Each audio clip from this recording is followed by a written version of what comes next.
a little trip, take a little trip, and zip with me. Take a little trip, take a little trip and see. Take a little trip, take a little trip, take a little trip with me.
Morning, Sis T. How you doing?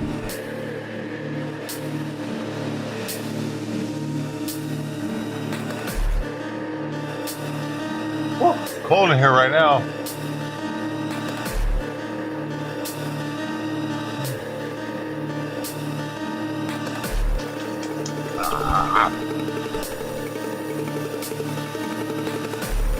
For long though. Oh, happy birthday, Sissy! Happy birthday to you! Happy birthday! Oh man, I got this music going. To you! Happy birthday, Sister T! Happy birthday to you! Hey! And many more! Hey! Alright! That's awesome! Another year. You did it. Congratulations. Thanks for being here with us.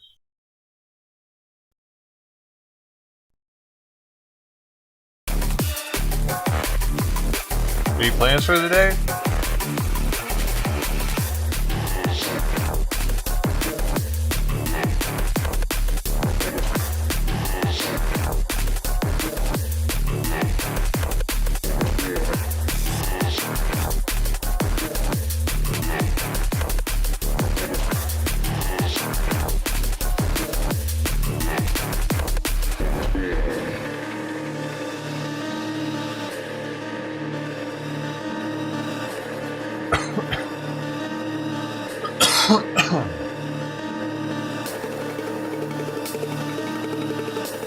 Tacos and chocolate. Hey yo, you can have a choco taco even. Oh, they don't make those anymore, do they?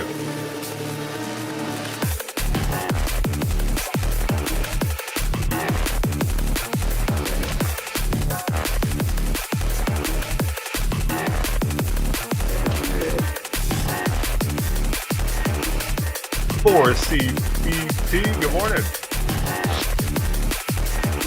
Hey, do you mind if I pin your comment, Sister T, so everybody knows? Do I if I do that?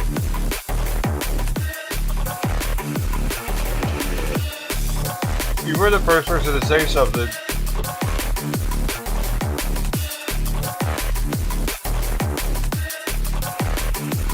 No, what? What do you mean no? You don't want me to?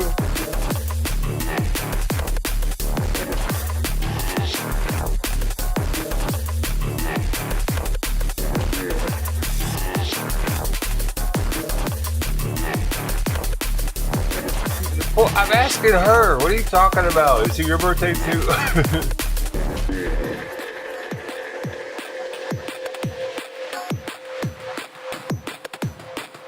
I'm sorry. You can't see Twitch's chat or see it's her birthday, so I was pinning it. But if you don't want me to, I won't.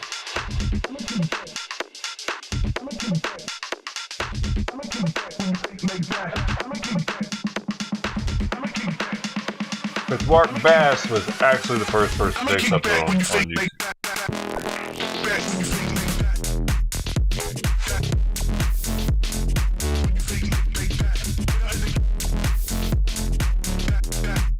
So I should probably. Hey Rex, you got something on. What is going on, man? Somebody's on D-Live. What's up, dude?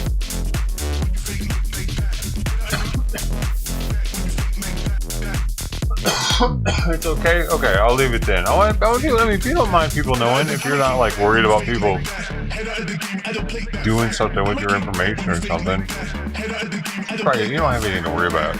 I have more to worry about because I'm like, I give out a lot of information here about myself that could be used to take my identity, you know. But the viewers saying their birthdays, it's not really. What are they going to do with that? They would have to know a lot more.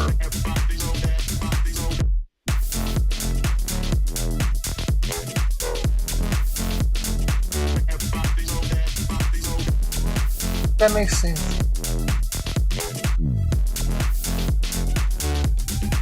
Biden's talking, by the way.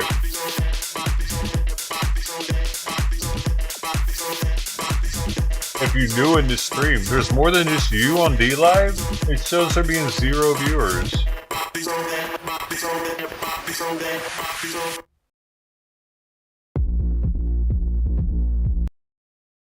Alright, let's see what this dude has to say for a second. I got a couple people here.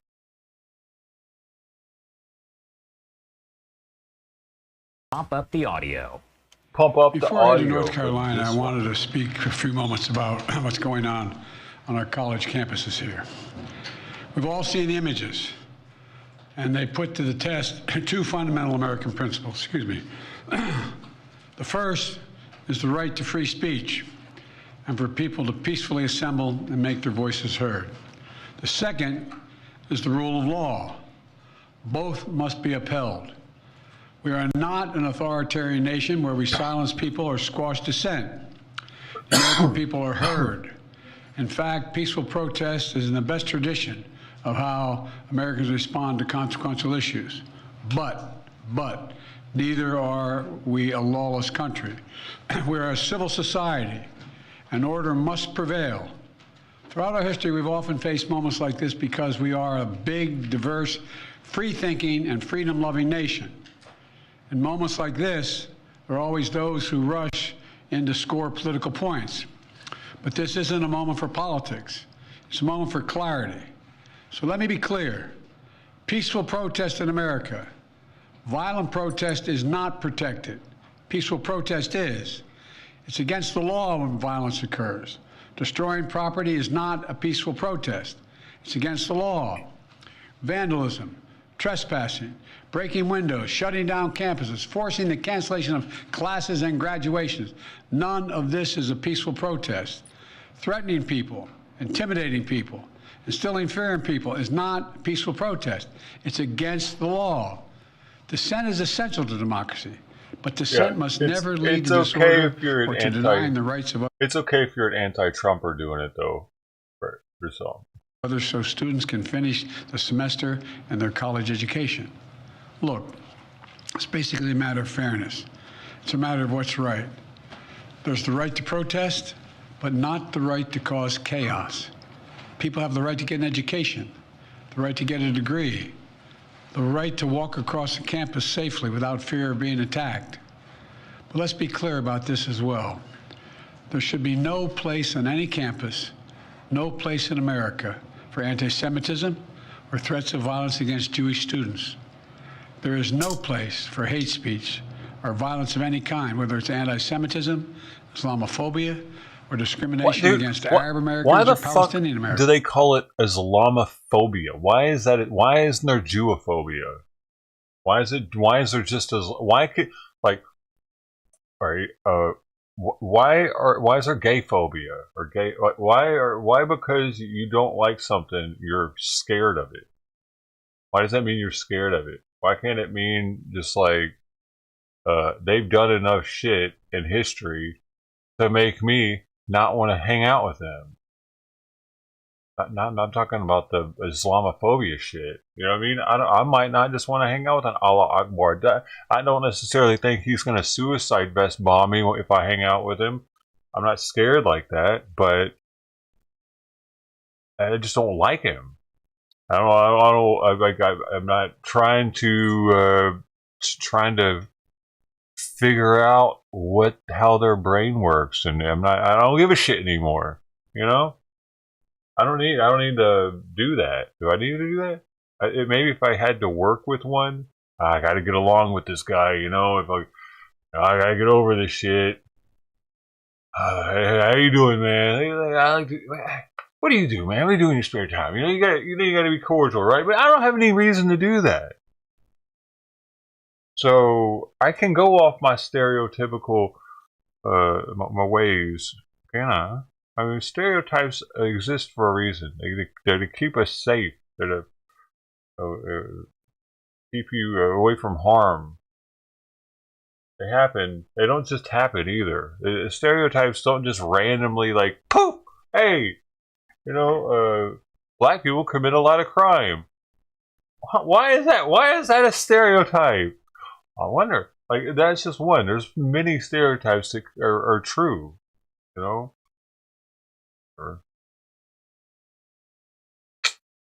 Come on, Biden.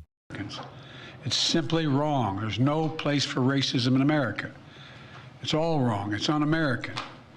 I understand people have strong feelings and deep convictions. Hold up. This motherfucker just said it's un-American to be racist, even though there has been racism in this country since the very beginning. What do you mean, man? Dude, I bet partially the reason a lot of the pilgrims came here was to get away from some of the other races. What the fuck? Yeah, we were founded on racism.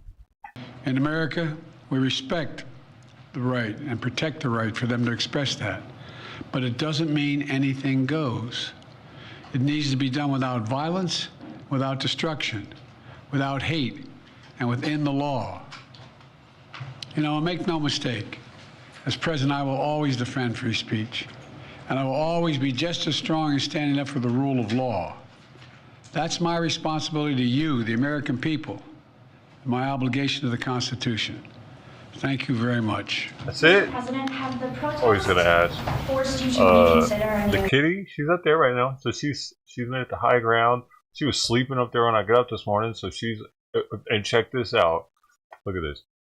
We're gonna listen to questions in a second. You see how I got the bins pushed back now? They were closer up. Simon just came in. Huh. Perfect time. They were closer up, but I had to push them back because she was able to jump. I put the fan. She jumped from where the fan is to like right here. on top of the box. She made it on top of the box by today. Actually, that happened.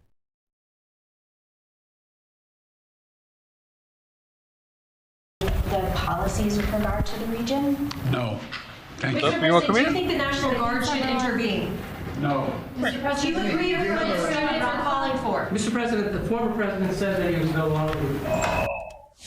All right, so not answering questions there, but President Biden making some very brief remarks, addressing for the first time these campus protests that are taking place really all over the country. We've seen them from coast to coast as our different Fox affiliates are covering this as they are developing here. We know there have been hundreds. Shut up. I can't stand how news people talk, dude. Talk the same. LAPD issued a citywide tactical alert yesterday declaring the encampment to be an unlawful assembly on UCLA's campus. When protesters refused to leave, another dispersal order was issued around 1:30. Around 1:30 a.m., another dispersal order is issued. Protesters defying those orders to leave as law enforcement maintained lines around the encampment, not moving in just yet. Just before 2 a.m., police start retreating from the encampment as a couple hundred protesters pushed back against several officers holding the skirmish line. The line fell, sending officers back down the stairs, some of them scuffling with protesters. Less than an hour later, around 4:40 a.m., buses drop off hundreds of CHP officers in riot gear.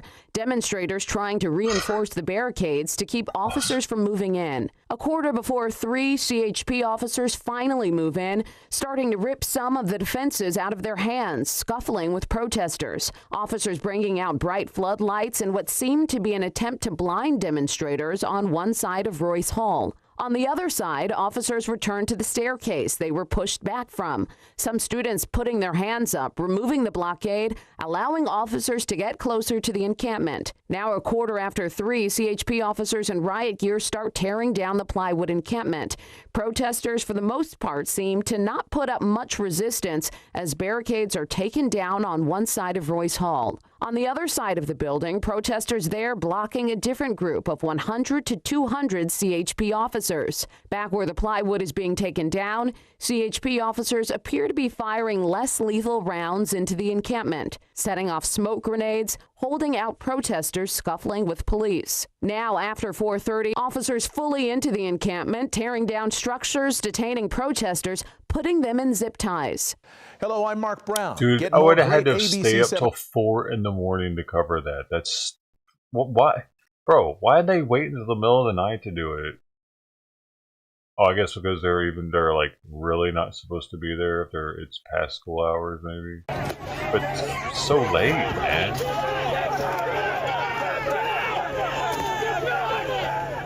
Oh, maybe so they could hit them while they're sleeping?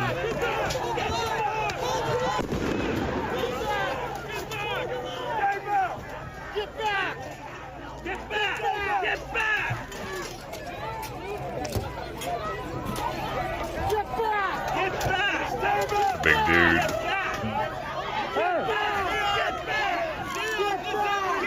These fucking morons act like they're actually fighting a war or something.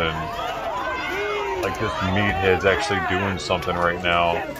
I'm not fucking leaving! I'm not fucking leaving! Oh, you're gonna leave, dumbass. Oh, now you're gonna... Look at it. Did he get away? Oh, he got away. Fucking punk. Damn it, he got away. Slippery little shit. Every Yankee with that man. So she's not completely okay, as you can see. Did you see it, Sister T, when she did that? She stretched and she lifted up that leg. So I don't know if I should take her in or not today, because I did get the go ahead to take her in at 1 if she's still acting like it's strained or sprained. I don't know. No, she's still running around and stuff, but like I said, all I've read is she probably shouldn't be, even if she wants to. She doesn't know any better. No, she's not worse. But I want it to heal. What if it's like that for the rest of her life if I don't let it, if it doesn't heal right? or something. That's what I'm worried about. The rest of her life, I have to feel like shit because I see her like favoring her other leg now forever. That'd be shit. But man, I should have just taken her in. I should have just taken her in. Oh my god. You know what I mean? That's what I'm thinking.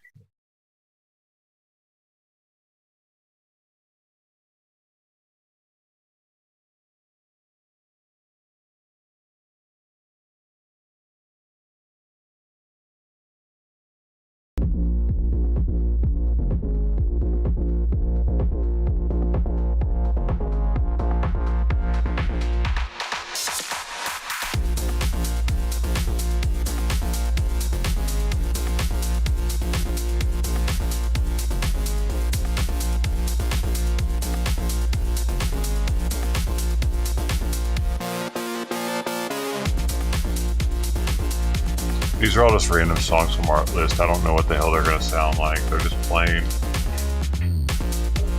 I own the copyrights. I pay for the copyrights to our list music, so it like makes it a little less likely for me to get a copyright infringement. Sometimes it still happens because this system's fucking stupid.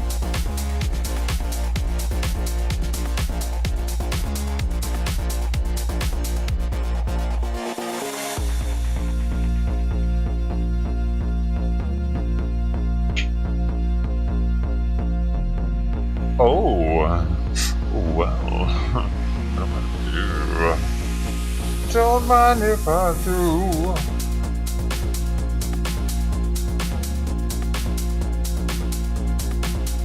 Ooh.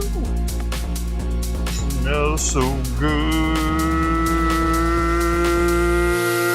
Get in me. Huh. Get in me.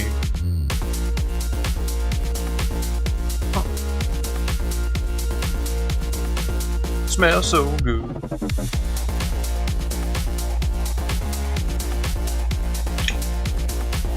Get in me. What do you do, Simon? Why do you... He's fucking being a straight weirdo, bro. He went over there. He was about to do something to her litter box, and all I did was say Simon, and he took off. You saw him. What is he up to, man? He's really trying to lay a loafer in there. There wasn't a poop in his litter. I bet he's taking a shit right now. I'm gonna go look. I'm gonna see if he was like, oh, chance, I got one. I got one for that bitch.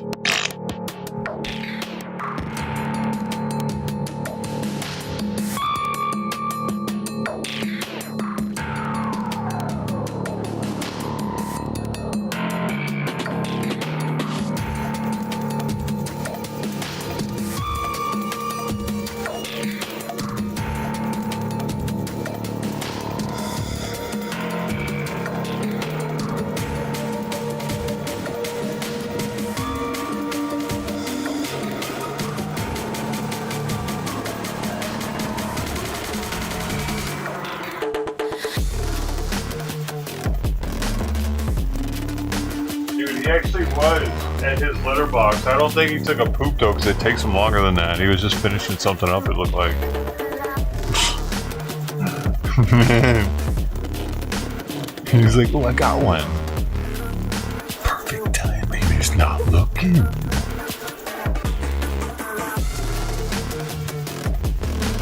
Pooping in the kitten's box. I'm a naughty cat. Pooping in the kitty's box. Too small for my butt, but I don't care. Gonna do it anyway. Pooping in the kitty's box. I'm a bad boy, bad little cat. Can't stop me. I do what I wanna do. I'm Simon. Pooping in the kitty's box. I'm a bad cat.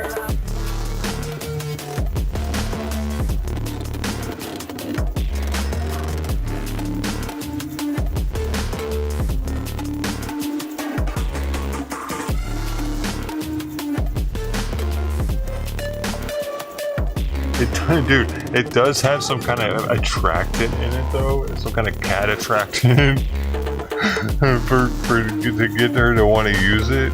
I wonder if he's smelling the cat attractant and he's like, oh god, I want to shit on that. God, what is wrong with me? It's like a poop aphrodisiac for cats. What is it? I don't know. What is an attractant that makes them want to shit? I don't know how that works. I haven't looked into it more. I should have looked into the whatever it is. Maybe it smells like grass. He just smells it. His butt starts going. Ooh, what is that? I think I gotta poop now.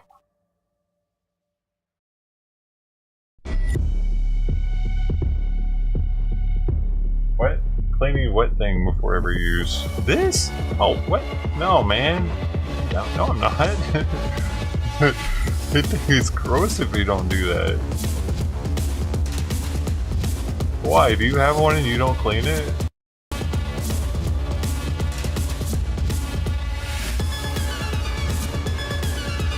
It screws up the next dab if I don't do that, bro. Oh, this one's a little too big.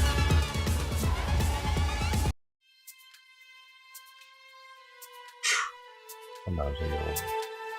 That was actually the sped up version of some song. It said the song title and it said sped up. I think they should have left it alone. Just my 2 cents. You should have left that song alone now. For the people's ears. Because it sped up, it sounded like shit to me. Maybe you should have made a chopped and screwed version. A little slow, a little low.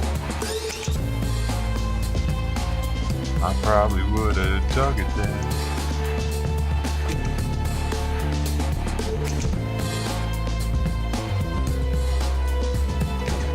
Would have saved you from committing a sin now. Making shitty music like that.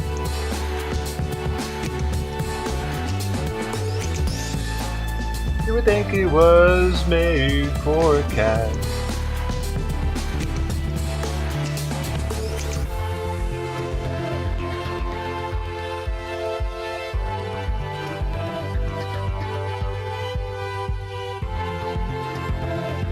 Starburst 3640, number 40.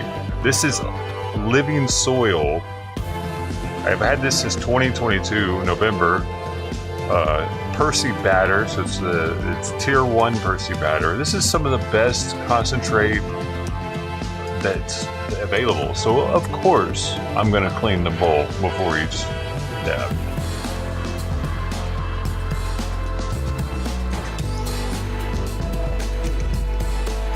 I'd be doing it a disservice and injustice if I did. And myself.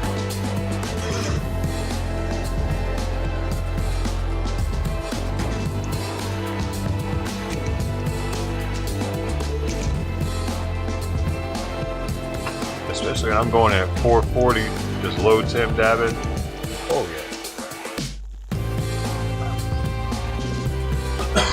A lot of YouTubers, a lot of people that are weed smoke streamers, they always want to blow clouds because that's what the people want to see. I've talked about it before. That's such a waste, dude.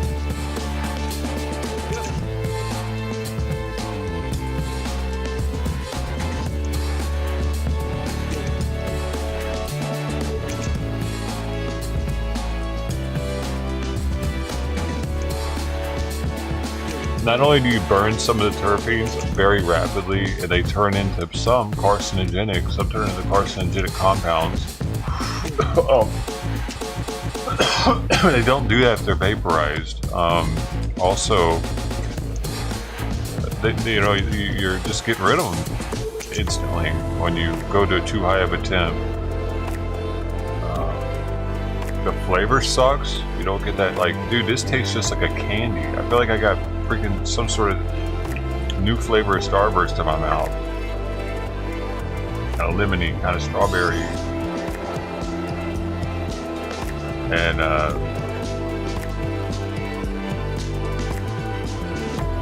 and it also makes the puff go dirty much quicker when vaping at too high of a temperature, because it somehow like condenses back onto down here really quickly when the oil is too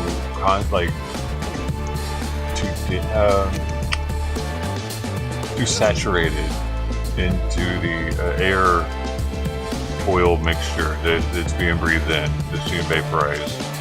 When it's oversaturated, it tends to condense, or I think it's condensing because it stays down there much more.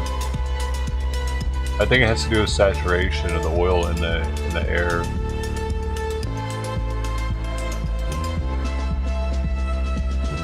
It drops out. It drops out once the temperature drops, or yeah, right. It drops out of suspension. The temperature drops, right? Oh, wait, well, yeah, it'd be the temperature. It'd be cooler down there.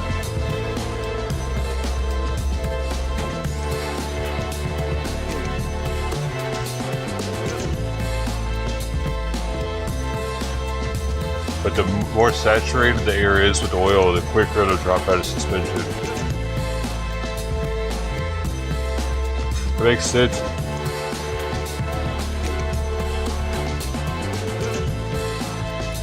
The more rate a cloud has it, the quicker it'll drop out of suspension, right?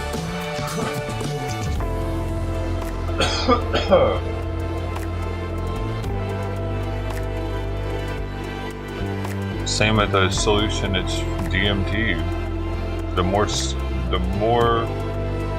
concentrated the DMT is into the, say, naphtha or whatever solvent's being used, the quicker, more readily it'll drop us out of the solution.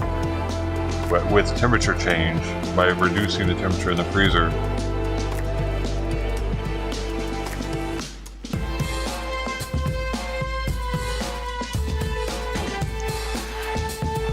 Simon, I need you to stop it with the litter box stalking, bro. Knock it off. What are you doing?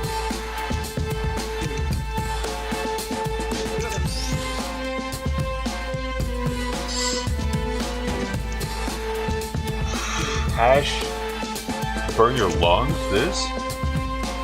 No. No, man. This is very precise. Look.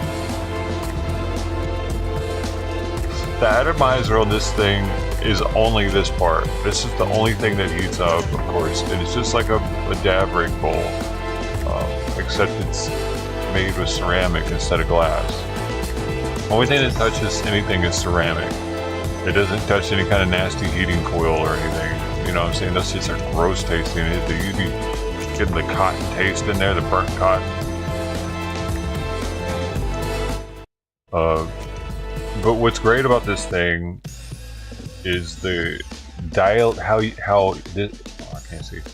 can dial in the temperature. Very exact. See, old school, that's what I had, this one's 442 Fahrenheit, but old school, it has a vaporizer control too, which makes it cloud up more. I usually finish off with more vapor, higher vapor mode. I don't start off with it like that though. But back in the day when we had electronic bowls, after e-bowls, it was a thing, like a device that went onto the glass bowl. You've probably seen them, and they wrap around the bowl, and oftentimes it was kind of far. The heating source was kind of far from the equipment.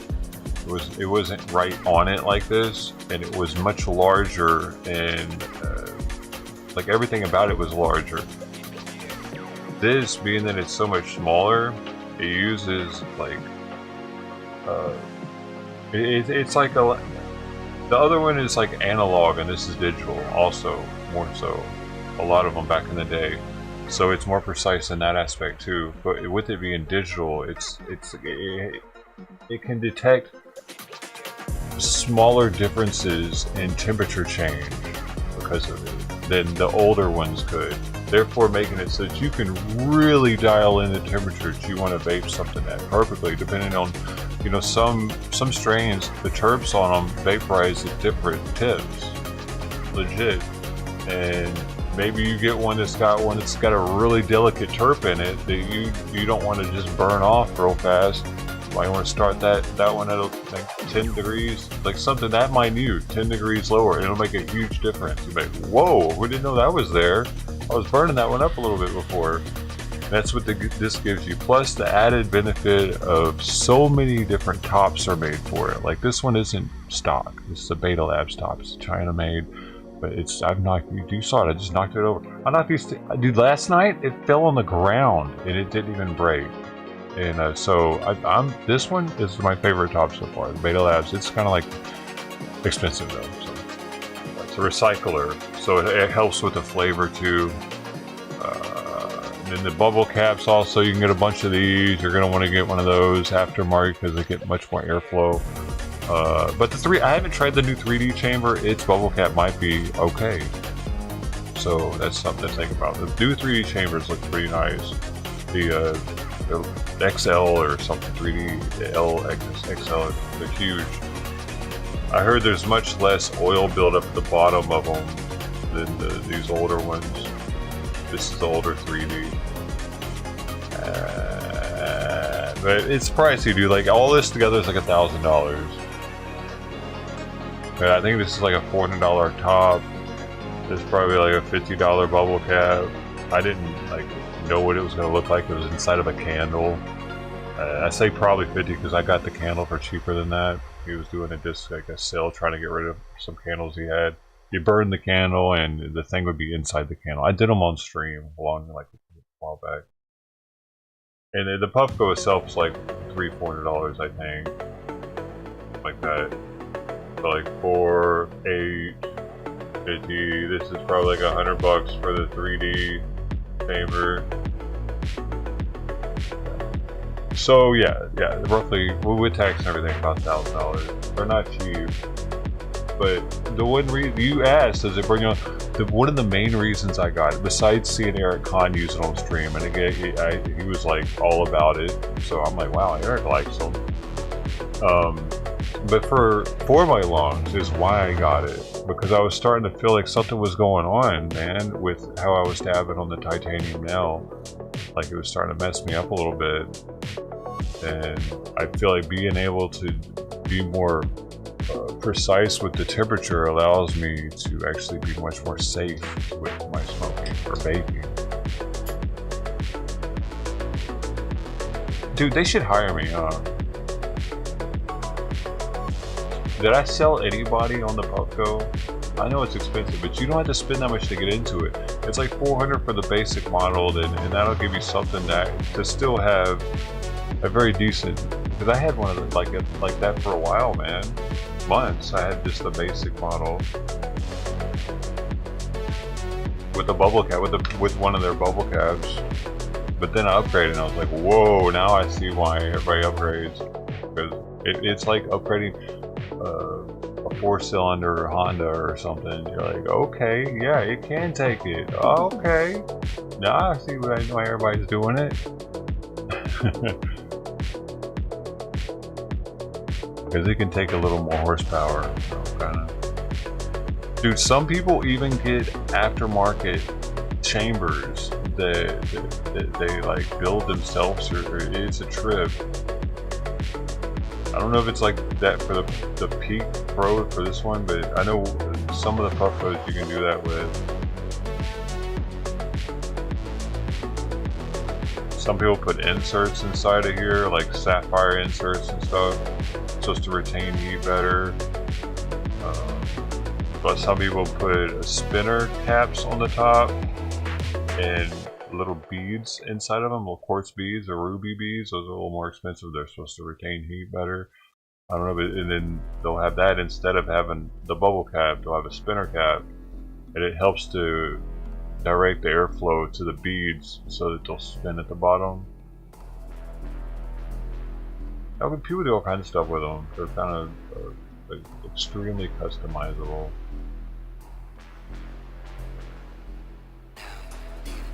And their warranty is really decent too, because I had this one, something happened with the charge port. I don't know what the hell, it burnt out, and I let them know about it, and their policy was to send this in, and these were extremely limited and still are hard to come by. It's the Opal.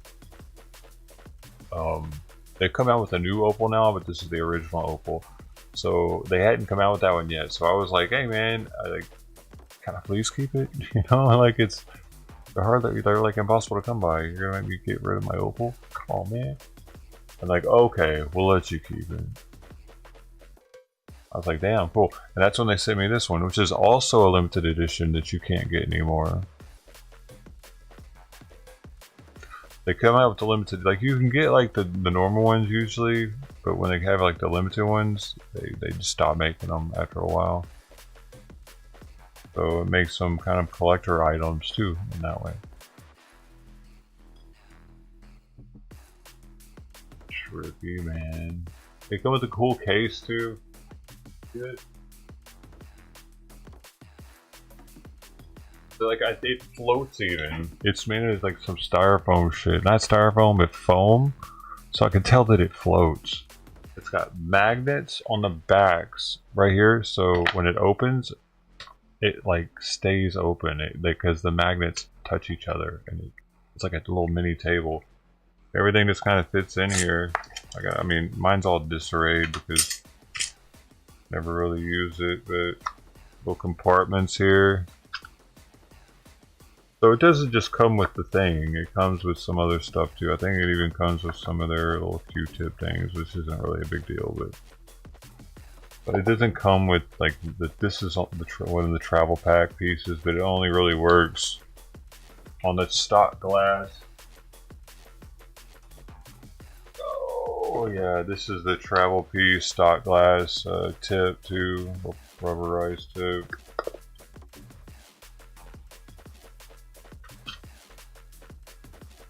Well, there's magnets inside the case here. Did I miss anything? There's 1, 2, 3, 4. So then they just go. It's foam. It's like, yeah, it's soft inside of here too. It's not really like a lush, or it's just the same material that the outside's made out of. Now it's like pretty firm. See, with a little hook thing, bro.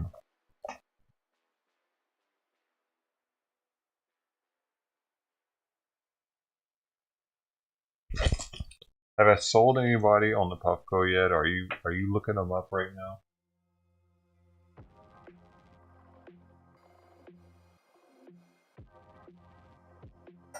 Next best time to get one would probably be 7:10.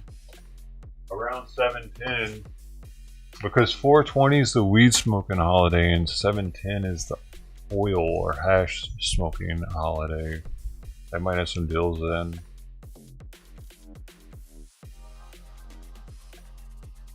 Yeah, sometimes head shops will put a deep discount on them. Hey, Simon. What's going on right now? He looks mad. I see it in his eyes. What's there? Here. He's mad that he's in his spot.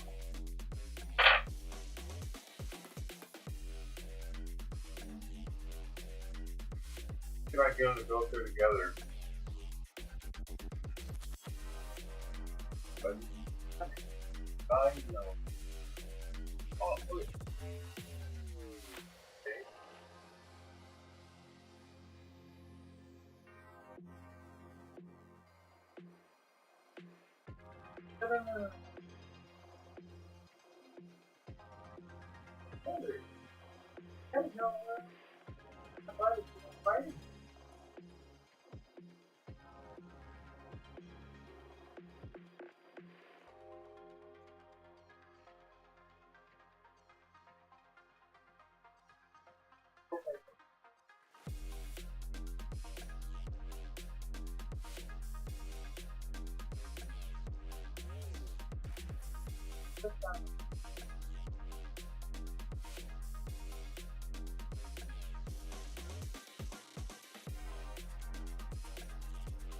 Oh my goodness, buddy.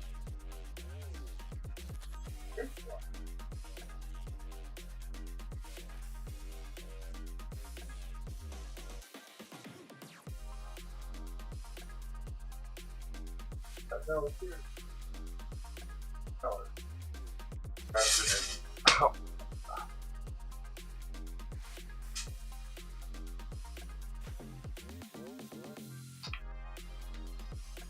I just don't want like that to become a thing, because that dude, like I said yesterday, he's had that since he can probably remember, dude. 6 months old or something. Good boy.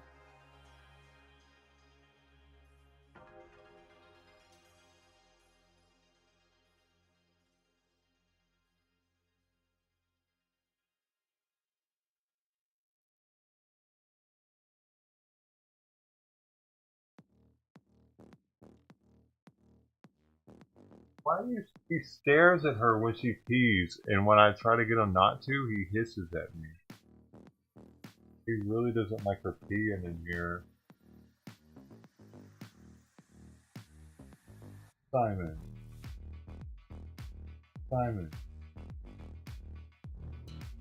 Simon. Hey. Hey. Stop.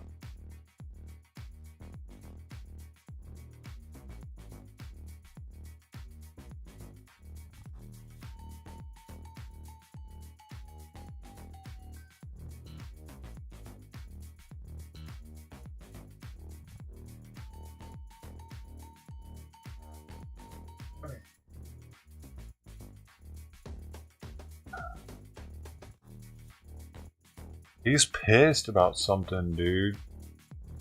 He was like starting to like whap her pretty hard, making a noise when he did it.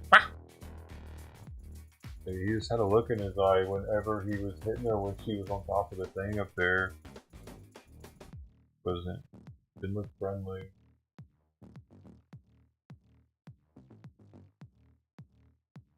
Maybe I should let him pee in her box one time. I don't want him doing it all the time, man. It's a small ass box, dude. What are you doing to me right now? It's literally a kitten box. It says it on the bottom of it.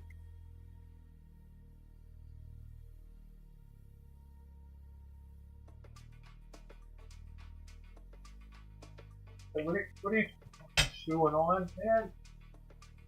Stop. Table.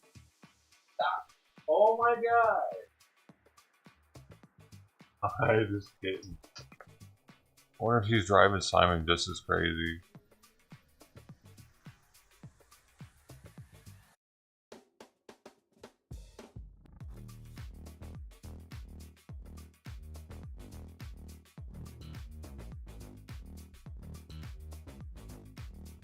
Why is it playing right in front of the fucking fog light? Come here. Why are all cats fucking retarded? Come here. Stop! God damn it, I can't even pick it up. All it wants to do is bite me.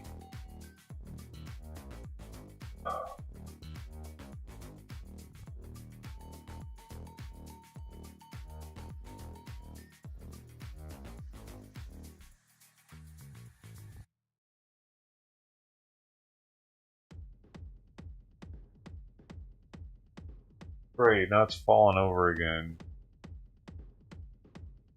That motherfucker can't walk. I might have to take it in today, dude. I don't know when its leg got hurt or worse, but it's super wobbly walking. I wasn't paying attention. I don't know what the hell happened behind me, if he knocked the shit out of her or what.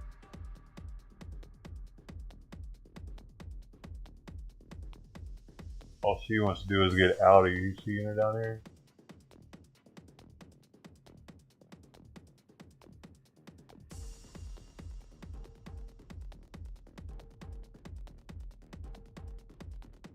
Drinking water. That's interesting. She's drinking water. She eats wet food. It's 85% water. Have something wrong with her kidneys or something.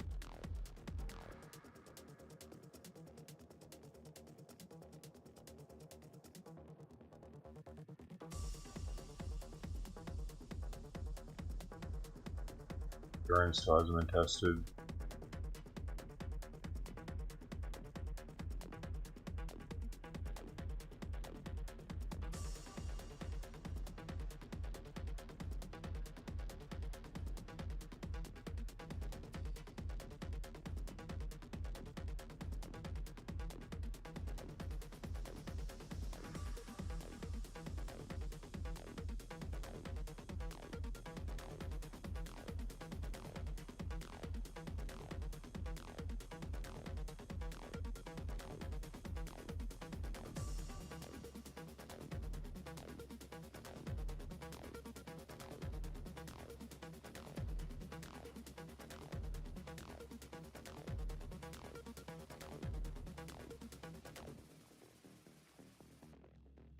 He just went and sniffed her litter box.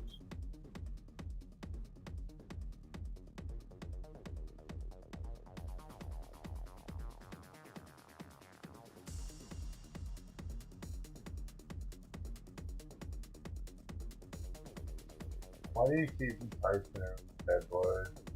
Dude.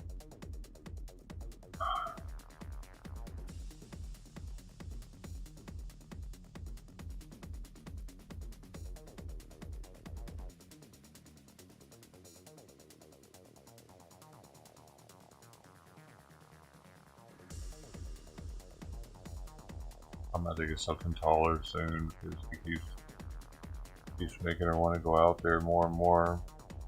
She already wants to go out there, but he's like, look where I'm at. You know you want to get up here now.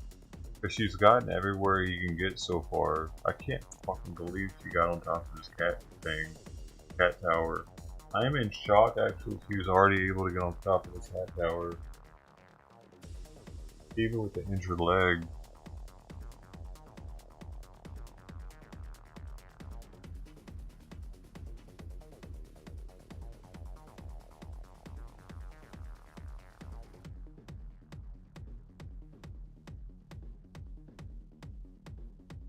It has carpet on it.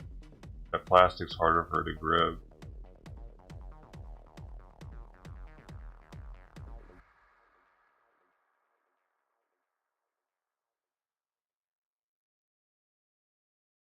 She's almost gonna have to get all the way up. She's gonna have to be able to jump her back legs on it to get on top of that.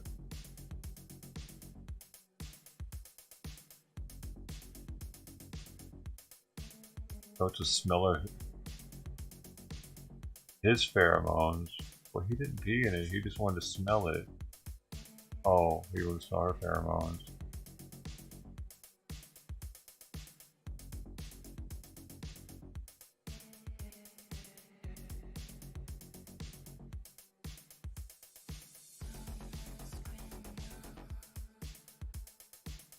Inside of the tube now. Gleam in the tube. Oh shit, I got oatmeal in there. I need to save this dude. Oh my, forgot. Did it again.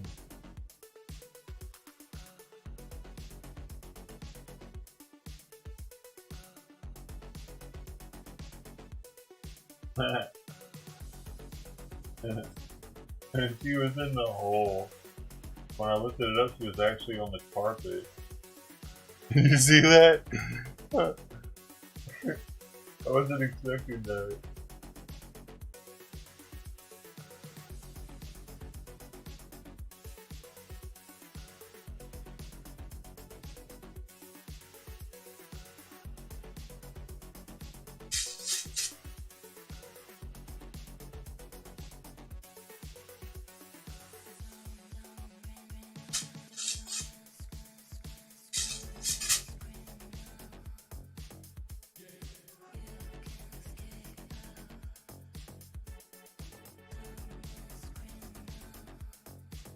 Simon's at the lookout.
I should pee in the box, huh?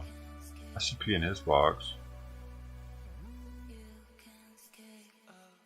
As soon as he pees in her box, like that same day, like seconds after that, I should run in there and pee in his box a little bit. That'll really fuck with his head, wouldn't it? What's really going on here?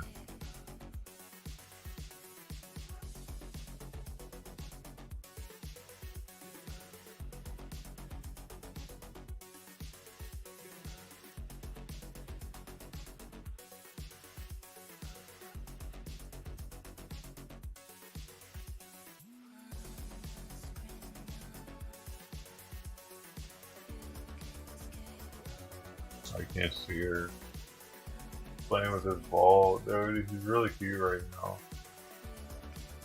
I wish the phone wasn't such a pain in the butt to get and put down there.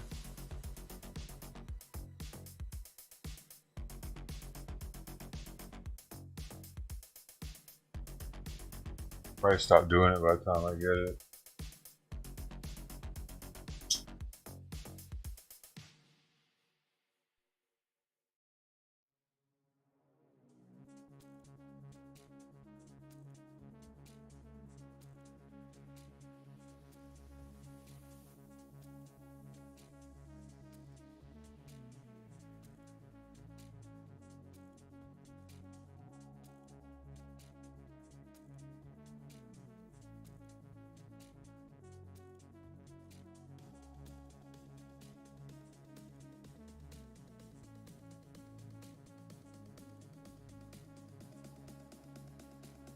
He's looking at the phone now.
She's cute, but all she wants to do is bite, dude. She's very bitey.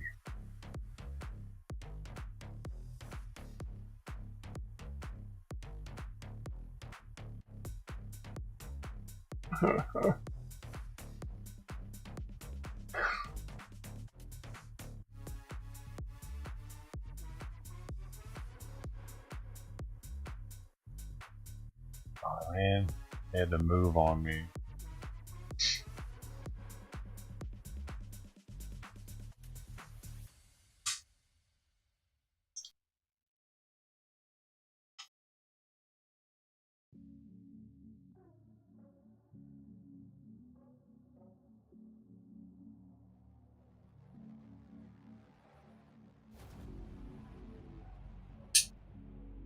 was a challenge to do this because I don't want to accidentally turn the damn phone off. These buttons on these iPhones are kind of older one. I don't know if that matters.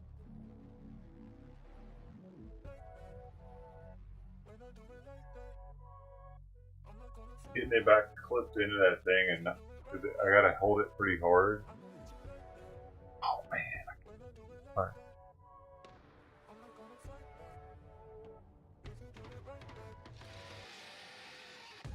I mean, to restart it or something. Glitchy.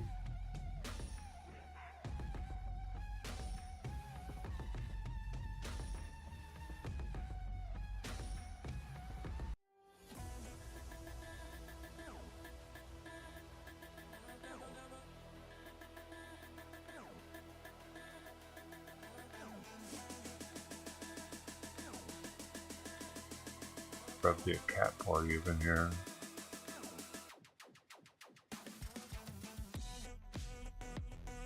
Astro's Animations logo. Do you know who? No, I don't. Is that?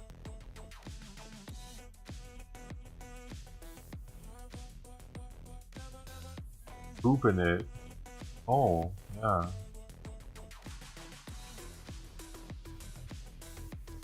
Idea.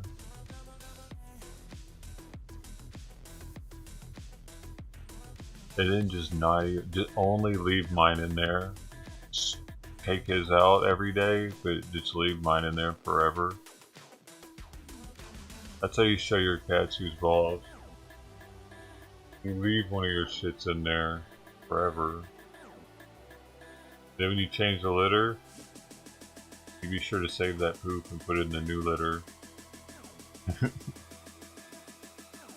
I wonder what that would do though, psychologically to the cat. The Nazis probably experimented on it.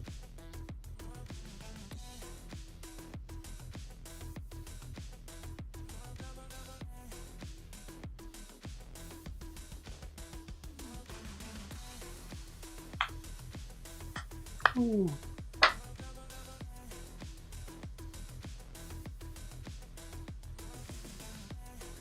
They're trying to make cat assassins.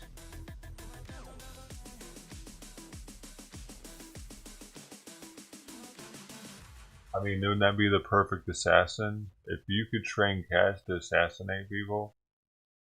Because they're natural born killers. She came out biting.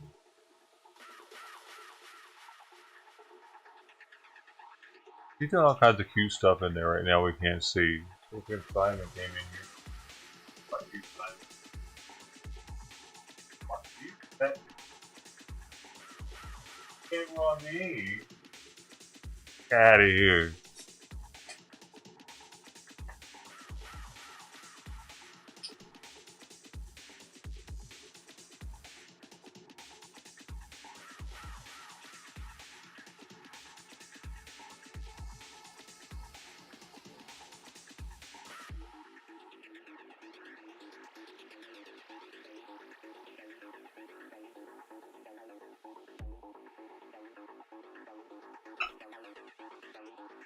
Rolling it around. No. I don't know if it's gonna stay. What are you doing in there?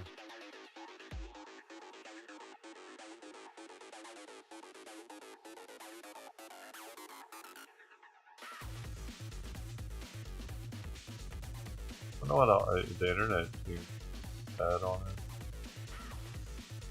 Better.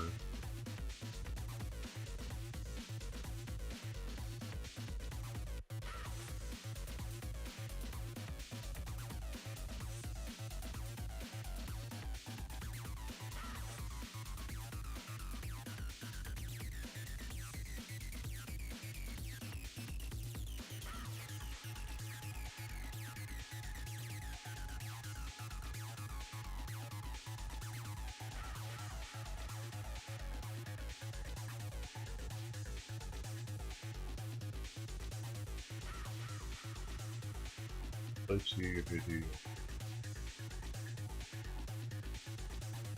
I'm not sure. But,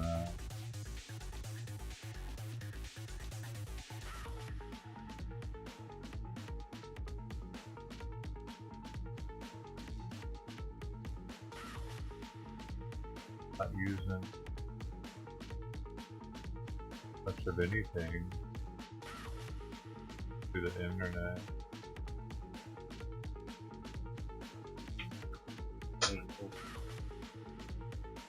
But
that looks like a raccoon or color.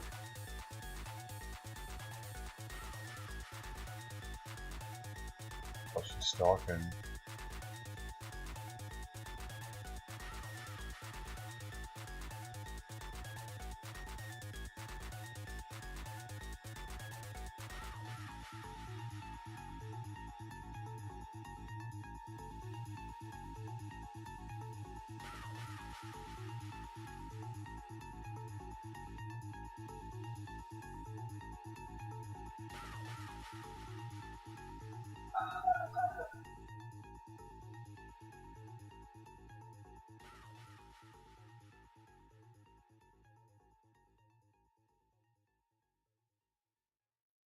Hey, I don't know why it's so glitchy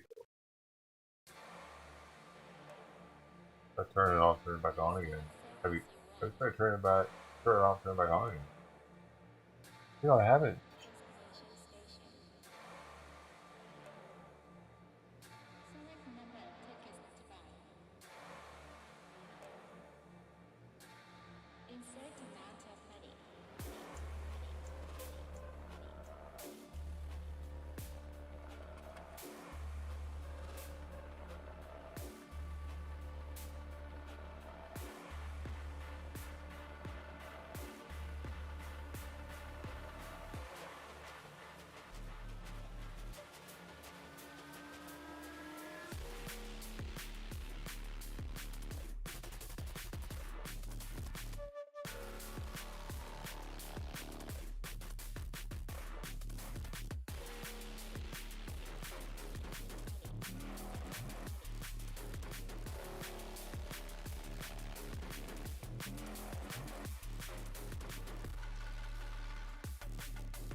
Oh no, I just noticed she's not really kicking with the right foot.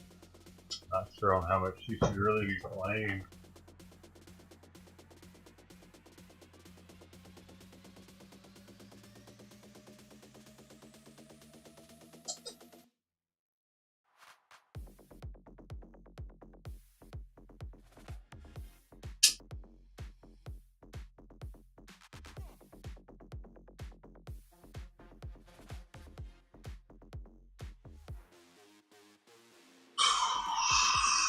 You know?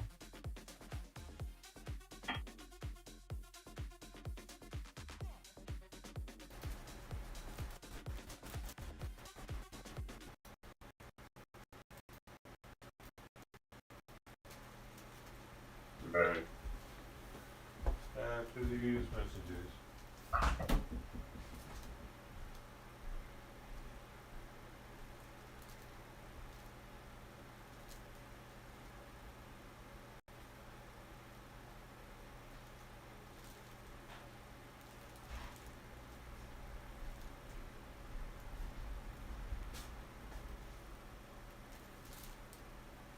Dude, I feel like we should have the litter box on cam too, just so I know.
murderers spot again, huh?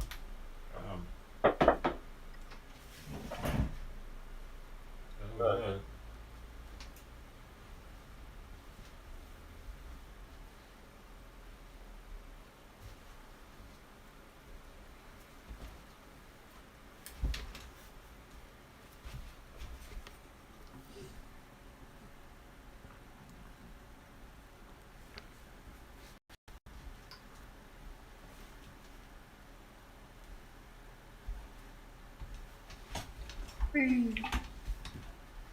Hi.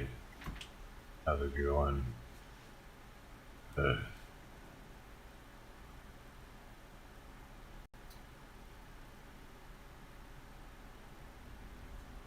Oh man, come on. All this is wrong.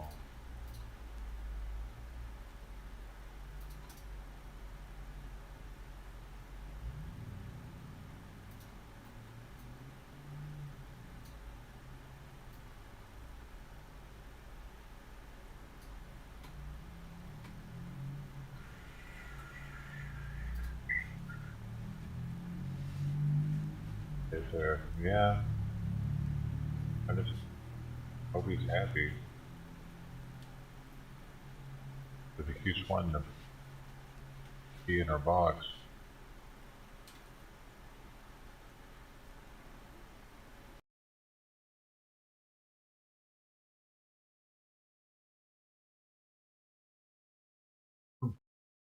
Hmm. God damn it. I'm an hour late on his heartbeat again. Almost. Still be by the time.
Sorry, I needed to lay out the evening meds because it's how I keep track of whether or not I gave it to them. If I forget later, I can always go and look at what's on the table in there, and I'll know that I've already given them this morning. I do the same thing with my calcium. I position it a certain way if I've already taken it in the morning, so I know if I go back and look at it, if it's not in a certain position, then I haven't taken it.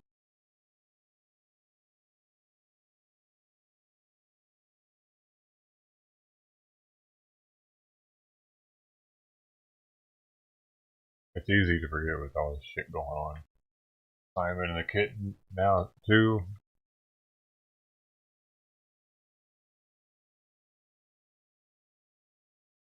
And my food's still warm though, that's cool.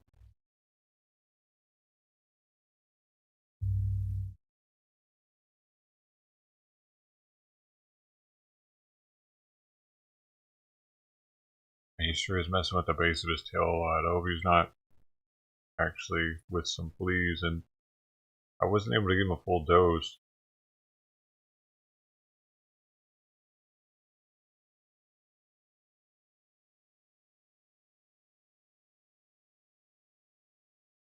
Biting at the base of his tail. That could be a bad sign for fleas.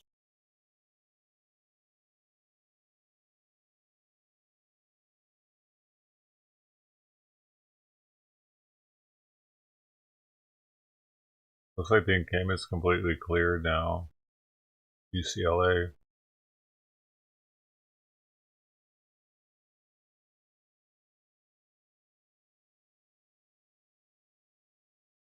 Wonder how many people were there just so that they could stream it.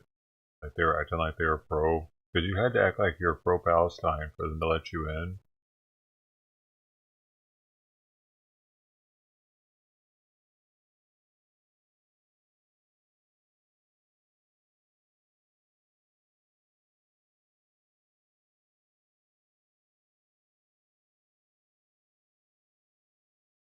That's the accomplishment.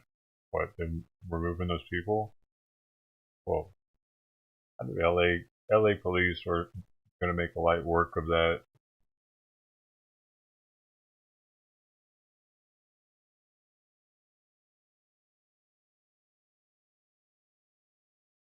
And they brought in deputies too, a bunch of deputies.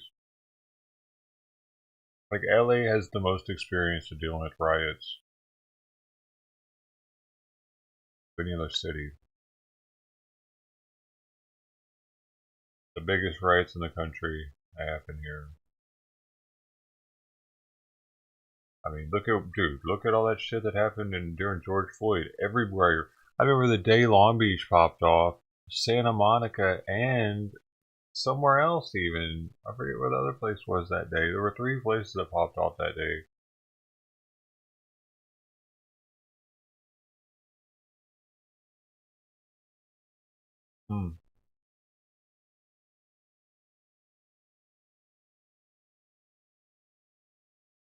And it was multiple places in Long Beach. I drove up to that liquor store that was being looted.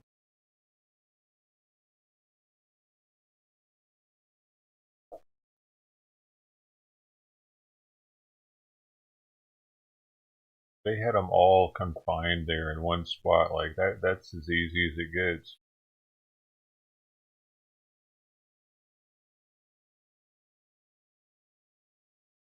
And you can't have guns on campus. So the likelihood of someone there having a gun and actually having something to hurt a police officer with is kind of low. They're probably not going to do anything but get arrested. When they were dealing with those riots, they were getting shot at. I remember in New Orleans when Reg Incognito, you know what I mean? Remember those shots? And he helped them get away. I pulled a reverse 69 on them bitches. Yeah, yeah. Go away, young boys. Remember that? I got that little clip of it.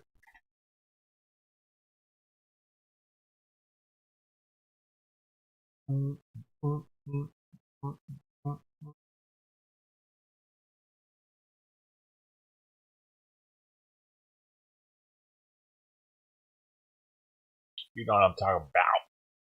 Do you not know what I'm talking about? A long time ago. Oh, Portland, Oregon's doing something now?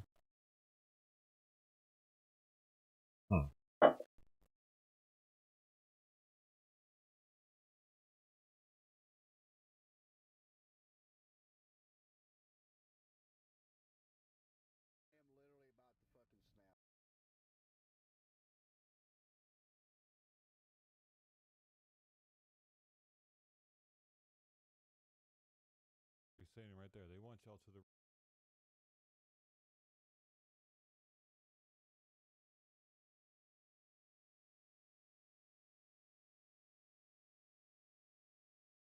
This one. Everybody might not know. You might not know. Corner. I'm putting them in the corner.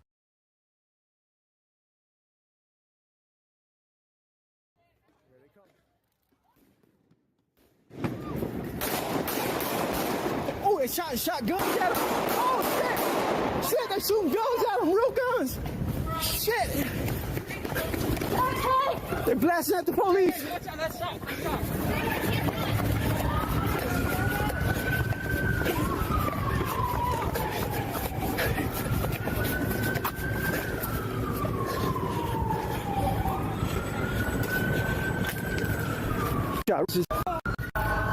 at the police. There wasn't nothing to see They shot there. at the police. They didn't. I'm talking about how you gotta do it. They did. How I seen it. Okay, I forget where it's at. Where he's holding the guy didn't shoot in the air. I just want to get that real So I'm just fast. trying to give y'all leeway to pay attention to the news, the newspaper clippings, anything out of Louisville, Kentucky. Yo, look at that mustache. So you can send it to my thing to see, show what I was at. Let's see, look at that. So I'm just giving y'all some intel. Make sure you pay attention in the next few All right. hours. Boom. Okay. Oh.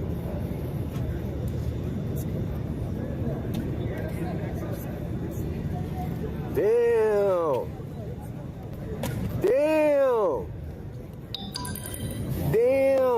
Go, shut up. Wow, all these emails for goddamn donation. I don't see. I was trying to do something else with that one. That's funny. I don't know. I mean, you getting paid, brother. But this is the follow-up to the red. He's saying it right there. They want y'all to the red. Y'all need to go. Just gonna rewind it 10 seconds. Hey, they want y'all in the red. I'm just trying to keep your hands up. They want y'all in the red. Yeah, they just stand on y'all. What happened? They want y'all to the red. The police is pointing out they want y'all to the red. Y'all need to go, man. Y'all don't even need to go into like questioning. Like, don't even go in for questioning. I let him go.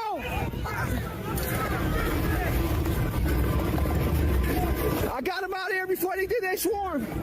I got him out of there. I got them out of there.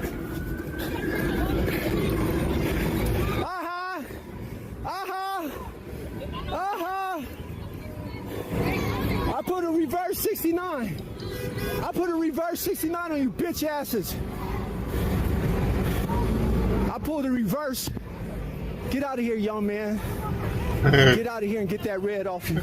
Get out here and be an upstanding citizen. Some more black on black crime next year. Yes, sir. Yes, sir.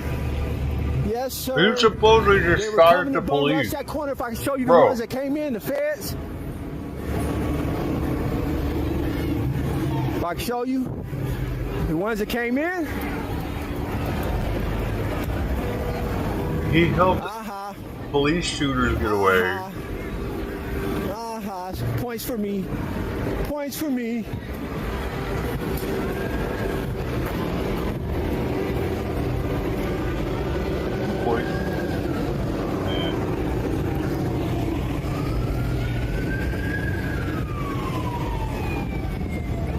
Yeah, I couldn't let that go down, man.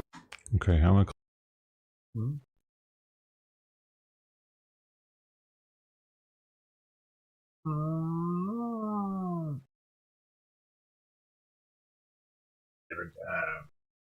See, those are the kind of riots and protests I can restream because there's like I don't know, man. For one, they weren't happening at fucking 3 a.m.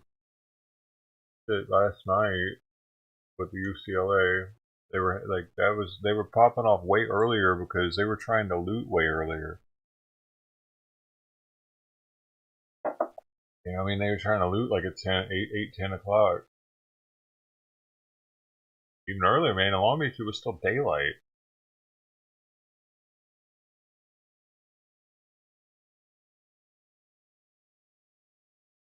They did that for a reason.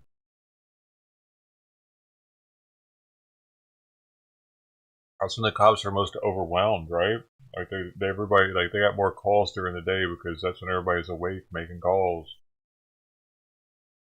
Like more of the crazy shit probably happens at night, but they got to deal with more bullshit during the day that keeps them tied up.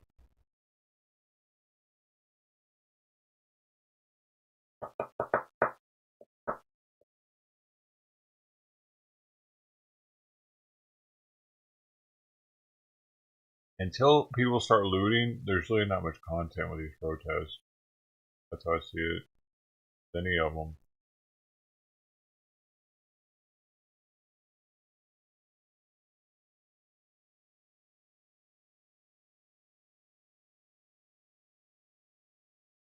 Just a bunch of chanting.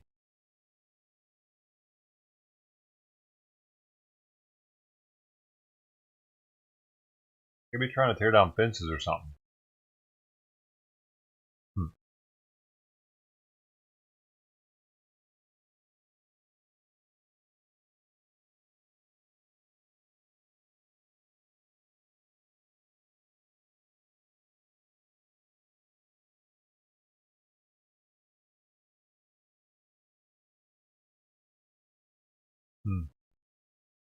The CIA director is testifying in a Senate hearing on worldwide threats.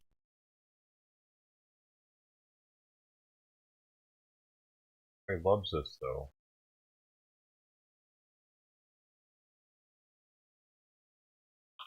Oh, man.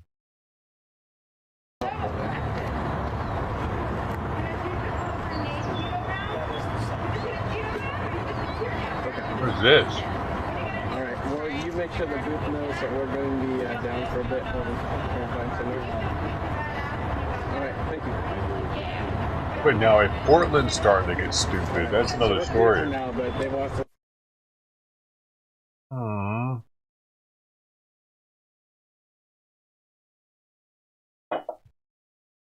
Left.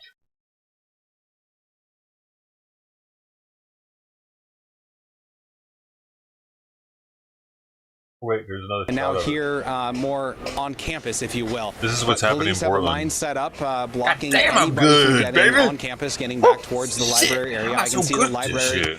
in the far distance, beyond the line of police. That is That's that practice, is right there. Man. Practice holding the ground makes against better. those protesters that are up there, right up then. Now, in case you missed it, in the last 10 minutes, that's when we saw the biggest escalation between the two sides. Protesters trying to block escort vans from transport vans from getting out of the campus, the algorithm on my taking whoever was in there, the rest people arrested, like, and booking them. They linked do it with arms, their blocked nipples. them. Police came in, pushed them back. Were able to get the vans moved down. They're willing to sacrifice that for me. Protesters then linking arms again and blocking the transport vans. And then police at some point fired or sprayed some tear gas that we knew, some pepper spray. Excuse me, some pepper spray, and we saw some protesters have to get treatment with their fellow protesters putting water in their eyes right now. But again, this has moved. Where's back. everybody on I've seen YouTube going? People You throwing fucking things also cunts. back at the officers. You know what I mean? There's one person. Back to Hall and Broadway, where this the gathering is at. Merry Christmas right to you two. On campus, Raccoon but eater. on the outskirts of campus. You know, Devin, at the height of the chaos there a few minutes ago, right where you were standing, we also saw some what looked like to be like smoke bombs being set off, and no clarity, correct, on where that was coming from or who was setting off that? Correct. Yeah, I still don't know who set that off or what that was, if that was done by police or done by protesters. Okay, yeah, our Devin Haskins reporting live for us since 4:30, 5 o'clock this morning. Devin, we're going to keep your shot up for a little bit as we kind of walk people through how we got here. In case you're just tuning in now at 10:10 on this Thursday morning, this started basically late last week with some protests, student protests happening on the PSU campus, and it really started devolving Monday night. And this is when protesters decided to barricade themselves inside the main library on the PSU campus. That forced campus closures on both Tuesday and Wednesday. This today is a third day in a row that the campus is closed. Right now, I'm hearing that Mayor Ted Wheeler of Portland is making a statement about what's going on. Let's drop in. In a position where, due to budget law and to the timing required, we need to release our budget tomorrow afternoon. And I believe it's important that we have the opportunity to share highlights with you today. It is a large document, it is complex, and I think I owe you the context of what is in the full fiscal year budget today. All right, the mayor there had moved on from his statements regarding today's events at Portland State University. He was starting to talk about the budget there, so we're going to step away from that to bring you back out live to Portland State University. A lot of the action there this morning contained right there to campus. I believe that we do have some video, though, that we can show you from last night, because the protest activity spilled out away from campus last night and entered other streets of downtown Portland. It was a march that started near campus. It weaved through the streets of downtown. Eventually, the protest group that we saw last night was making their way to the waterfront. So this is a look at the larger group of protesters from last night. But what happened was a smaller group from this one broke off and created a lot of damage towards local businesses in the downtown area. We have some of that video we can show you as well. We know the Starbucks at Pioneer Courthouse Square had its windows smashed last night by some of these protesters. We saw, in fact, we had crews there on the scene at the time it was happening. They saw chairs and tables being thrown oh, hold up. windows. Portland's doing shit. Lots of destruction to these businesses. There was an ATM machine nearby that Starbucks at the square that was damaged by protesters as well. So it was not always peaceful last night, and it definitely has not been peaceful at times this morning on Portland State's campus. Right, so another live shot from our two crews that are still covering the situation for us on Portland State University's campus. Where's Wheels at? Earlier this morning, gosh, it's been a little over an hour now, we saw what appeared to be a mass exodus of protesters leaving the library, making a run for it. We had Portland Police Chief Bob Day on air with us via Zoom, talking a little bit about the protests, or the protesters rather, who were arrested. Some of them were arrested, others got away. It looks like they'll be facing charges such as criminal trespassing, and the DA will be making moves to bring those charges. But yeah, today, Portland State University, the campus shut down for a third day in a row as police try to handle this situation that has now, in the light of day, drawn a number of protesters and other people who are there in solidarity with the protesters who barricaded themselves inside the library. We're going to take you to a shot of the map that shows the perimeter that was set up. This was the area that Portland Police today made it very clear no one was to enter this area. At first, their commands were directed towards the people inside the library, but then it became a more broad statement saying that anyone who crossed this barrier that was set up covering just about the entire campus there, anyone who crossed that barrier would be subjected to an arrest because of trespassing. This was all in an attempt to de-escalate the situation, specifically at the library this morning, and to hopefully get it done in a quiet manner. That has definitely not played out that way here this morning. As we've seen since about 9 o'clock, things have really picked up. People coming from not just within the library, but other groups have gathered there at the university, creating. Yeah, look at this one. This is from this morning. Hold up. Sorry. Fuck, bro. Let me pop it out now. Probably too big. See.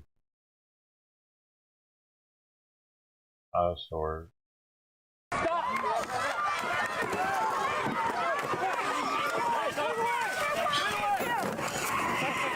I got her. Hey!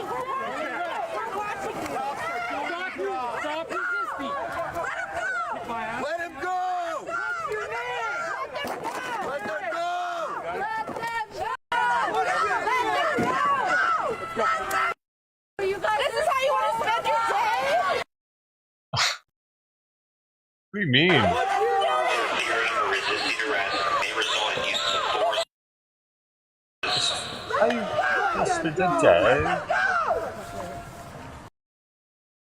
are you doing spending your day, fucking weirdo? The scene that we've been watching now for the past hour and a half. Well, and here's the police letting those people know that they were already under arrest for trespassing. It was just a matter of them coming out or police going in to get them.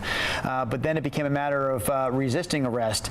And again, they were clear again in their messaging, Portland Police was this morning, saying that anyone who resisted the arrest could have that force used against them. So we're seeing right now some video that we shot earlier as arrests were being made.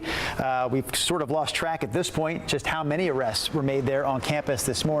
As we take it back out live, 2 different crews working this story. Gay pride flag next to the Palestinian flag, by the way. Our photographers here this morning. Did you hear about the person that got beat up that tried to do that in England? They've been giving us some great looks from right in the middle of campus this morning as police continue to break up the protest situation and try to de-escalate the situation, because at this point, Portland State University is still not open to its students for classes today.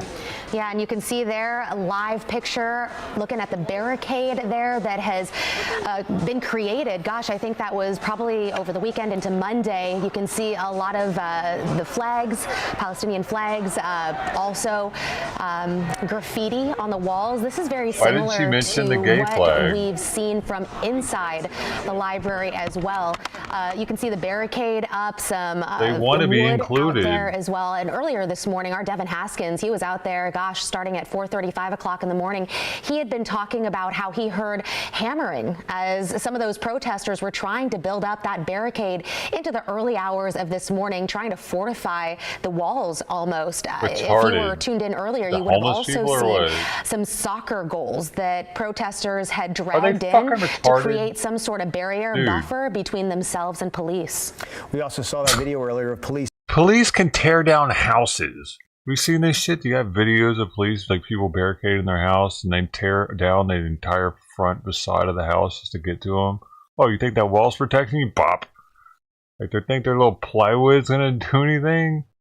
Man, I thought these college kids today were supposed to be smart. You know, if you've lived in this area for any sort of time, you know that Portland State is primarily a commuter school. We got this wood. Most of the kids they can't get to us now. Students, be they younger adults or older adults who go to school there, commute there every day. But there is a percentage of their student body that does live on campus, obviously. And so those students were told to shelter in place. Montgomery and Blackstone Halls, as far as we know, still under that shelter in place order at this hour. Yeah. The university said updates would be sent by way of PSU alert. Yeah, and speaking of those students, you know, the PSU social media has also sent out an alert saying, you know, all those in-person classes today and events held on the PSU campus are canceled. Those with online and remote. Look at this guy.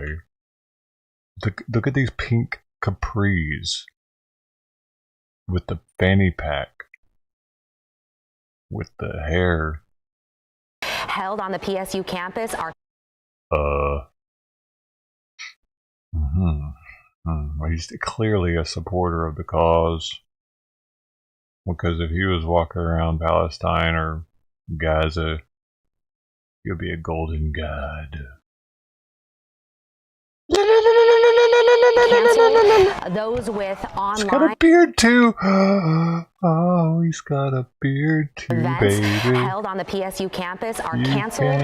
Those with online you can see it. You can see it. It was a burly ass beard. As scheduled, but at the instructor's Don't judge me. I'm a woman on the inside. Students.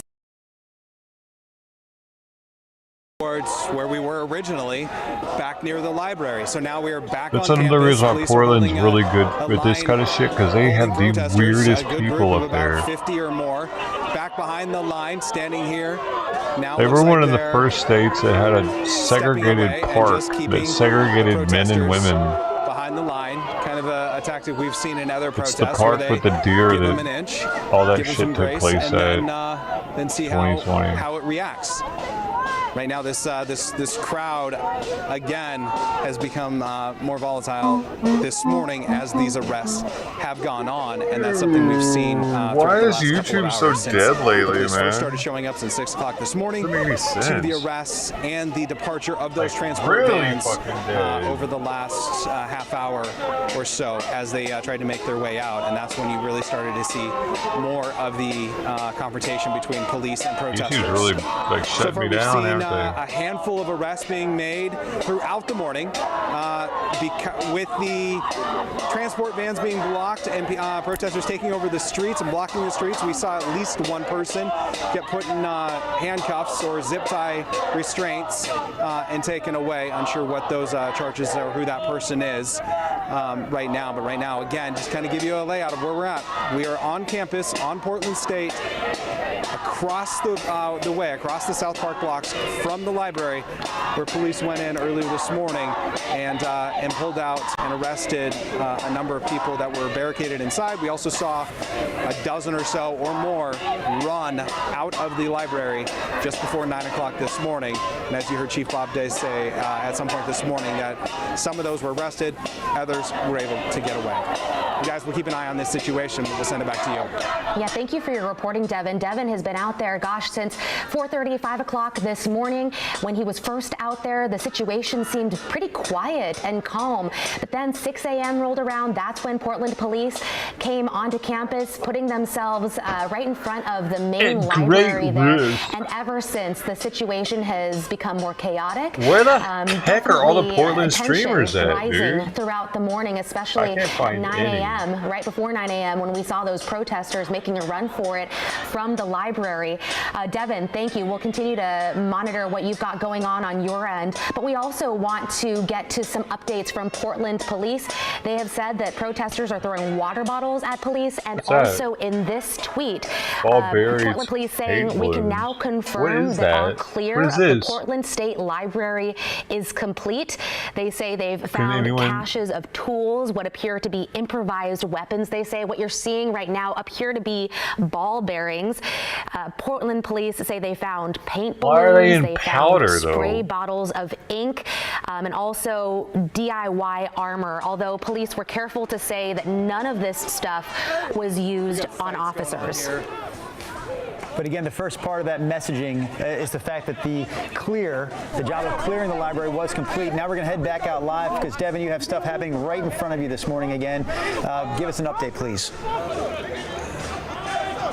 Yeah, we had some sort of a fight break out. You see some people upset. I don't know where these people came from or what started it all. Regular people are getting pissed about it. Was a couple punches being thrown, some yelling, but then it's starting to break up, and you see the group there pulling that man away. That's awesome. Right now, this is beyond.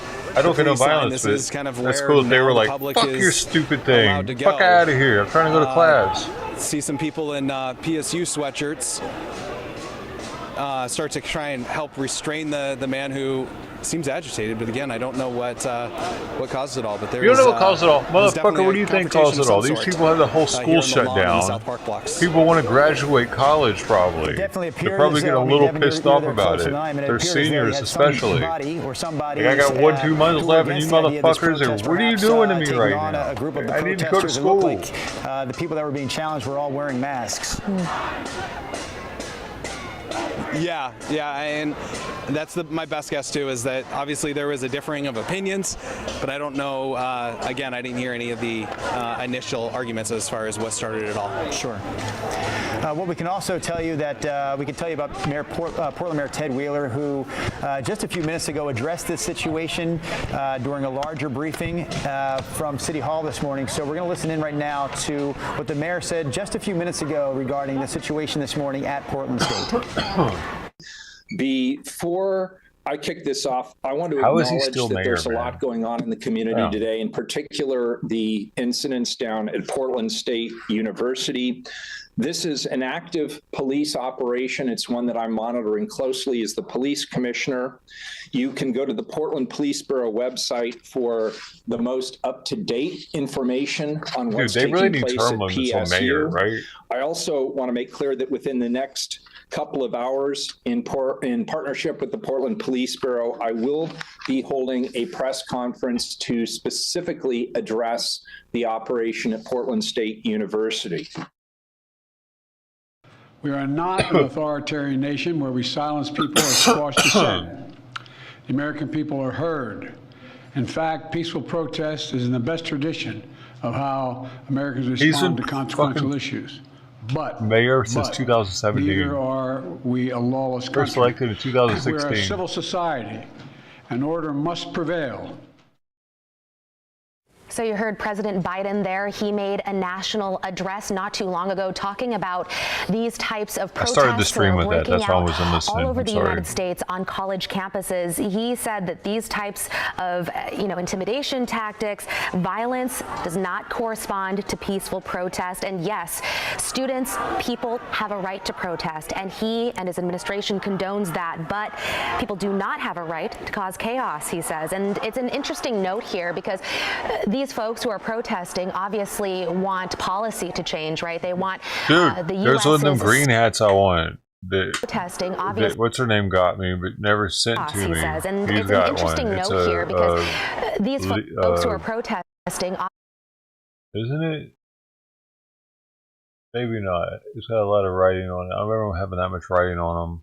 Obviously, want we used policy to see those green hats all the time, though. The U.S. is legal observer at Portland State. Kyle Aboshi, one of the two crews we have out there live this morning, part of the crew that we're going to go to next. So Kyle, can you just update us on where on campus you've moved to and what you're seeing right now? Sure, we're in front of the library in the park blocks, and you can see heavy police presence. I had to fucking officers kind of assembling uninstall in the park Firefox and reinstall As we give it you kind of a broader again view, today, maybe it will and kind do of all help kinds of like establish registry fixes where and things shit. are and how things are laid It keeps out. not working whenever to the left of your turn my screen, you see the computer on the demonstrators morning. there. It just doesn't work at Police all. lines set up. Hope he works Chanting, tomorrow. officers standing by. Then you've got the park blocks that are empty for obvious reasons. It's cordoned off, it's closed off, there's no school today. And then to your right here, Dude, for Portland, this is a lot of is people the there. library, which has been the focus of demonstrations over the past few days, and police have now confirmed that they've cleared the building, so it is secure. The university now has control once again after demonstrators had occupied it for several days. The real question is how long this protest will continue on the campus. Campus is closed, so in all likelihood they can continue on for several hours, if not the entire day, unless there's some type of destruction. Disruption, yes, but not destruction. Police obviously are standing by and standing back. Having watched this situation unfold all morning long and seeing a number of arrests, and also the crowd kind of grow, you do have to wonder if police are kind of rethinking their strategy. And we've touched on this throughout the morning, but I think it's worth revisiting. And that is, in previous protests we've seen here in Portland, particularly the Occupy Portland protests in downtown Portland, when there were tents and an encampment, barricades set up in 2011, police gave warnings, and then in the middle of the night went and cleared the encampment. By doing so, it did not allow people to come down from the outside and disrupt the process. Here, they chose to come in the morning hours during daylight. It wasn't overnight. It was being broadcast on the news. It was being shared widely on social media that this was happening. And even Portland Police was publicizing the fact, we're making announcements, we're going in and clearing the library. You've got to wonder if, as a result of that, the crowd grew, and now they face a challenging and certainly dynamic situation that they may not have had this happened in the overnight hours. And that really is the question. Especially in comparison to other schools. Keep the drama, keep the sensation. What could have been? What will be? What has happened? You're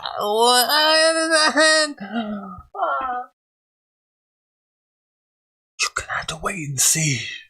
Stay tuned. you do have to wonder if they're rethinking this. You folks asked Bob Day in a live interview, Portland Police Chief, about the timing of this all and the decision. In listening to that interview, and I would like to go back to hear a little bit more about that, but the sense I got was it was strategic, yes, but it was also about resources. Having enough officers available at the time to execute this and to clear the library. So I do have to wonder, though, if in hindsight, if they would have rather have done this in the overnight hours and then not had the crowd assemble as they're dealing with now, and we'll see how this plays out. Because obviously, as far as resources are concerned, it's going to take a lot of officers and a lot of time for this crowd to disperse. And the question is, how long will it continue, and will it remain peaceful? I'll send it back to you. Kyle, I appreciate your perspective because clearly you've covered both today's protests and also the Occupy Portland protests that you referred to earlier.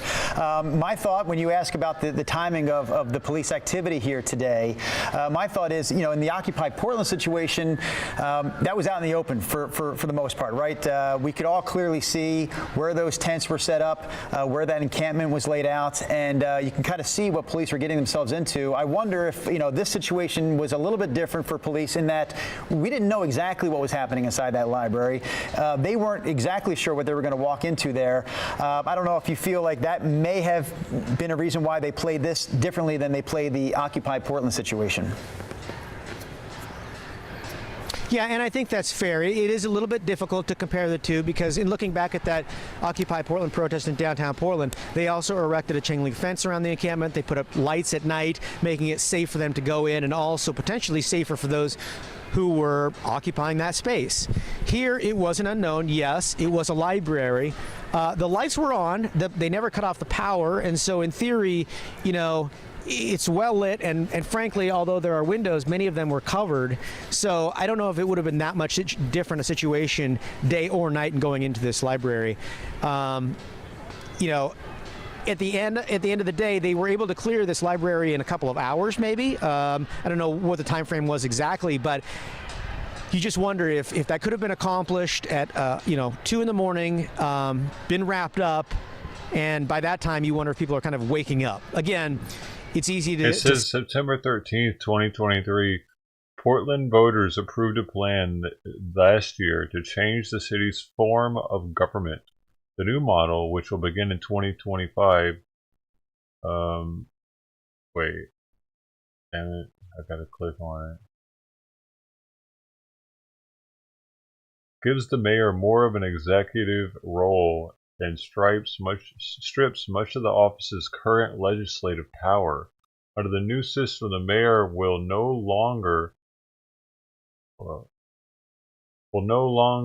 oversee the day-to-day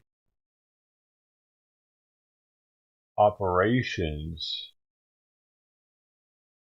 Oh no, will no longer oversee city bureaus or vote on city council. Oh wow. Except to break a tie.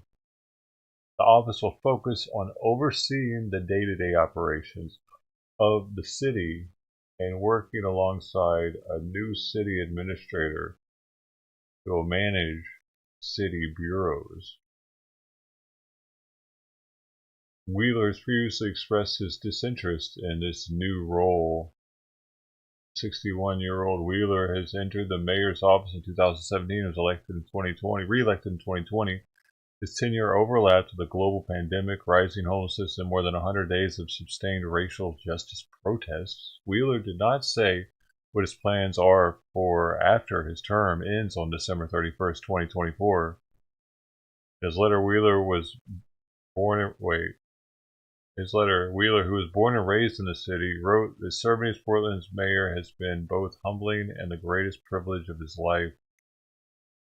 I am a firm believer in public service and know that when government is accountable and responsive to the needs of the community, it can be a force for good.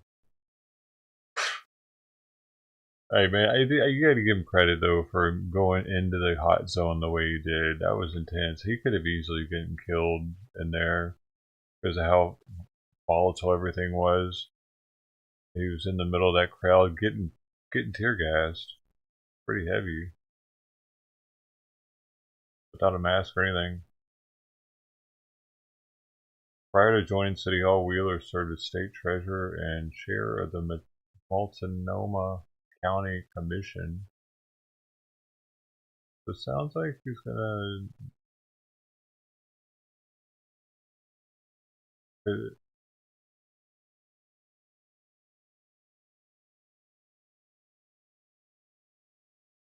I don't know, the title of this is Portland Mayor Ted Wheeler will not seek third term.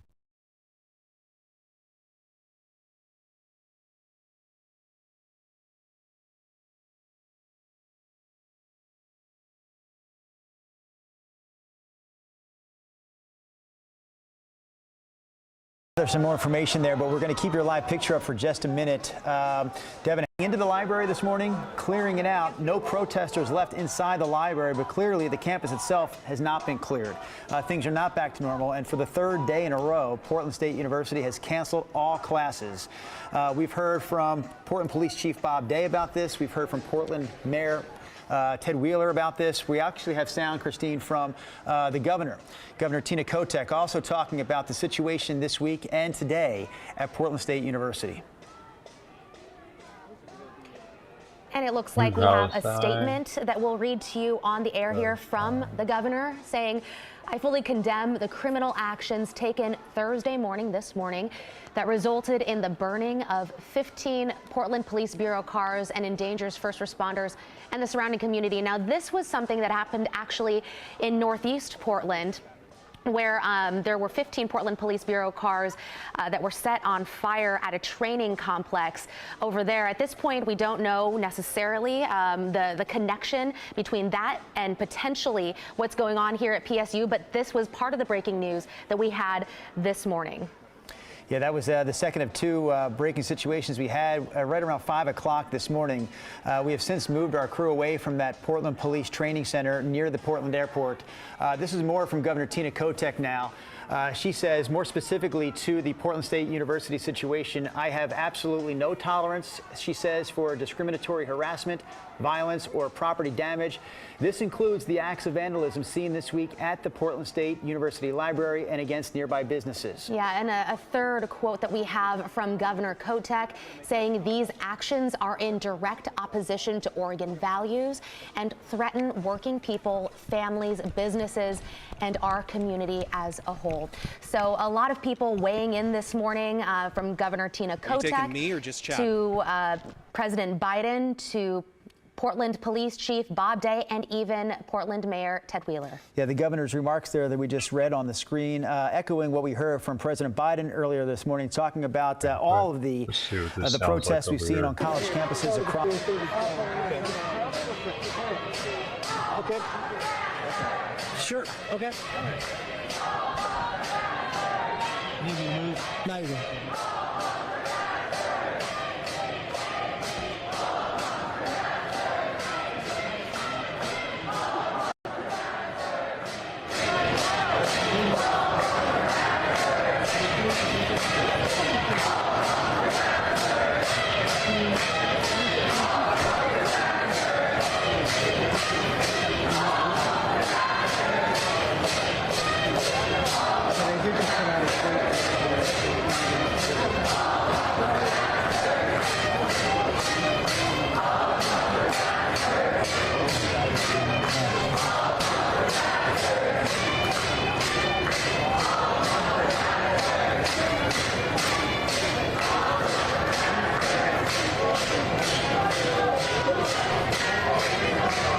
And like now it's turned into just an anti-cop protest. It was for Palestine. Yeah, well, Sean, as you say, it's changed a lot throughout the morning. There hasn't been much change in the last half hour or so. We are directly across from the library, where we still have a number of protesters, at least 200 people, and I would say, I would just guesstimate, and Portland Police. Thing of note that I would say is in the last 5 minutes, it looked like there may have been some sort of shift change, like a group of officers came in and another group kind of left. So I don't know what that was about, but it was no major change in terms of strategy or what the officers were doing here. We still have this large group basically surrounding the police line here. Now there was...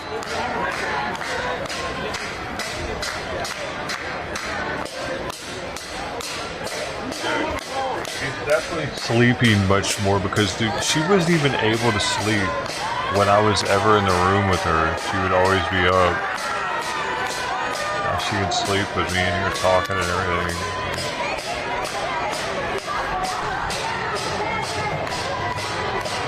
I should have you now. You should have my mic now. Just change batteries.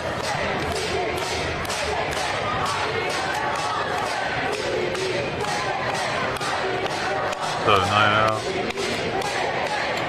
Right here, me too, man.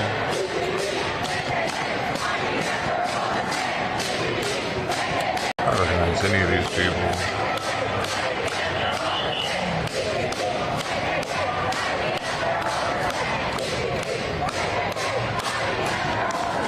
Just trying to see if I recognize some of them streamers.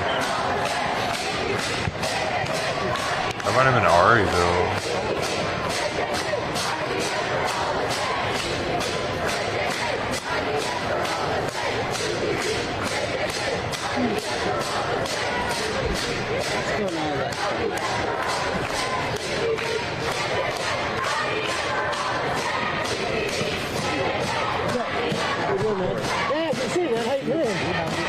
What brings you around these parts?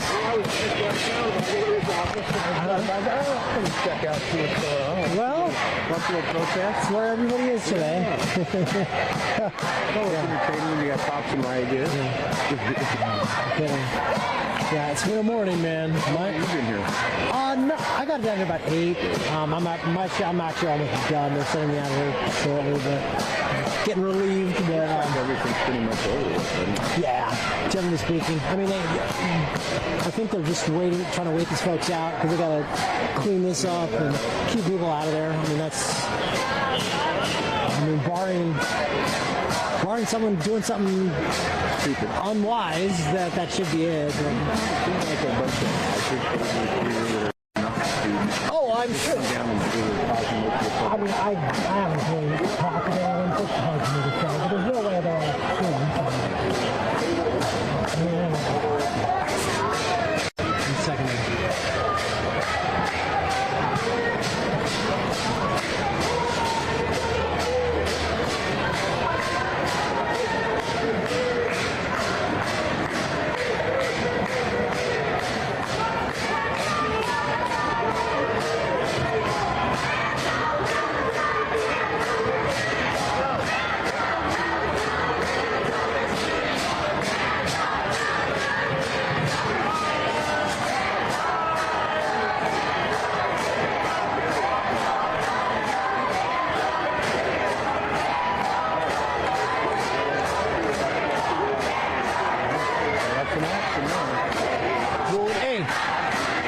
Come to us. Come to us. Come to me. Come to us. Yeah, I'm just saying there's stuff going on. I mean, maybe. Stuff going on in Portland State. Yeah, you can come to us.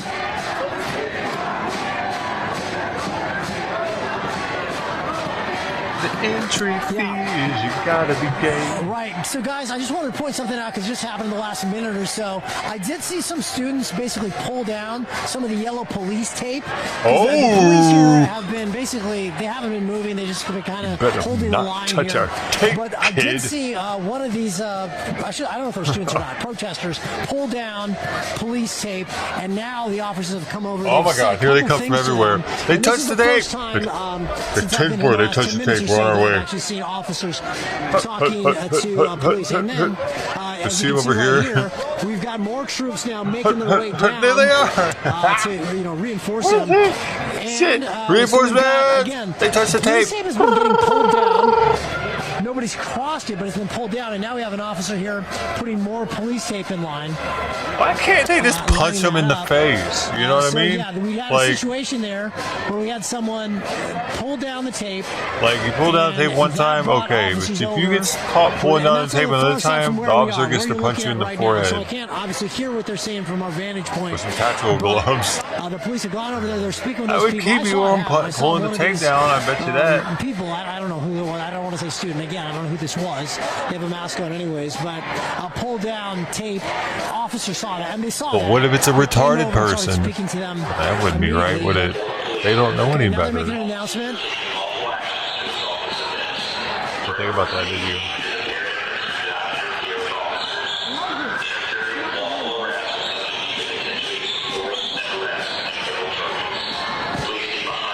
Hey, Bubba. All right, so to paraphrase, if you couldn't make out what that announcement was, it was basically saying, stay behind the police tape, and the cops are going to be lawful. Don't interfere with the police work that they are doing. If you do, you're subject to arrest. But essentially, stay behind the police tape. Hits that fucking tape, because, dude. again, we've seen people tear that down.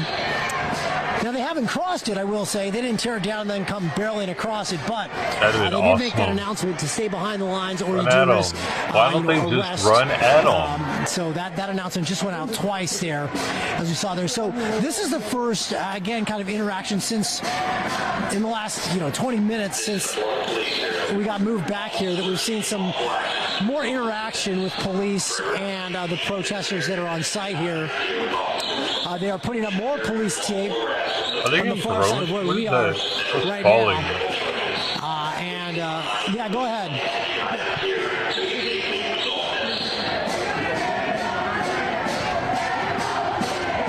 Got some pretty sweet trees out there. Yes, and Kim, so I saw Poor one much trees don't earlier, even know what's going 8 a.m. on. when we first arrived. Or do they? And then, we saw, I guess around maybe 9:30 or something like that, maybe 9:45. We saw about 3 people taken into custody, not at this location. This was after we saw that large number of people burst out of the she wants to see the library. leader. I Look how don't many know if it was colors any her of those hair people. is. I don't, we obviously we weren't getting any sort of, identification as to who those people were. But yeah, personally, this morning I've seen 4 people taken into custody. None in the last, Especially since it's green. none in the last hour and a half or so. That's a power. That's like a we have power seen top multiple female people taken color. into custody, yes. So that's the situation. Yeah. No, I was just going to say, guys, that's the situation. Go ahead. Yeah.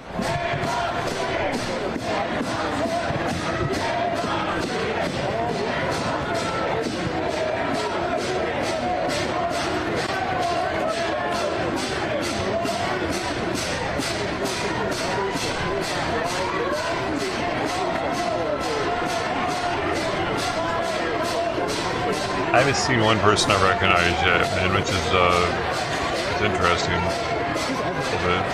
Like all the protests we saw in Portland, and hardly anybody was wearing masks like that. Oh, there you are. I was like, where is Right. hanging? That's 11. Were they all wearing masks? Oh, no, it's 10:45. Okay. Yeah. No, they were saying do a switch before 11, so we could take it boom. Should we just start with them? Oh. I'll just, yeah. Do you have Live E5? I think so. No. I'll just take a look at it. I can pop it up. You might want to check. How's my battery doing? I'm probably going low. Camera not connected. It's you're 4,000. Your battery is very low. Yeah, it's low, 13%. Okay. I'll let him know. We might be able to do my 11 o'clock hit. Yeah, they're not for sure.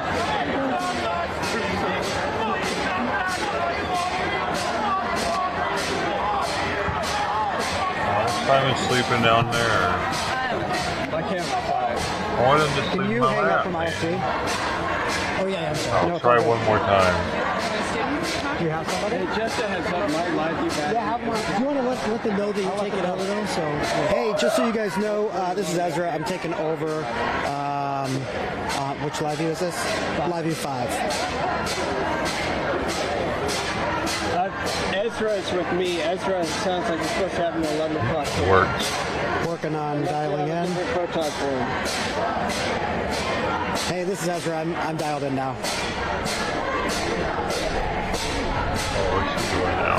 Okay. Oh, I can't reach it. Are you listening to the show at all?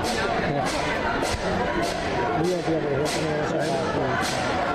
With you taking my shot, it sounds like we're about the closest that anyone is. Are you in contact with them back at the station? I'm trying to get James. Oh, I got the booth number right here.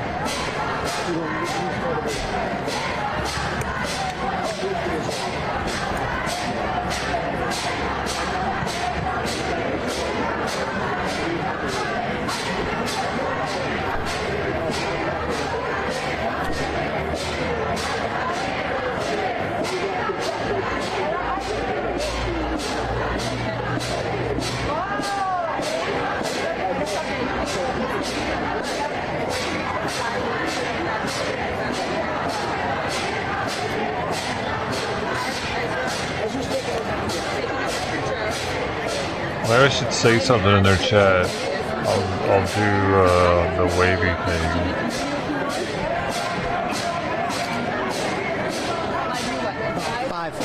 Take it over for me. Taking over taking over for Joe. How they know, man. Yeah, I can do. Yeah, let me go get him.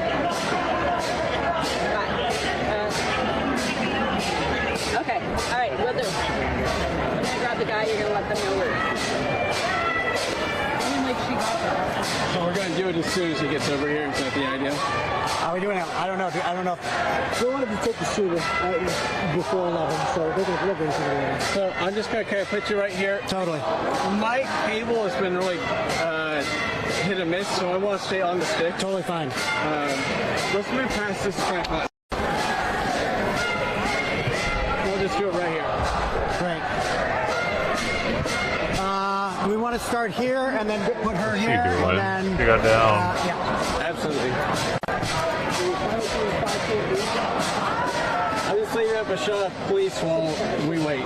Okay, that's fine.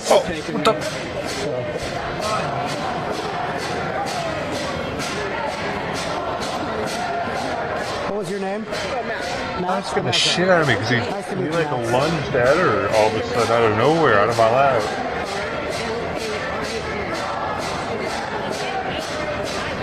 Were you inside the library at all? Or you were not? Okay. I just showed up. You showed up today? Okay, gotcha. All right, Ezra is ready for the interview whenever you want to toss her. I assume they want that live? All right.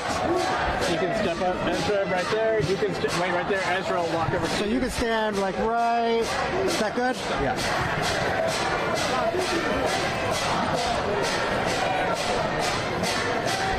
It's Max, right? You're a student here at PSU? I'm a freshman. Freshman, great.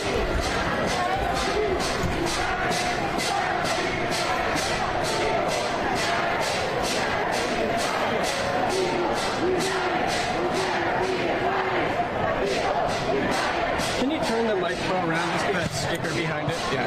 Thank you. It's usually covered with a mic flag.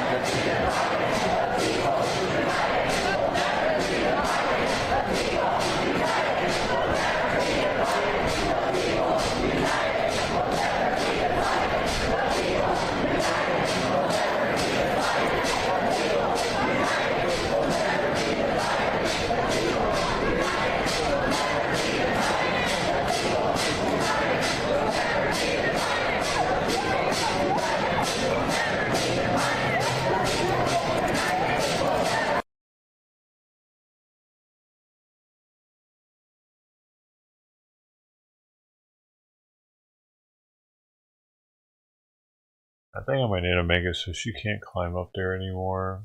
She just be hurting. Stationed over here to the left, just right outside the library. Now, as you guys mentioned, of course, police have since cleared the Portland State Library, but there's still a lot of signs over here. There's even soccer goalposts between the police and the library, and they're starting now to even some walk away from the protesters. This has seemed to calm down a little bit over the past 5 minutes or so. Now, we've seen a couple of scuffles out here this morning. Nothing that I've seen between police and protesters, but more so people that are either Portland State students or other protesters out here. Those have quickly dissolved and have been broken up. So far, there's a lot of chanting. There's even some kitchenware that people have brought out and banging on that kitchenware too. There's chants like "Free Palestine, free our students" out here at Portland State. And as you guys have been covering all morning, I mean, this has been going on all morning. We've had crews out here since 4:30 as well. The size of the protest seems to be about the same as it was when we got out here maybe an hour and a half ago this morning, and it's still relatively peaceful. No collisions or clashes between police and protesters. Now, of course, as you mentioned, there have been people who have been sprayed, potentially with pepper spray. We also saw some people, Christine, you mentioned the saline, the solution that might have been used. We've seen some older people who maybe they're community members, maybe they're faculty, we don't really know, who have brought water bottles and poured that on the backs of some of the people who have also appeared to be sprayed earlier in the day. So we'll continue, of course, to keep you updated as we learn more, guys. Okay, Thomas Schultz for us live on the PSU campus.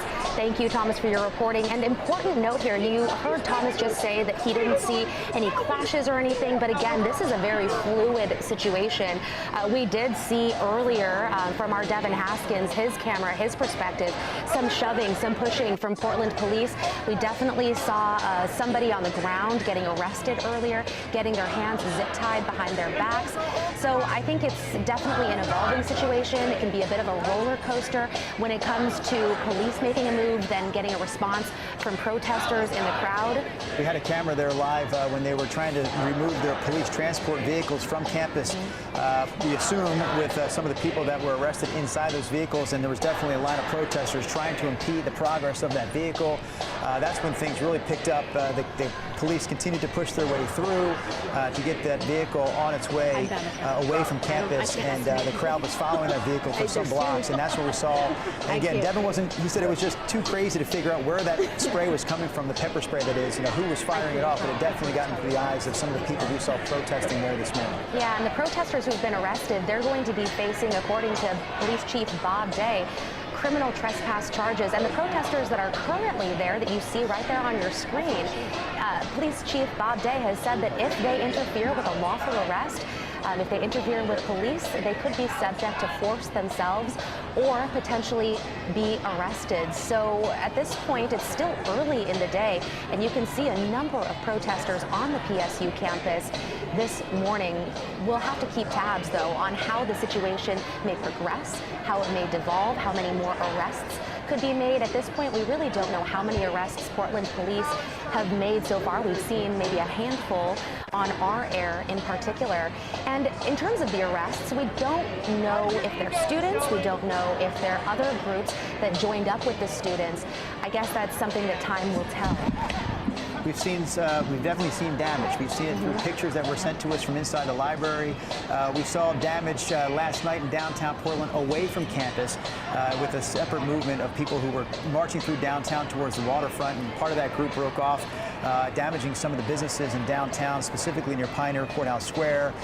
Going back to the beginnings of this movement on the campus at Portland State University, the protesters there, students, some of them for sure, were calling on PSU to call for an immediate ceasefire in the war between Israel and Hamas. They were also asking for the university to cut its ties with Boeing. Boeing has reportedly supplied military hardware to Israel. But we also know that Portland State just 3 days ago, in response to that, said it was going to pause that relationship, if you will, with Boeing.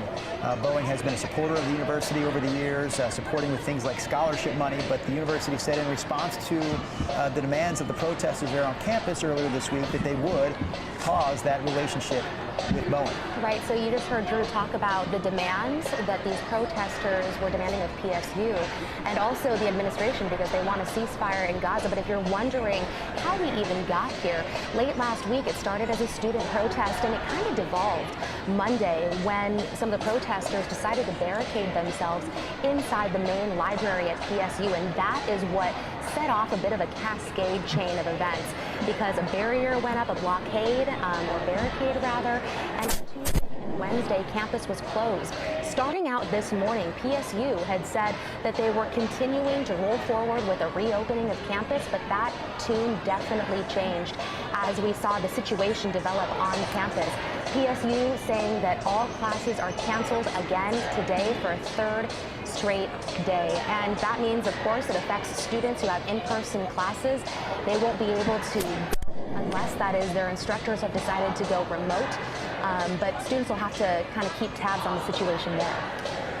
So one thing we've heard from Portland police in the last hour is the fact that they have cleared out the library. That was the primary mission, at least that's what it appeared to be when police arrived there this morning, was to remove what protesters were left inside the library, the main library there.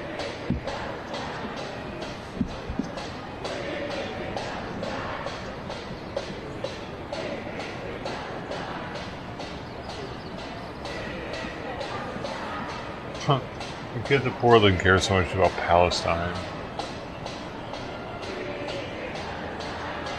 Dang.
Copy. Copy.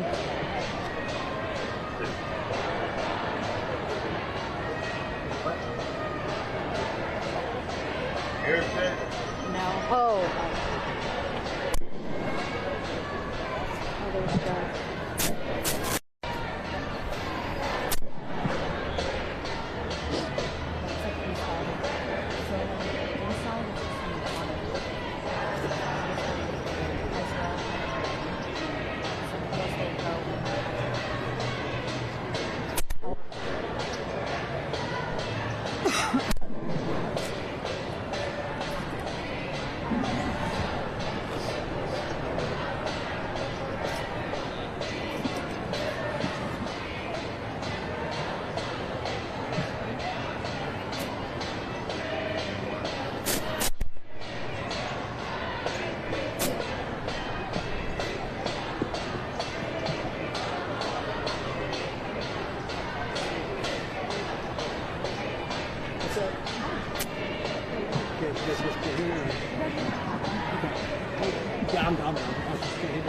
Where were you at? Because once you guys are gone, it's just going to come right there. So Ezra took over first. So Ezra's there. And he's going to be there with us.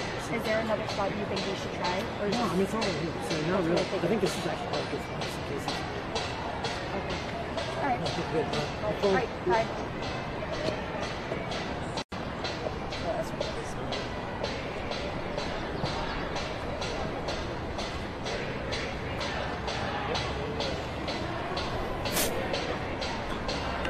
I don't know if we're going to at some point,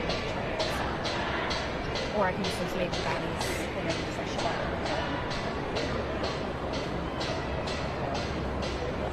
Oh yeah, I just don't like to do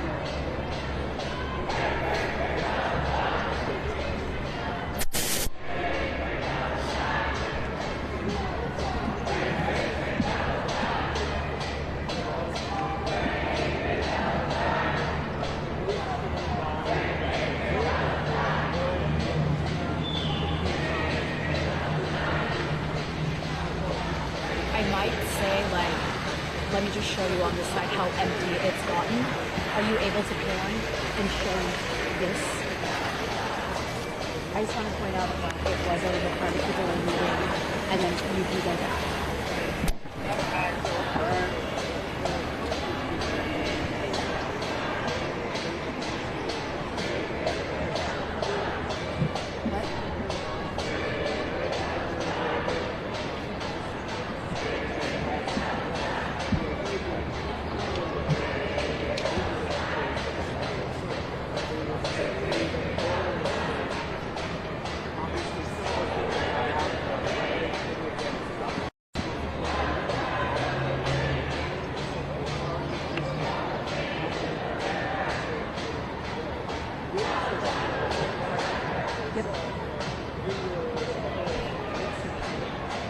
Once I can, well, just follow my directions.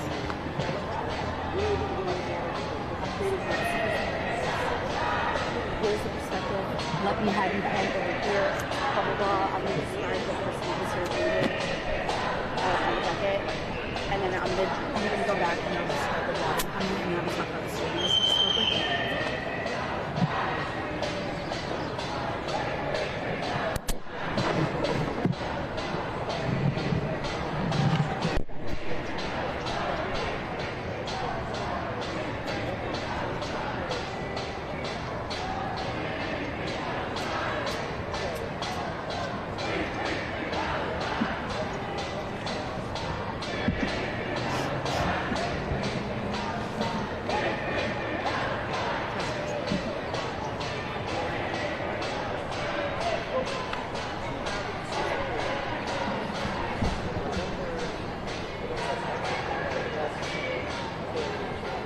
Hey, Mia, we are actually on a very opposite quiet side. Hardly anybody's here. We are far away. You can kind of see where the crowd is coming over, but I'm going to have my photog just pan over to his left just to give you, there were a lot of people here A lot of them looked like they were non-students. They kind of just wanted to see what the fuss was about. You can see it's empty now. Even more people has gone. Now, earlier there was a woman, a protester. I'm not sure if she was a student or not. She came. She had a bucket. She sat down right here, right in front of this caution tape, and started going with the rhythm of the chants. However, we are not the only news crew here, so I don't think she liked that very much. She ended up taking off, and I'm not too sure where she went. However, earlier we did see some police officers enter the library, probably trying to make sure that it's all clear. They have since come out. We have seen some police officers exchange. I don't know if it's a shift or maybe duty. We did see an officer bring over a pack of water because, again, you know, we've been here all morning, so have they, and it will continue on. But again, for now on this side, it's been pretty quiet. People are here walking their dog, coming to check the and then they're leaving. So not too much is happening over on where we are, but we will keep an eye on things just in case. Yeah.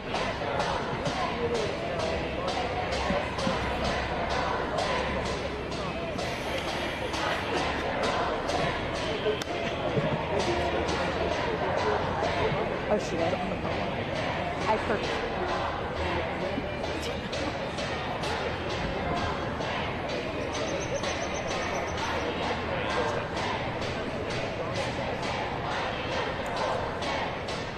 Demonstration was Simon.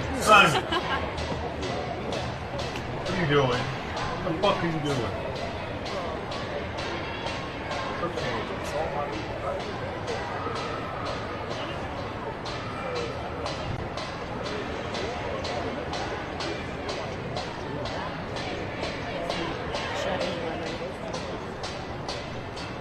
She was able to take pictures with her phone, but she was, just.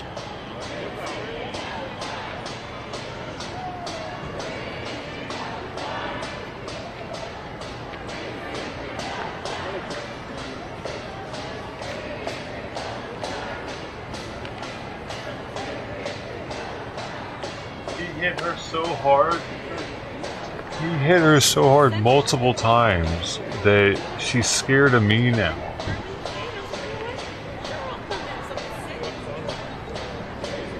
It was up, man. It was up. It's fucking weird. It's been building up into this whole fucking time.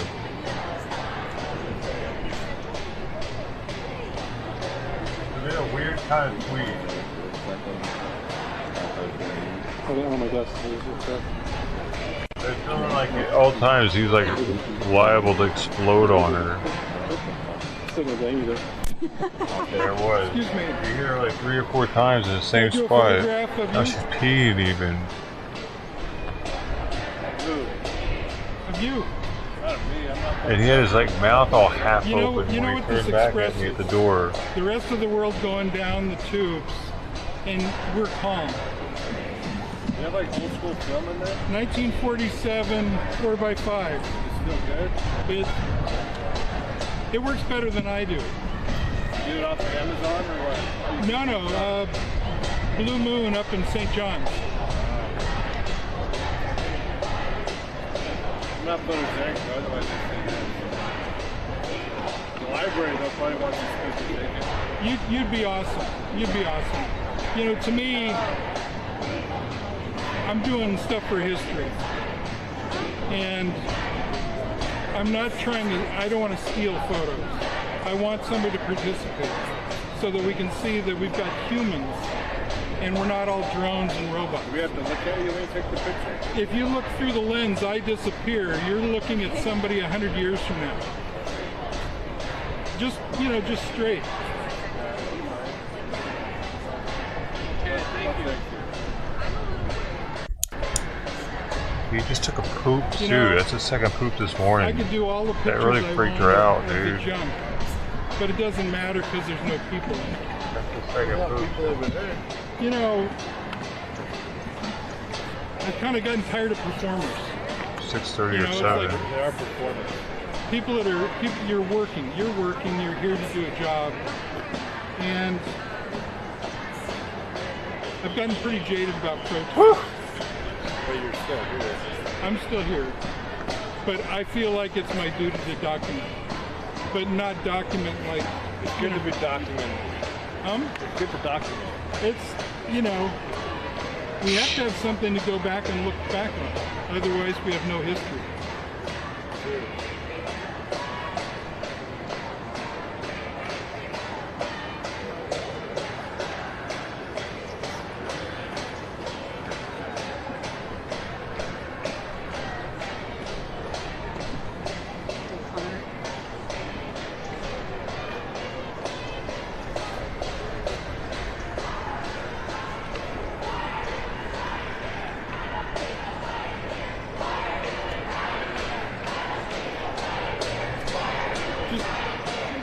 You know, again, a human connection. I just want a human connection. I would, but I didn't see it. You know, That picture. you don't rub it in. My last name is Hare. I have no hair up top either. It's overrated. I'm sorry? The hair up top's overrated. I should tell my wife every time she wants. That guy said too. Yeah. Why the damn charging cable?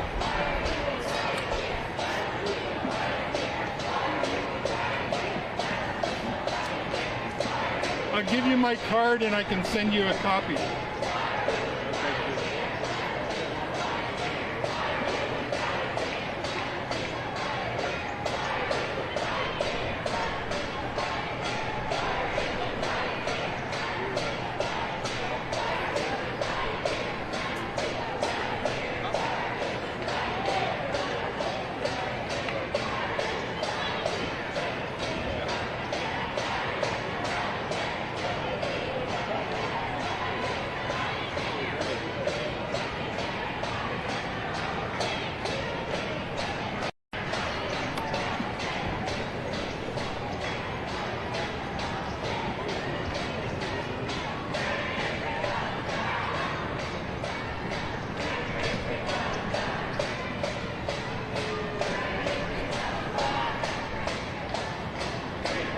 I really wish you would stop running around and playing. On the north side of the library. Really, it's not making it any better.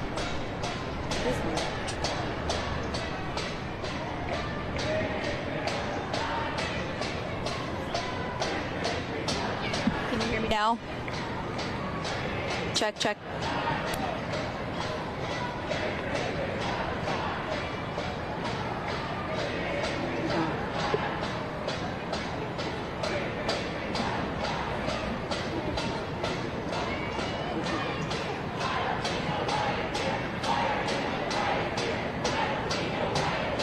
Can you hear me?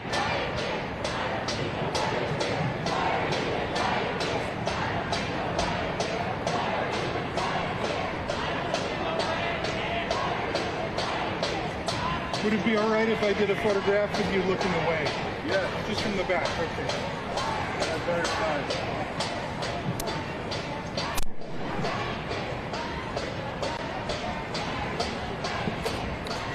Yes, I can hear you now. So right now it's really quiet. We are on the north side of the library where not too many people are here, just some onlookers trying to see what's happening. They're staying for a couple of minutes and then they're taking off because they're walking their dog.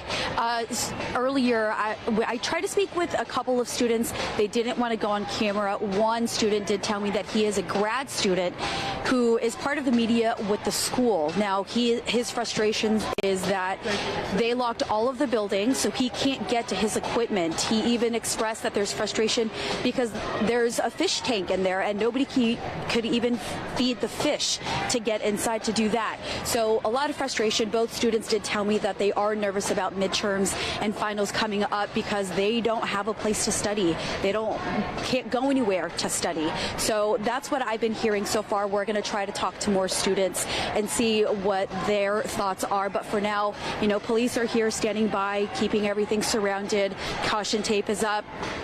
Caution tape is still up. Now, we are pretty far away, so the chant is really faint. I can't really tell what they are saying, but it doesn't seem like they're going anywhere anytime soon. We have some officers, you know, talking in small groups. Some actually I see are eating. They're eating lunch. So I think the exchange of police officers that we're seeing, you see a group of 4 or 5 officers take off, and then another 4 arrive. It looks like they are just kind of changing shifts to give each other a break. Again, like I said earlier, we did see a police officer bring a pack of water. So we are going to try to talk to more students. Again, this side's pretty empty. Even patrons who live in the area aren't even staying for long.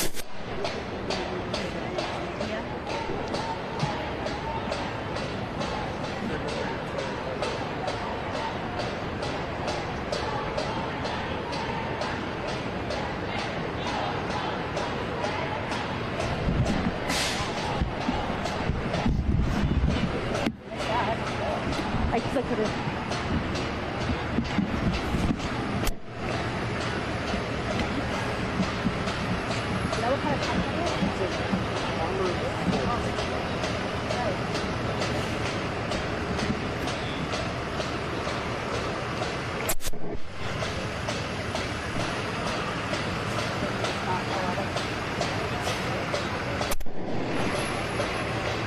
They got a cleanup going underway right now. Look at this shit.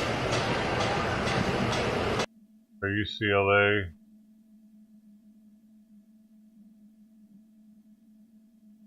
This. Why is there a line?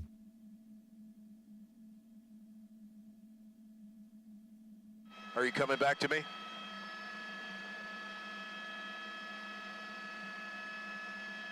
Okay. Is it going to be a hit, or is it just pictures only? Okay. All right.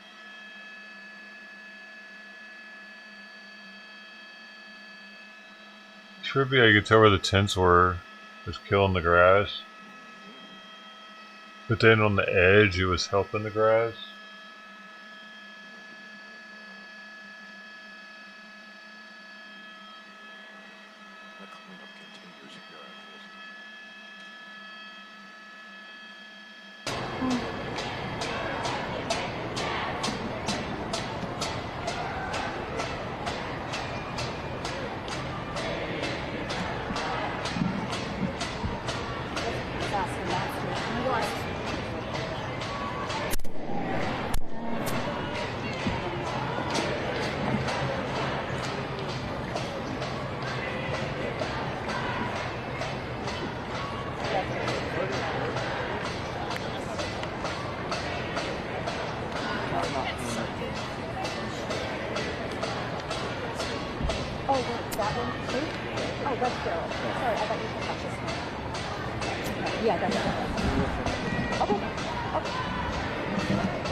Today's The Rock's birthday, Sister P.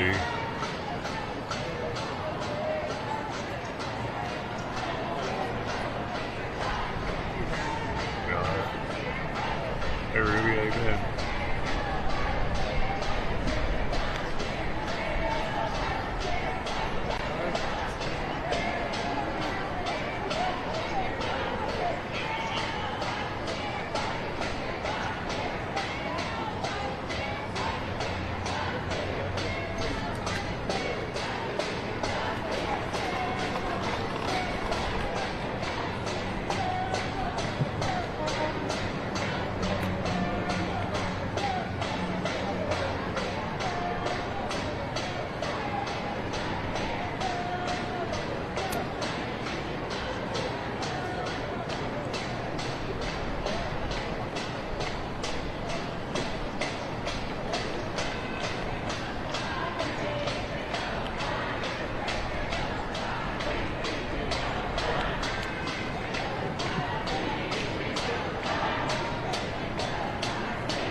Dude, I kept hearing something outside. I was like, what the heck is going on? I look out there, and it's one of my neighbors chasing a bunny down the sidewalk, dude. What the hell? And then another neighbor came up and helped her grab it.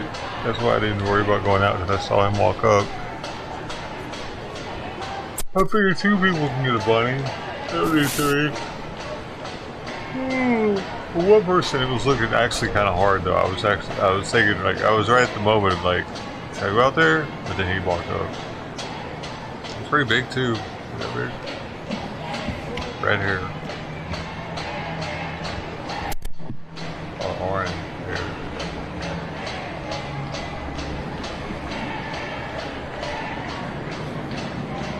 Not every day you see somebody chasing a bunny down the sidewalk.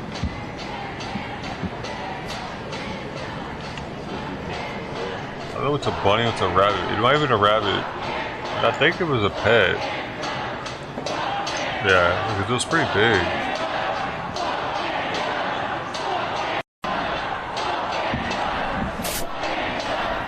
We got out of the house.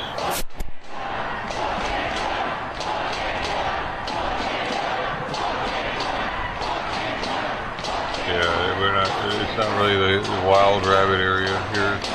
I mean, we did have them. It's kind of a sad story. The university, the community college here, Long Beach Community College, had bunnies everywhere. But that was a rabbit, I think. These things were smaller, and they lived in the ground. And they were everywhere, all over campus. It'd be something I'd go have a cigarette and hang out with the bunnies. Go back in class. One night somebody slaughtered all of them, or more than, who knows if it was more than one person, but they killed all of them. Maybe it was the campus paid somebody to do it, who knows. But the way it happened, everybody came to school one day when there were dead bunnies everywhere. I wasn't there anymore, but I read about it.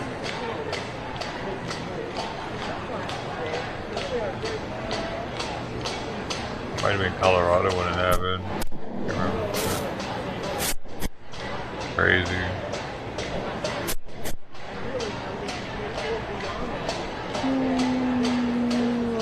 They were probably wreaking havoc on the lawn though.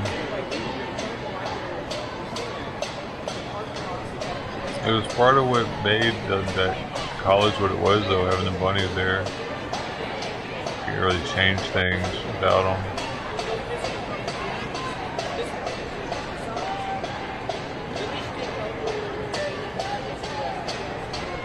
Dogs. I can't remember the particulars on the story, but for all of them to be dead like that, so many of them be dead, I think they would be less trusting the dogs than they were of people. That's what I think it was people. If they would have just went into their holes seeing dogs, they definitely trusted people on that campus.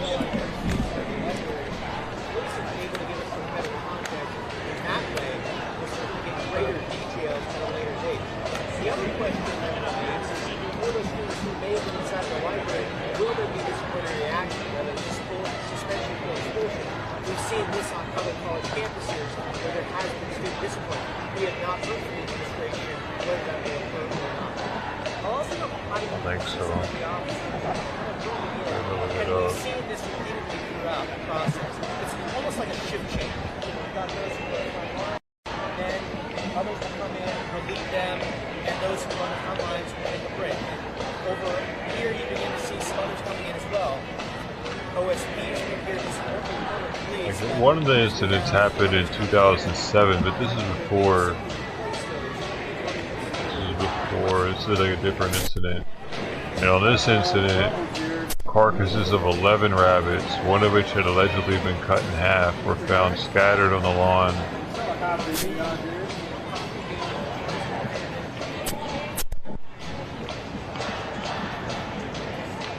They couldn't conclude.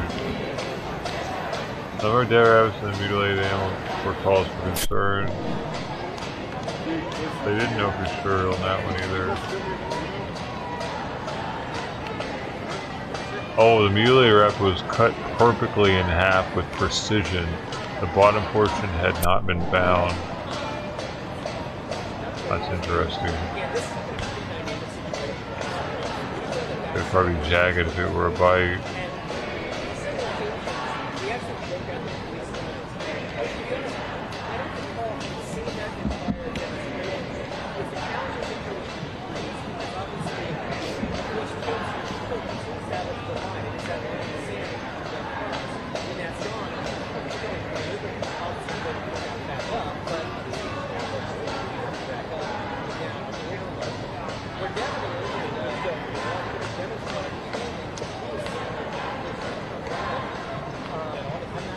Copy.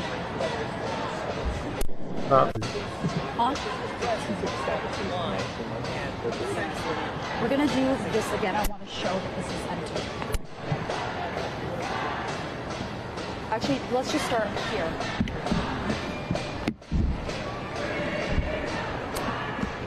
And I'm gonna move out of the way to get all of that. Everybody's a back, dude.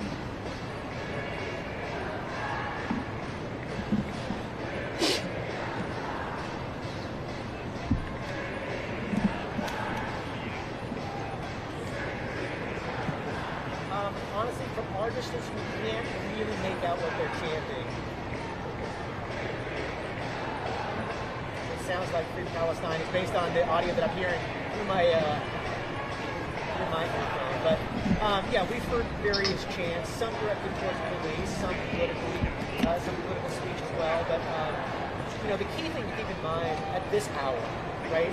The current status of this demonstration is it's peaceful. There's no physical confrontation. There's no property damage occurring. Yes, so I am on the north side. I'll show you the library in just a minute, but I just wanted to give you a lay of the land of how this side is completely empty compared to where Conor McCarthy is. We have people who live in the area who are hearing the chants. You can hear them from far away. Can't really make out what they're saying, but they're coming up. They're kind of viewing. Some are even, you know, getting some tape of it, and then they leave. So this is pretty empty. All of the action has been over on that side. Now I want to show you where we are compared to the library. You can see all the destruction and the signs, pardon. And just a few minutes ago, we've seen 2 large units of police officers kind of come in. One is just leaving right now. Some are on break having lunch, and the others are kind of just exchanging shifts. But like I said before, it's been pretty quiet. You know, 12 people have been arrested, 4 of them PSU students. A lot of people on this side where we are seem to be non-students and just onlookers. Everyone else is kind of in the midst of everything, but from our view, it still has remained pretty quiet.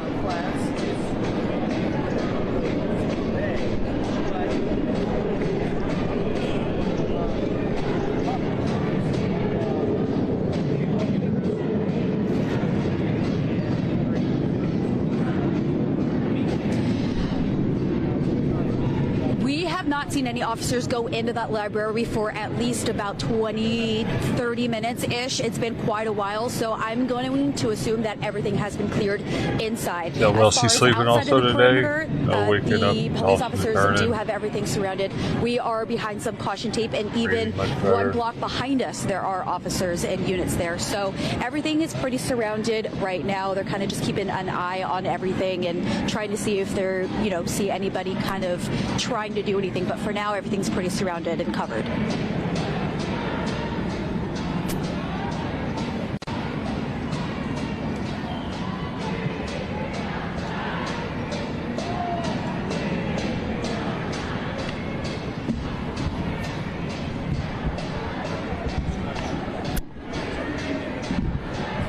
Oh, no, you're fine.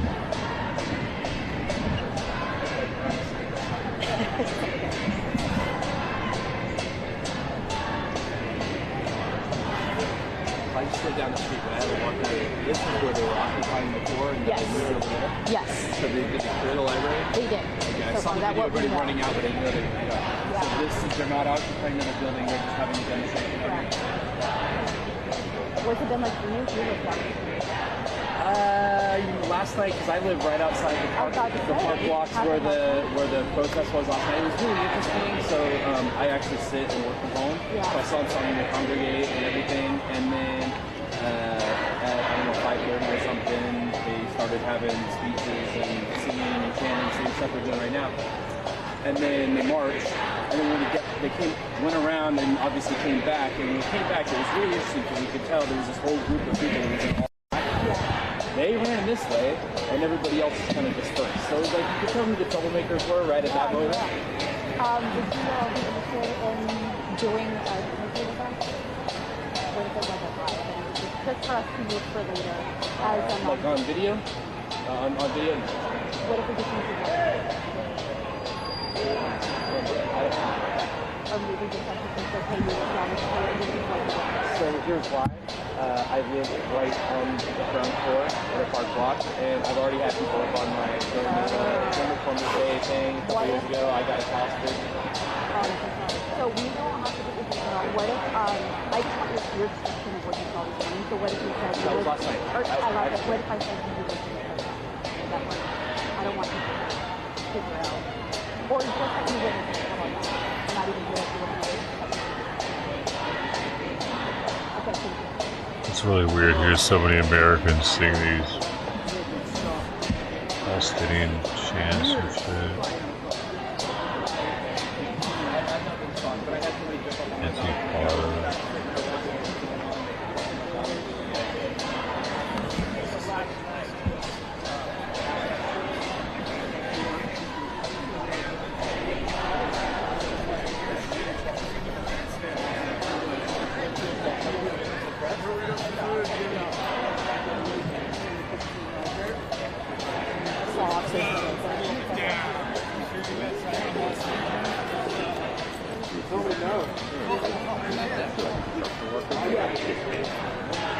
I didn't care for the plywood.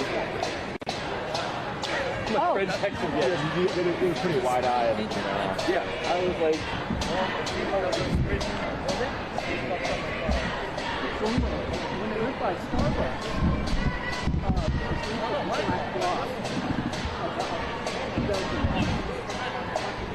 Man, I wonder if Palestine, Middle East is like, look, it's working. These kids are going to be adults one day, and they're going to be on our side. I mean, they're adults now, but they don't have much power. One day they might.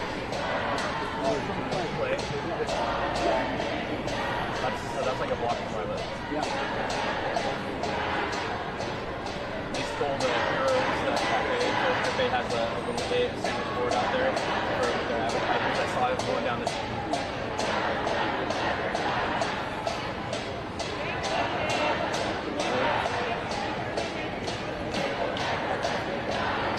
Look at the expression on my face. Maybe even use one of them for a terrorist attack.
She's also not doing near as much twitching and stuff when she's sleeping.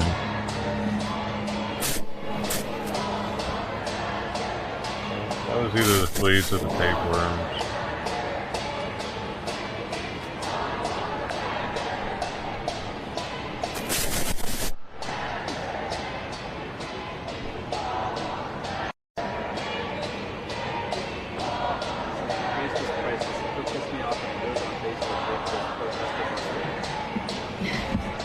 I mean, it's kind of sad because I wonder what mom's going through. Mama cat. She's still alive even, maybe not. Maybe she died from worms.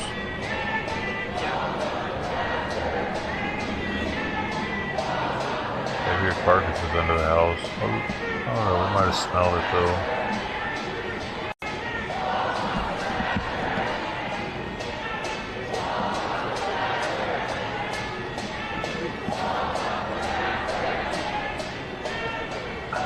We're doing frosting.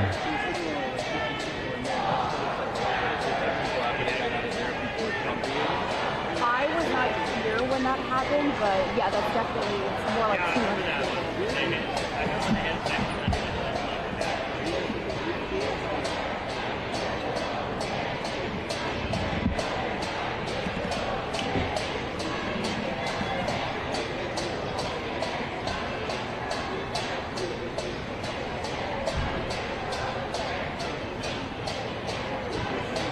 Christie's unit, today's The Rock's birthday too. No, probably not. KPT. Okay.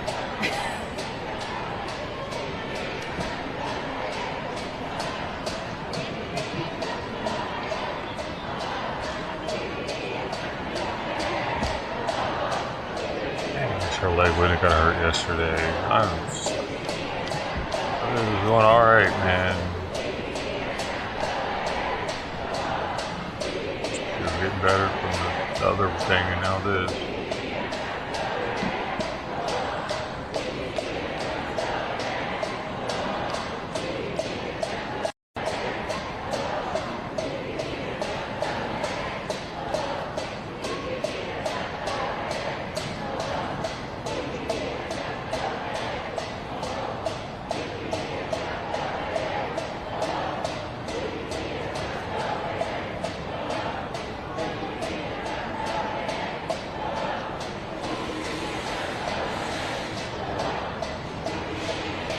What did they say now?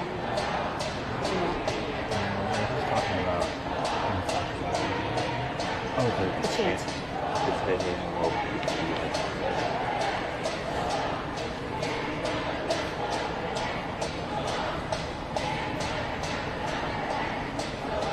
Oh, police has got to go.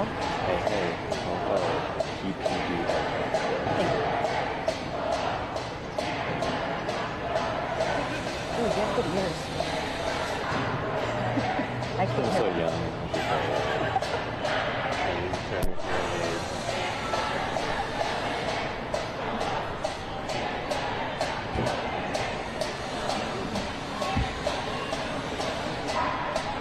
Yes, Monroe. Oh, really? I already, dude. I know this is a rumor. When I lived in Hawaii, there's a rumor that he was the last, or one of the last living ancestors of King Kamehameha of Hawaii. I don't know if that's true or not.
Is he really Samoan? So he's not Hawaiian.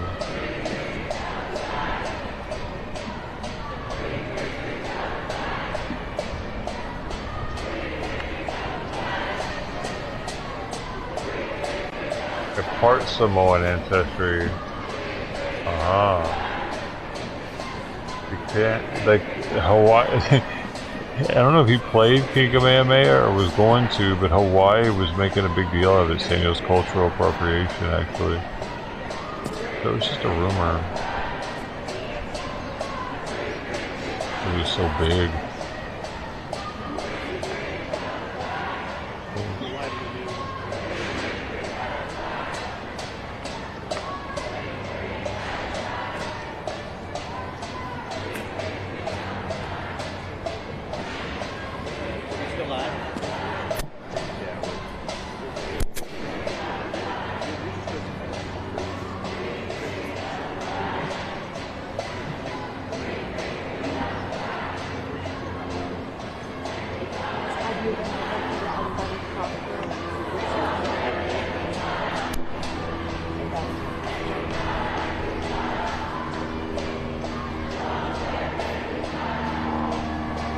What the hell? Look at this, y'all.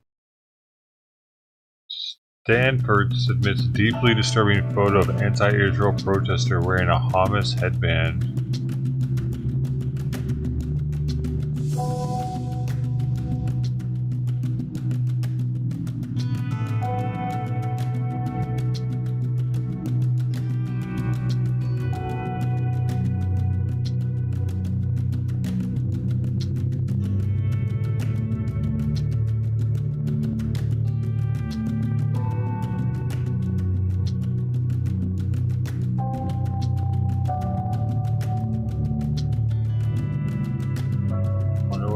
Got it.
It absolutely feels unreal.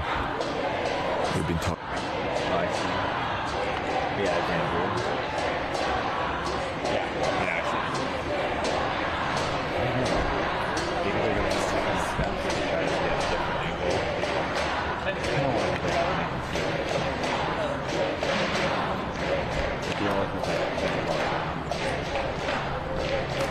Hey, sir? Is that it? Yeah.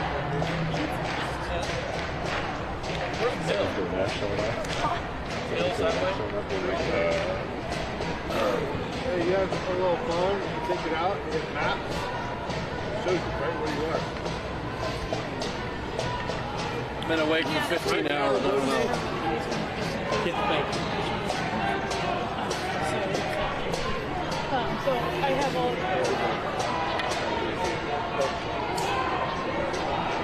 Got the pen.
fine.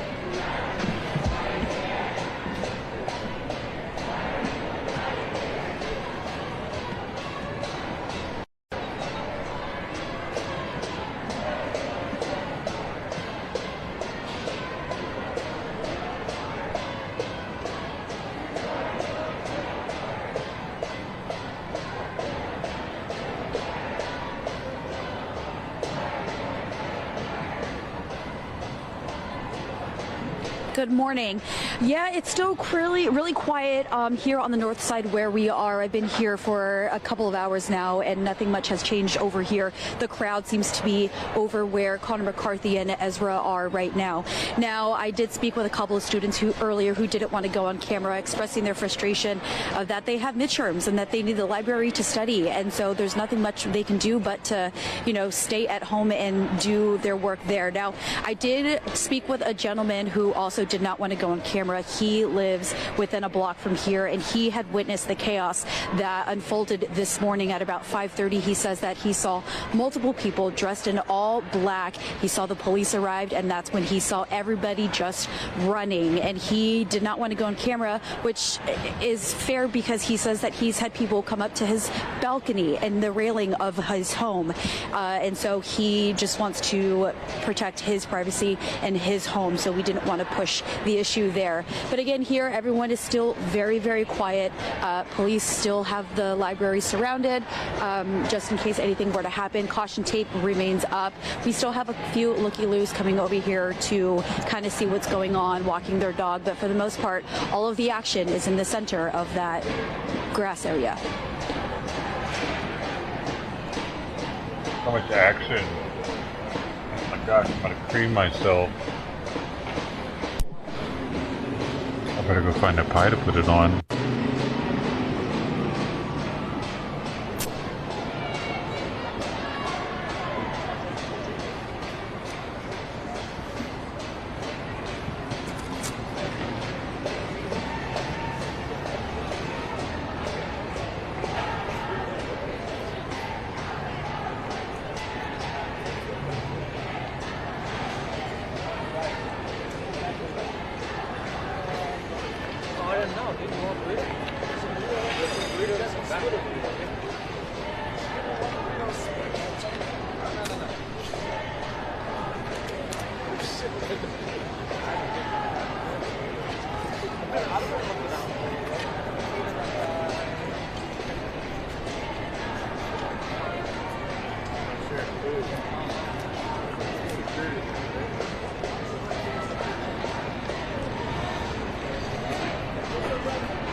Why don't they just make the cops leave?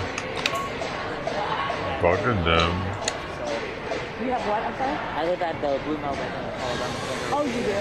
How has it been like for you lately? I guess the constitutional rights. Like for me right now is that we've had campus closed for the last 3 days, and I'm the communications intern with the Career Resource Center here. So for me, I go in person for my internship, trying to make sure we get stuff done and everything. So we've been having to do a lot of remote stuff. And for me is that we need to get flyers up for events that we've been having to plan. We have a Clear Colors conference coming up that's tentatively this weekend. We've just got an email saying like, hey, are we still housing the event and stuff like that? We don't know. Because of the developments going on. Right now, I even called my parents. I told my parents what was going on because I was here like earlier this morning. Yeah. When it was like spread out down here. Yeah. I just walked up to be like, what's going on? All of a sudden, crowds were coming in. I'm like, I fear people, like, I respect what's going on. Sure. I just fear for their safety and their lives at this point. Police are doing their job. That's all they're doing. Yeah, yeah. Would you at all be interested in doing an interview with us? Absolutely. No problem. Okay. Would you have a computer if it's live or not, or would you rather not do it? Live, whatever. Okay. What is your first name? Taylor. Taylor. Yeah. Paulina. Okay. Hey, we can do a live interview if you guys are ready. If my friends see this, I am sorry for them. Because I will stay like Copy. I'll just ask you questions. If you want to ask me. Him. Do you want to use? You want him to be on camera? I'll walk to you. You can stay there. That's fine.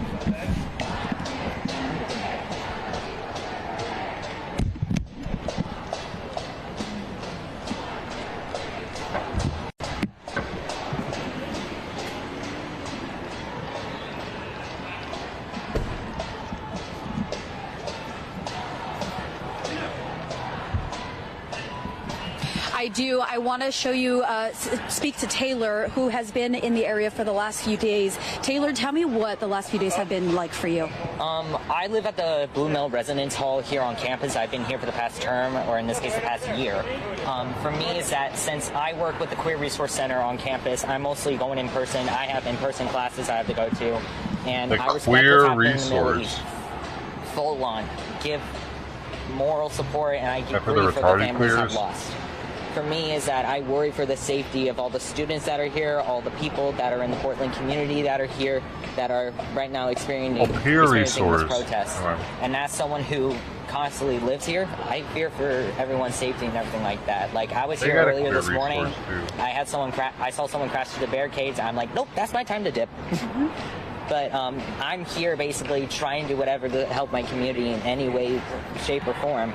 And that I just fear for everyone's safety, and hopefully everyone doesn't get hurt while doing this.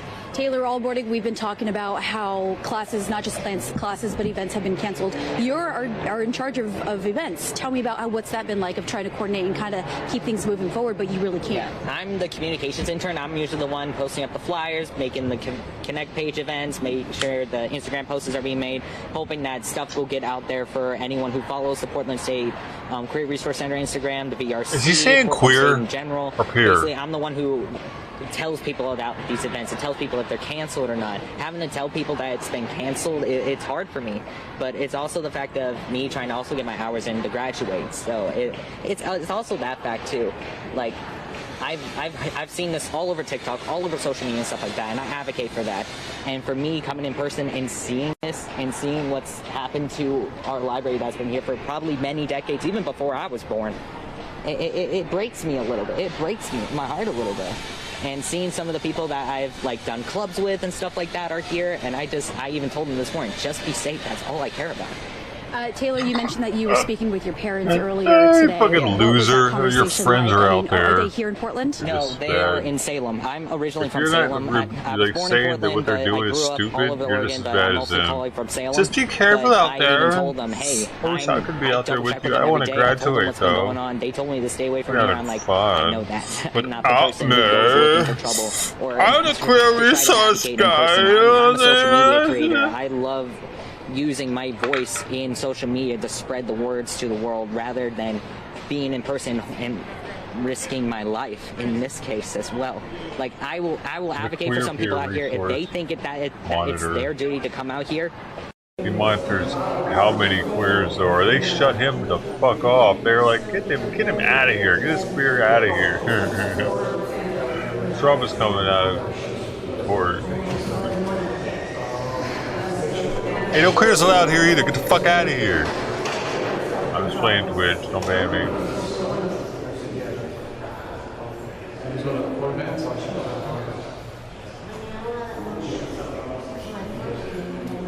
Twitch is the gayest. So you gotta apologize to them about it.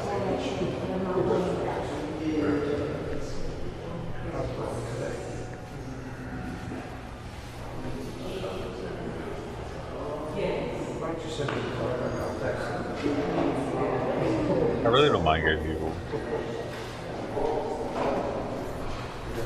Just can you just lay off with using the rainbow?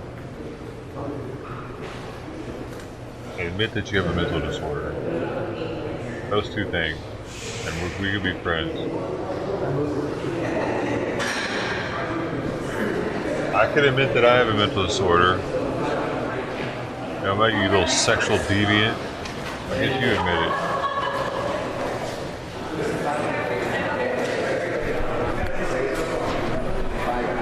Because mine has to do with my penis. It can't be a mental disorder. Get out of here.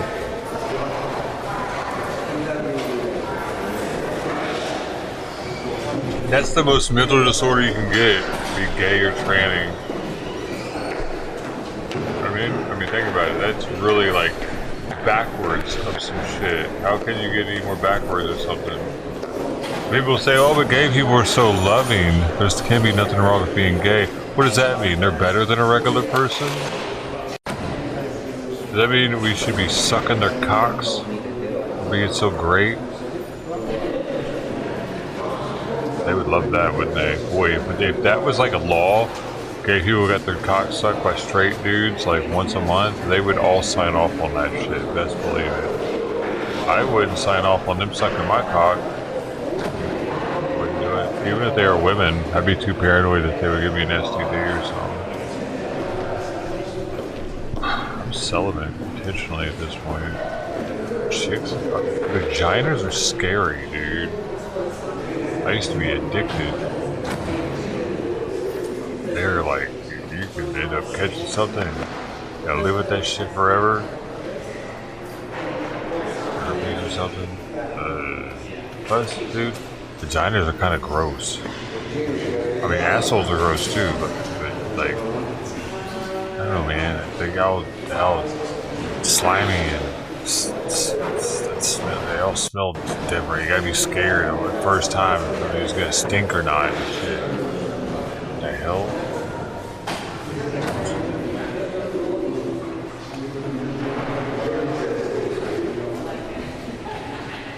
Alien Orpus. That could be a band name. Alien Orpus. That could be someone's screen name, dude.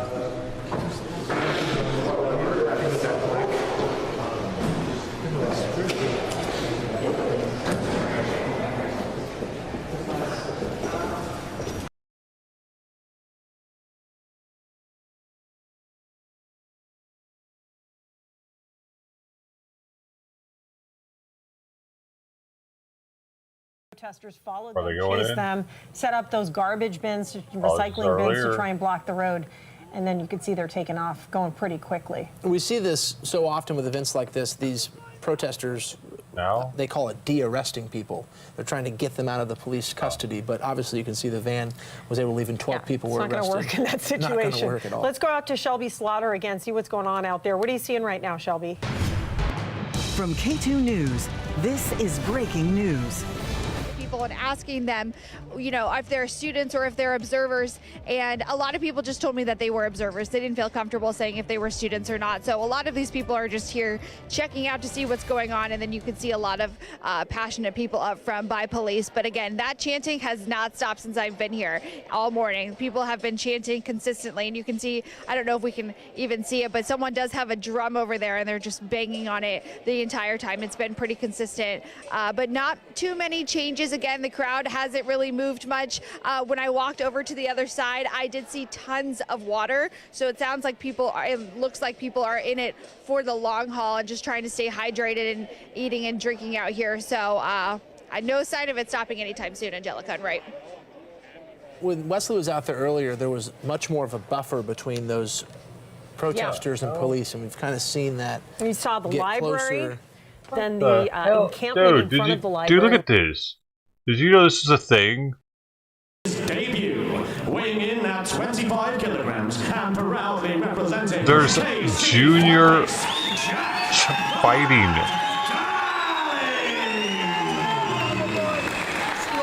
When did this start? How can you not? And then Are you they see him absolutely explode. actually beating each other up? Is he going to complete here, right leg? How weird. Oh, he's trying to pull his leg out. Yeah, I mean, the nicknames are telling you everything, aren't they? They are, actually. What the fuck? Where they've been since I just Friday. got recommended to me out of nowhere. Let's talk about the timeline of all of this, because this did start on Friday. K2 News has been covering it. Karate and every shit's day different. since the They're not protests actually trying started to on campus.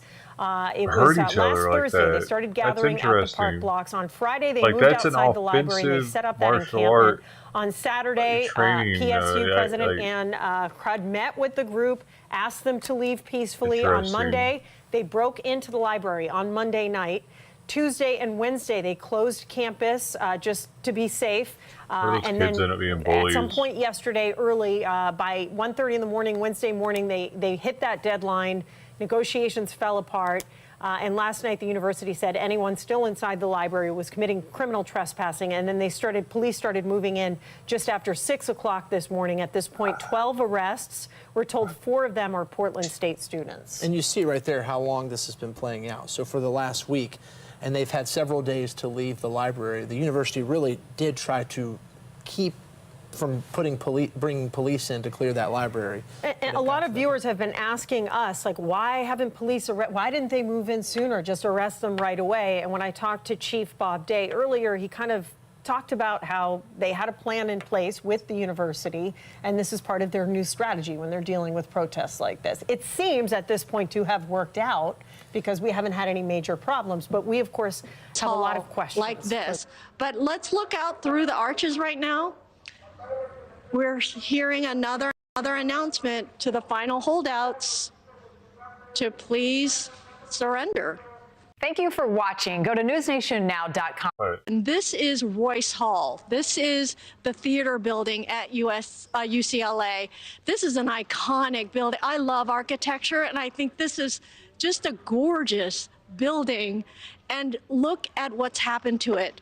These are the steps, just spray painted, and I want to show you the arches in here because these are iconic images from UCLA. I mean, you always see the students sitting in the arches. Look at the doors.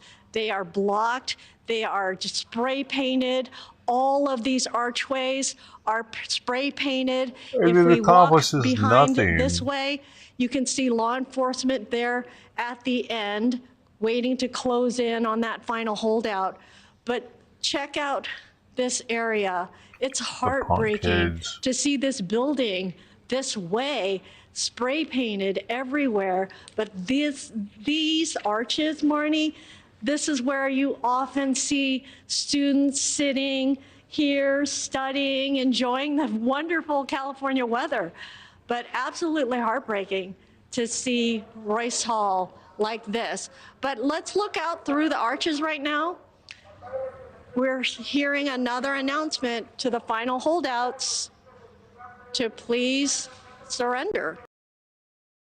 We had 3 or 4 crews around the library who resisted arrest. This was one of them. There weren't that many of them. They either ran and took off and they weren't arrested, or police took them into custody on the backside of the building. Here's a young lady that's speaking. Yeah, so worth it to everything you went through?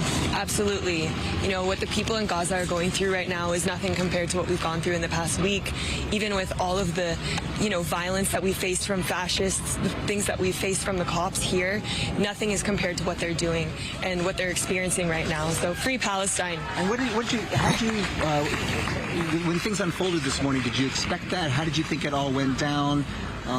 We've been fairly peaceful. We've been trying our best to stay peaceful as an encampment, but at the end of the day, we knew that the cops would have this type of response, that the school would have this type of response. And so we've been doing our best to prepare. We spent all night, all day preparing for this. You're a student? I am a student. So what's next? We're not done. We're not done. We're not going to leave this at that. We're not going to let people forget what happened. What's happening currently in Gaza, we're not going to let them just think that nothing's going to happen anymore. You go back What? to school. Who think that? She said that. Who think that? The UCLA? And, she's just being released, as I said. Fuck? You'll see she has a citation. She also has her breakfast here, and she certainly will be supported by other protesters who have also been released in front of the Twin Towers Correctional Facility, as well as fellow protesters who are here just to welcome them as they leave the facility here. By the way, they're not being brought inside the facility itself. From what I understand, they're being processed at a parking lot outside as they are bussed in here from. So they're not even UCLA making them campus. go to We'll send that jail, you. but they're Bob, giving it's them a interesting. fucking She's one of the breakfast. first, protesters They're that I've feeding really them? seen give interviews. And you've been out there all morning long. You know they've been very quiet. In fact, What? Here, don't do this again. Here's some breakfast. Go home. Them out of that But let us library, see and you for out the here last again. hour or so at least, Mean it. this has been the scene. A mean group it. gathered out in front of the library, a police line holding them back, but really Watching not much you. interaction, especially if you look back to the Go back there and I'm 2020 gonna give protests you when a they were spanking with a wet protesting noodle. the police themselves. There was a lot more Not yelling impressed. and intensity between the groups than there Not is right either. now. It seems like they're mostly just get standing out and of staring here. at each other. Yeah, and that's when the rapid response team was handling protests like this. Everything has changed since then, and we now Dude, have that the, didn't even wake the kitten up. what is it? Or The actually was down there.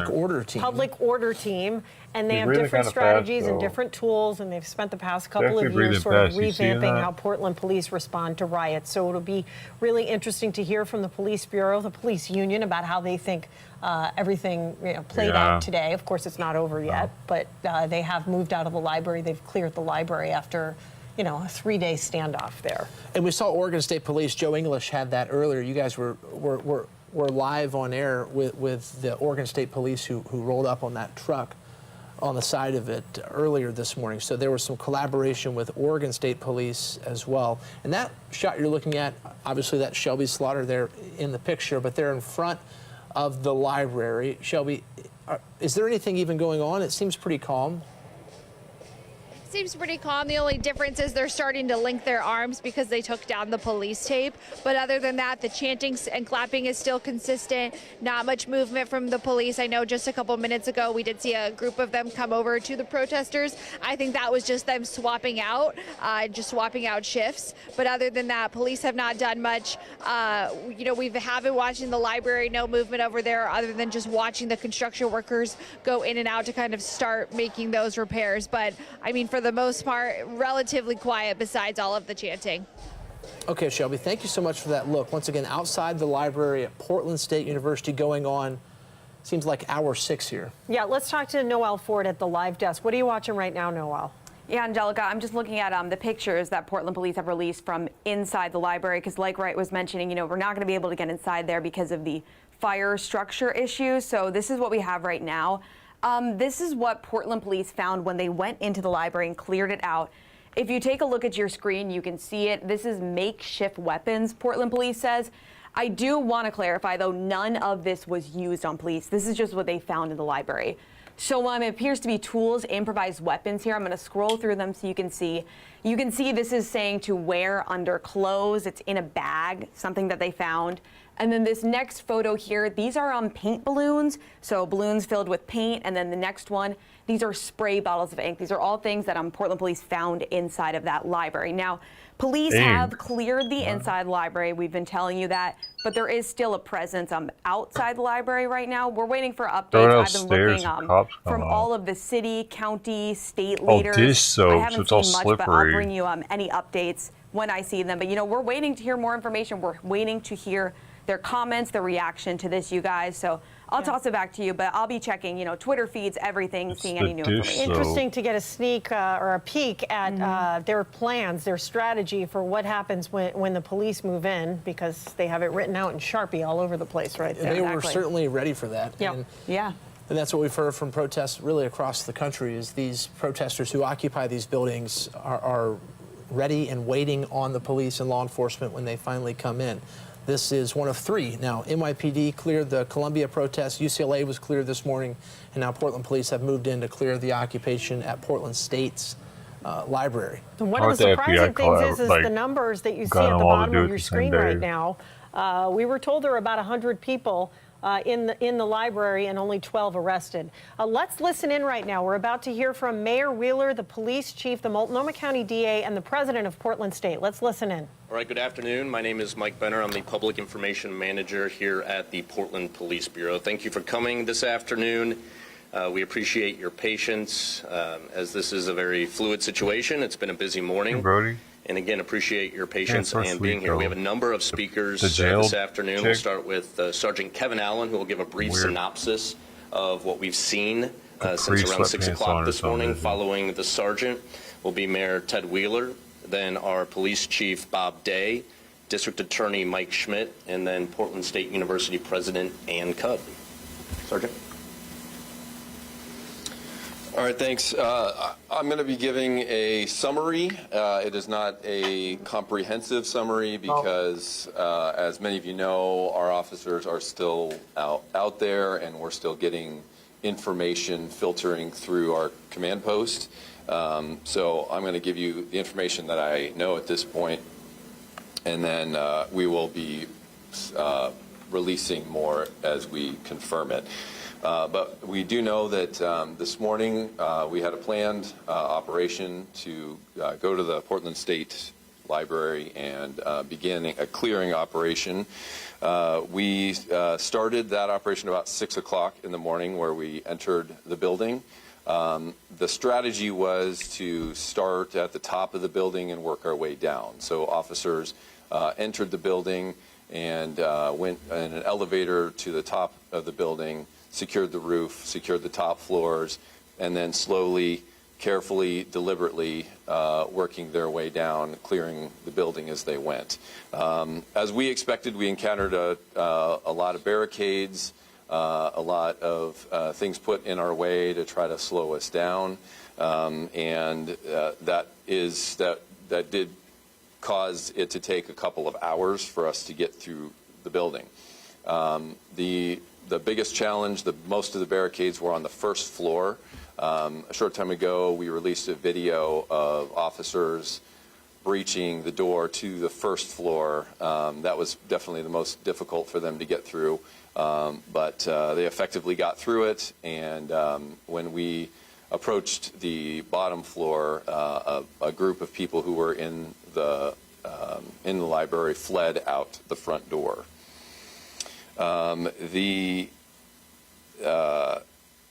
When the officers got down to the first floor, they did make some arrests.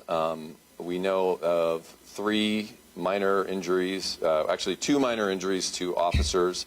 They did not have to be evaluated or anything. There were small injuries.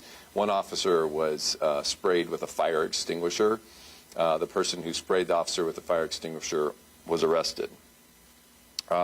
Most of the folks who ran out of the building were seen circling back around, and they became focused on the exterior perimeter officers who were trying to secure the outside of the building.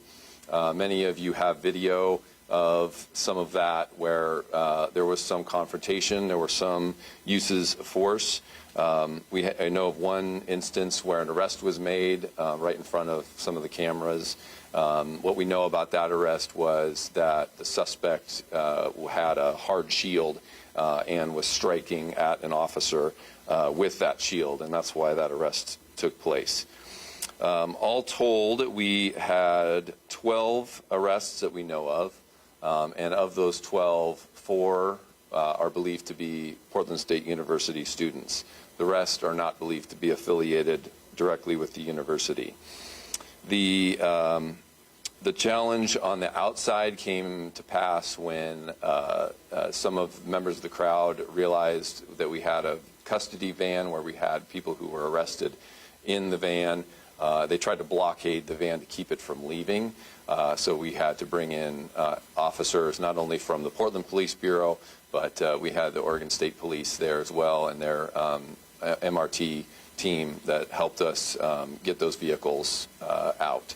That took some time, but we were able to successfully do that. Once we did that, we brought our teams back to just the outside of the perimeter of the library, and the goal now is to get it secured, and Portland State University is working on that process as we speak.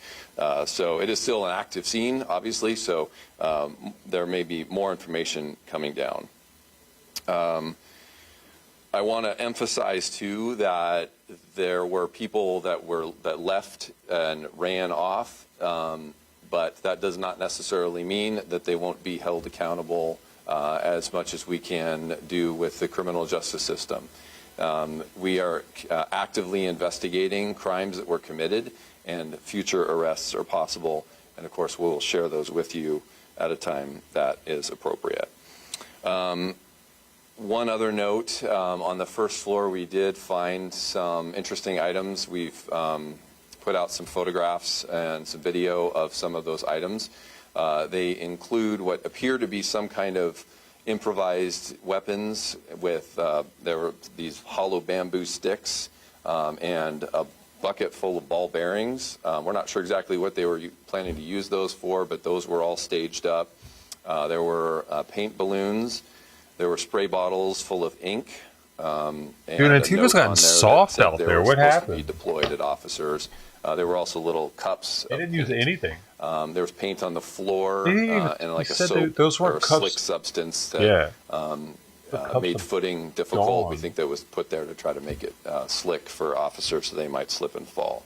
There were also some tools and other things that we're not quite sure what they were intended to be used for. So that is all I know so far. I'm going to introduce our other speakers now. If you could dodge a wrench, you can dodge a dodgeball. After that. So I'll introduce Mayor Ted Wheeler. Thank you. And I'll just speak briefly. I'm speaking in my capacity as police commissioner today. First of all, I want to thank law enforcement for their quick and decisive action this morning, as well as the planning that went into this over the course of a couple of days. They were able, as you heard, to clear the library through an operation that was both safe and effective. I also want to thank our partners. There were many partners who were involved in this. I particularly want to give a shout out to the mobile response teams from the Oregon State Police. It was critically important that we had that support, and I want to thank them for joining the Portland Police Bureau in this morning's operation. A couple of nights ago, very late at night as it turns out, we stood before you and said that we pledged to cooperate, the Portland Police Bureau, our law enforcement partners, the district attorney, and of course Portland State University. And I want to report back to you this afternoon that that partnership remained strong, the communication remained frequent, and the collaboration, I think, helped make this a successful operation up to this point. I also want to stress that nobody is declaring victory. This is a fluid situation. As you just heard, there are still law enforcement folks who are deployed. There is still an active situation, and we're viewing this as a fluid type of circumstance. Last but not least, I also want to thank the local business community. We've been coordinating with businesses, particularly the downtown business community, on what could potentially be the impact of the march that we saw last night. Unfortunately, there were a few businesses that were vandalized. I'm very pleased that we were able to send in Bureau leadership as well as members of my own staff to meet with those business owners and operators, and they're already recovering from the circumstances of last night. Finally, I just want to say this about that. I, for the life of me, do not understand how terrorizing local business operators can possibly impact events in the Middle East. If you believe that by damaging a business, which frankly harms the frontline employees who work in those businesses, and we've had reports that they were frightened, that they were traumatized, if you believe damaging those businesses or trashing a library on a university campus will impact events in the Middle East, then you are delusional. What we need to do is come together as a community, protest peacefully for those who choose to protest, and not engage in these rampant acts of criminal destruction and violence. Criminal destruction and violence is not protest. It is criminal activity, plainly and simply. And we're here today to tell you that we will hold those accountable to the fullest extent of the law, to the degree that we can. Thank you. And next, I'll introduce Chief Bob Day. Bob has only been the permanent chief for a matter of days. I had a great deal of respect for him previously. Now I have even more. Chief Day. Thank you, Mayor. I just want to echo one of the mayor's comments, probably a few of them, but in particular that this isn't a victory lap. In fact, I see events like this with a great deal of sadness. And the reason is because the criminal behavior that we've outlined and we've seen demonstrated really co-opts the true message and the significance of maybe what is trying to be accomplished. We all have deeply held beliefs, whether that be about conditions around the world or right here in the city of Portland. And when we see the activity that we've seen over the last few days, or even going back to 2020, we lose the opportunity to bring about real change.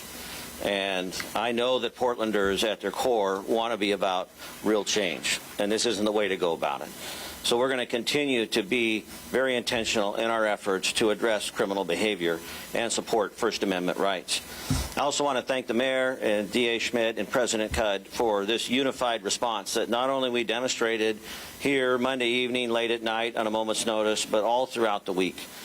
I think this is unique for us as a city, but really unique for us as a country. I've not seen this anywhere else where the university leaderships, the police, the mayor, and the district attorney are coming together and saying, yes, we want a different story, we want a different narrative. This represents in a small way what Portland is and what Portland can be. And I would encourage our other elected leaders, our other university presidents, state leaders, as well as federal leaders to step into this space and support this work.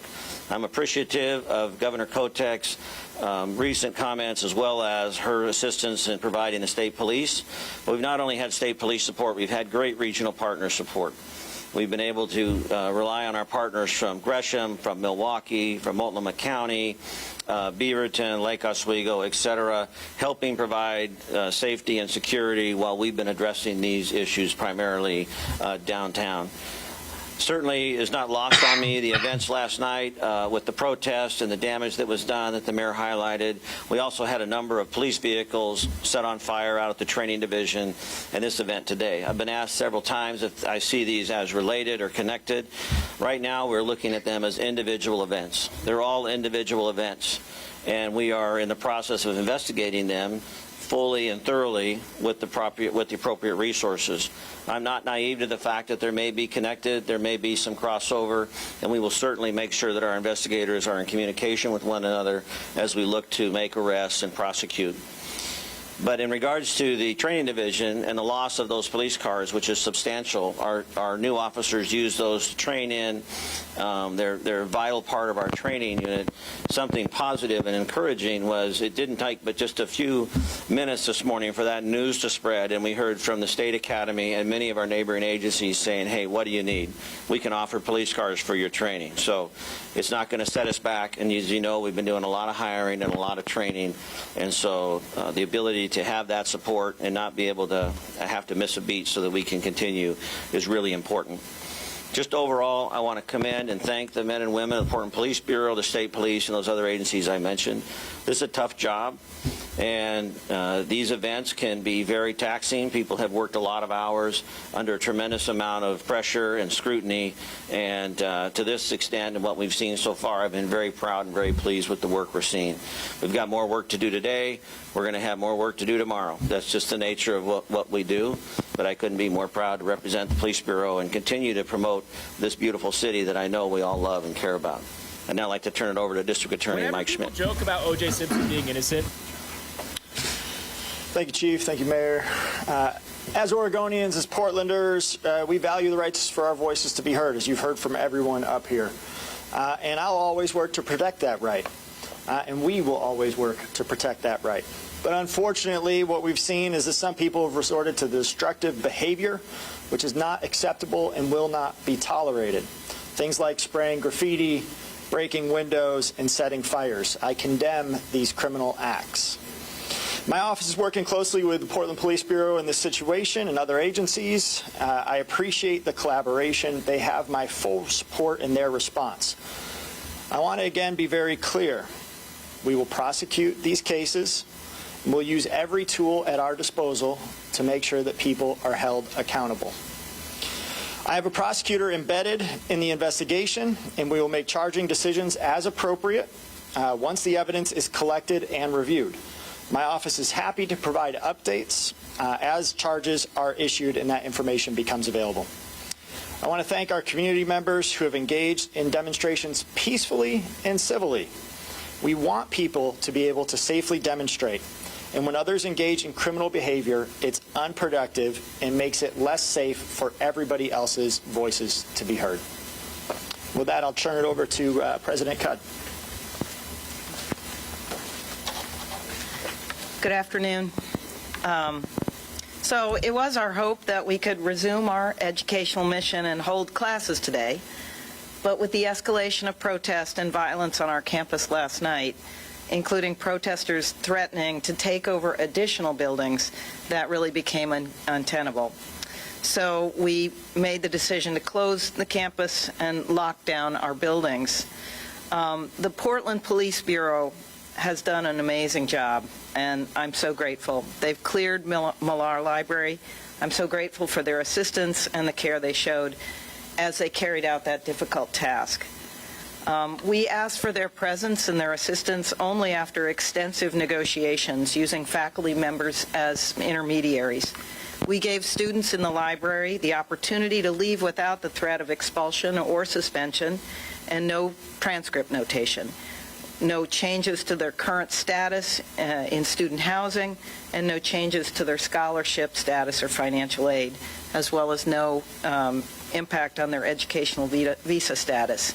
I even offered to engage with them directly in dialogue about their other demands. The students who remained in the building chose not to take that option. We also made it clear to all faculty, staff, and students that remaining in the library that was trespassing. They had plenty of opportunity to leave prior to the police arriving, and they chose not to stay. Our primary concern is for the physical and emotional well-being of our students. This was a traumatic event for everyone in our campus community, both those inside the library and then those watching from outside. Throughout this process, and even after the events of the day, I'm still open to meeting with our students to hear their concerns, but this protest is obviously bigger than Portland State University at this point. PSU is an access institution. We have more than 21,000 students. It is incumbent on us to serve all of our students. Of course, we support the free speech rights of our students who feel so passionate about the horrors of war and the killings of innocents in Gaza. But we must take care of all of our students and provide a safe learning environment. It is tragic that some of our students, along with others from outside, have so badly damaged our library and taken away that essential learning space. You know, as a philosophy professor and the daughter of librarians, that space is really a sacred space to me, and I am really so saddened to see what has happened to it. So we appreciate very much the assistance of the Portland Police Bureau and the Oregon State Police and the restraint with which they have addressed this situation. I'm so grateful to Mayor Wheeler, to Chief Bob Day, to the DA, Mike Schmidt. It's been, I won't say a pleasure to get to know them and work with them so closely, but it has been a truly wonderful professional experience for me to see how they work and to learn about the ways in which they care for our community with such deep affection and commitment. So I also want to thank Governor Tina Kotek, who lent her assistance and was also in communication with me throughout. I've been reassured by many people that staying the course the way we have is the right thing to do, and I'm grateful for that support. As a philosophy professor, it's not my first. It is my first rodeo as far as this goes, but it's not the first thing that I've ever learned how to do. So thank you for this, and I'm here to also answer questions.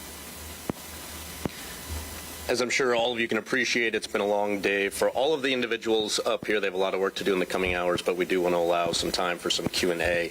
With that said, I just ask that you identify who you are and identify the leader that you would like to ask a question to. Thank you. For President Kitten, for the students who have been arrested, are there any suspensions or any other disciplinary actions you'll take? Well, we have a student conduct process, and we will follow that through.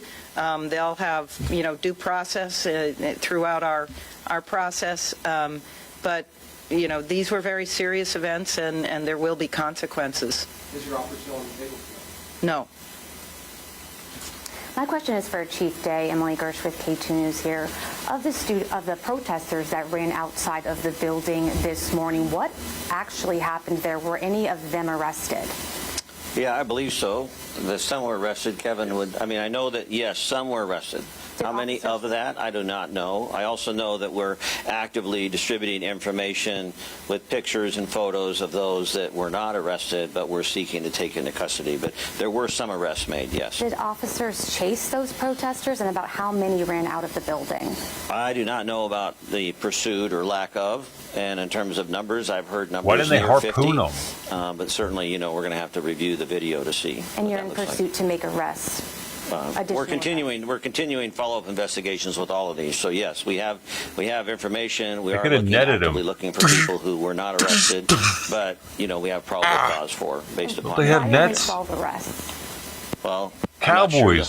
Don't they have cowboys out there with lassos? The tactics that were used at the time. So it's all part of what we will Get evaluate as we go forward. In terms and one more, we know that only 4 arrests Cowboys were for PSU Jews could have came out students. there. What were the other people doing there? And have you identified them? Like, were they from Portland? What were they doing in the library? Those are follow-up questions you'll have to ask Mike or Sergeant Allen in terms of those details as they get processed. I want to add something to Emily's question. We do have a number of images of people who left the library. I've spoken to detectives in major crimes. We'll be pushing out images of these individuals later today. We are pursuing them. About how many are you pursuing?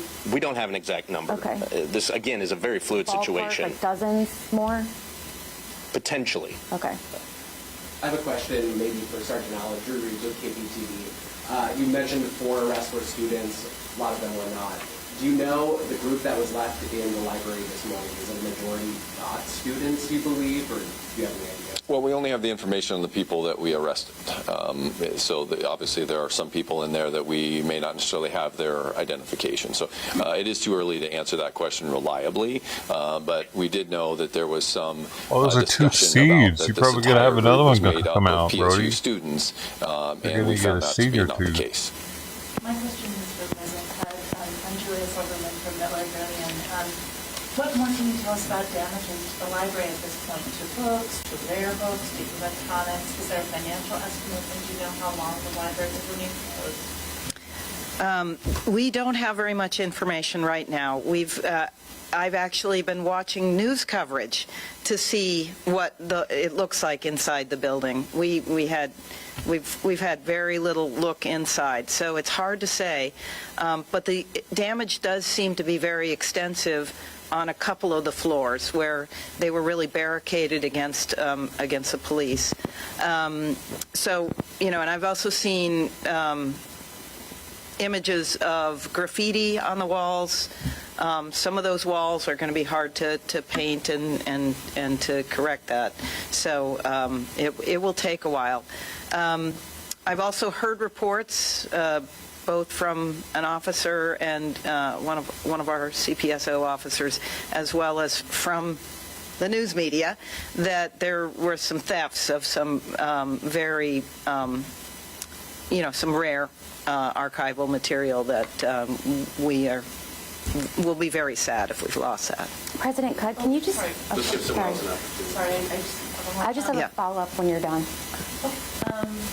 I just wanted to say, I hadn't heard before, I don't think it had been previously reported that there were concerns last night that there may be occupations of other buildings on campus. Can you elaborate at all on that?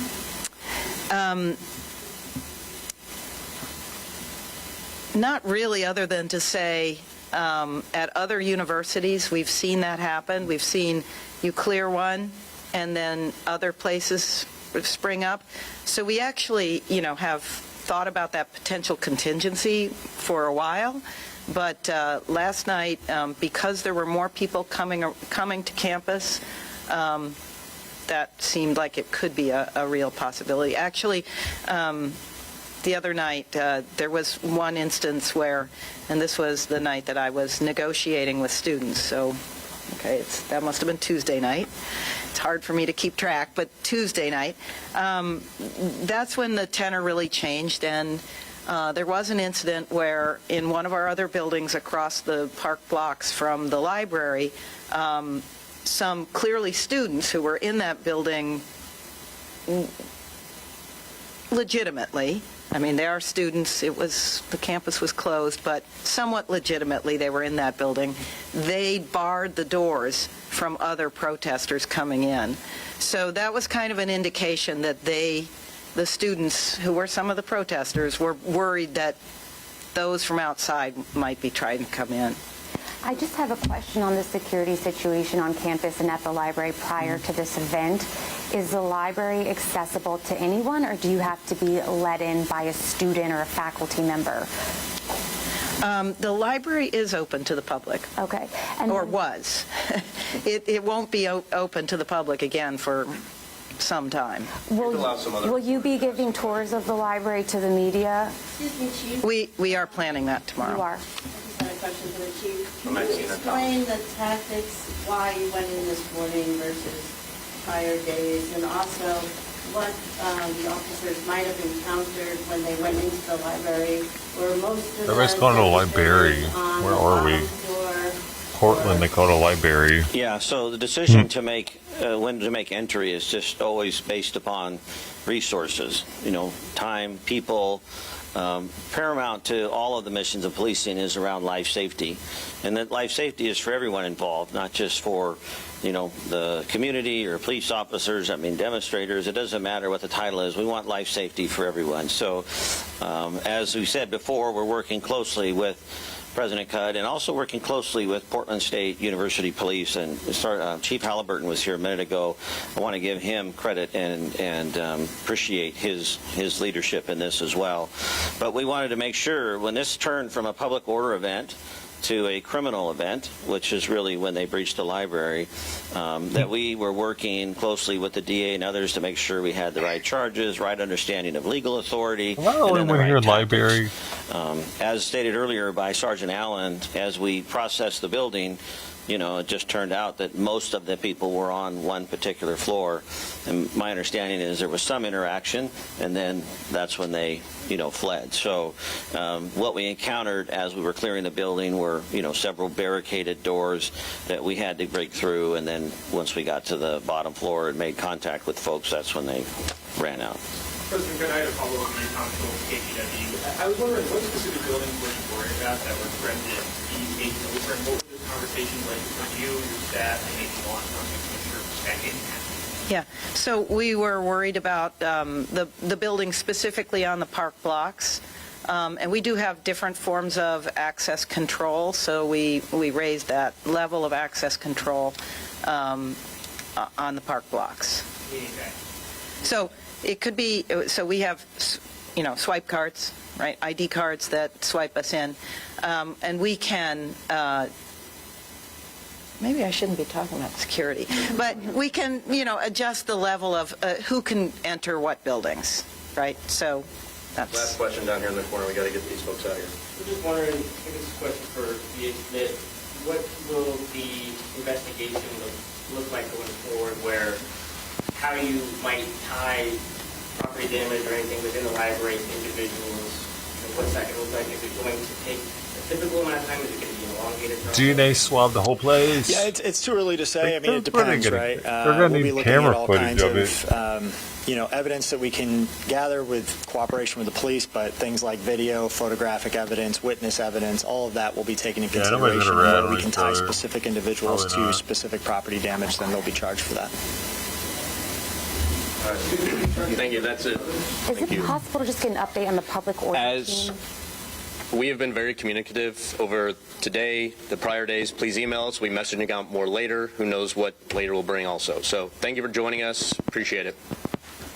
Thank you. Wrapped up an update from the police chief, from the mayor, from the district attorney, as well as from the university. And what we got from police is that they moved in this morning and started at the top of the library and worked their way down and clearing that building. In the video you've seen all morning of protesters running out, police say that was when officers finally got to the bottom floor and made contact with those protesters. They say they got pictures of those people who were running off to arrest them and hopefully investigate later. They did say there were 2 minor officer injuries. One person was arrested for spraying an officer with a fire extinguisher. Another person was arrested for charging an officer with a shield. We've also showed you that video. That's the video we've been showing throughout the morning of the officers carrying that person away, that person under arrest. They said he was using a shield to assault one of the officers, so they're going to face extra charges for that. And the final thing is that the goal is to get the library secure, which you saw some of that happening live during that press conference.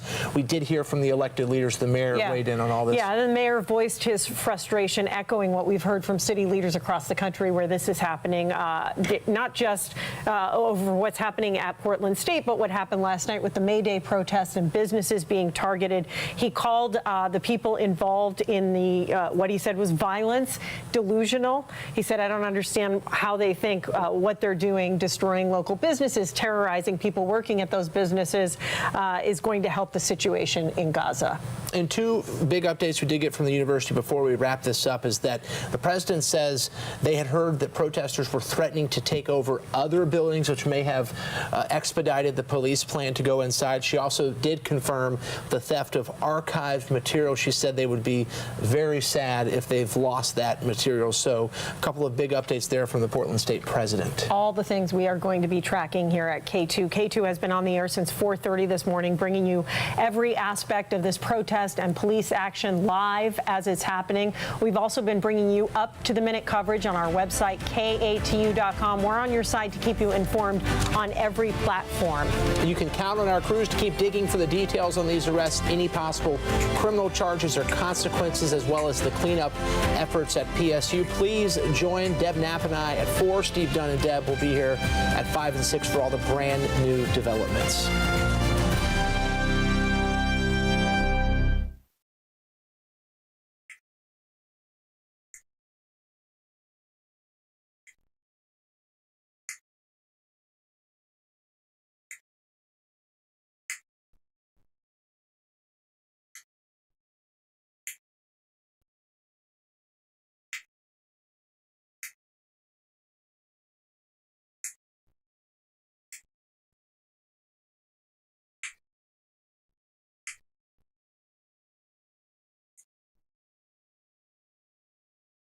Oh, we got to see them getting naked. I bet she's about to take her shirt off. We just missed it, boys.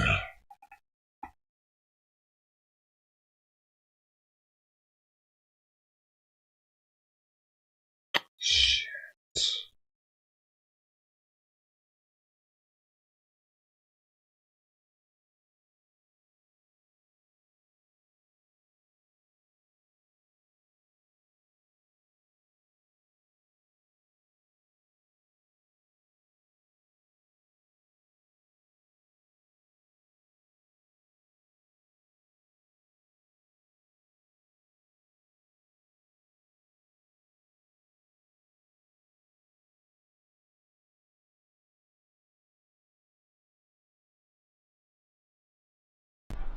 Oh, there have been new airdrops in Gaza. Look, it's working. The kids are really making a difference. We are the world. We are the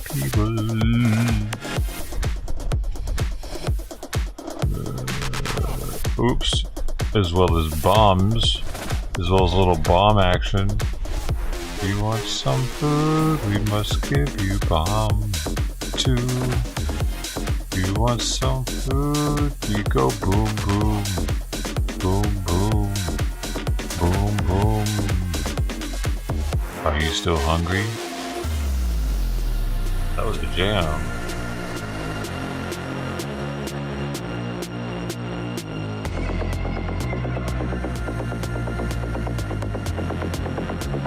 That's a cat. I introduce you to your kitten.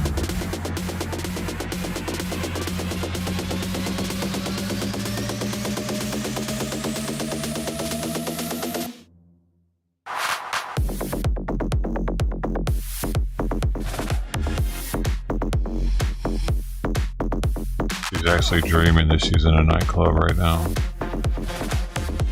We're hearing her dream.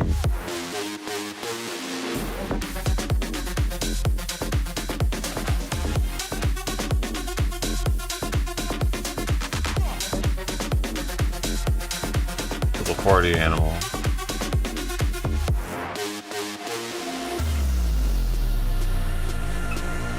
I can see when she's awake.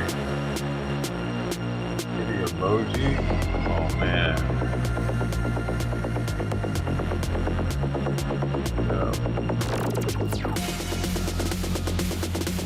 Maybe.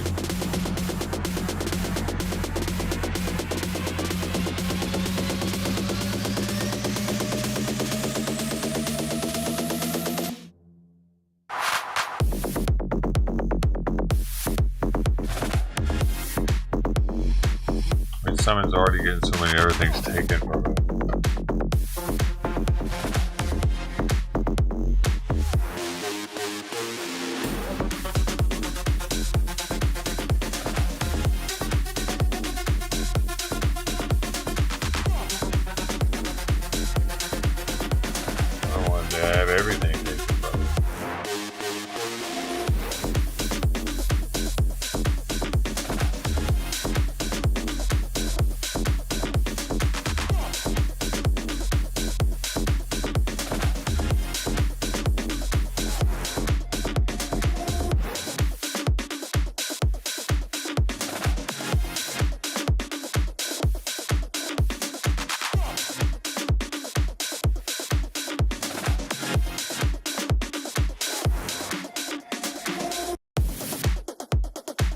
Playing this song over and over.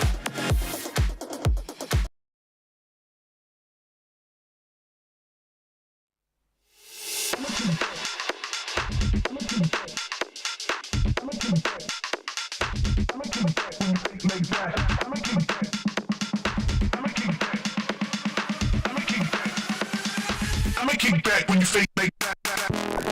Back when you fake like that.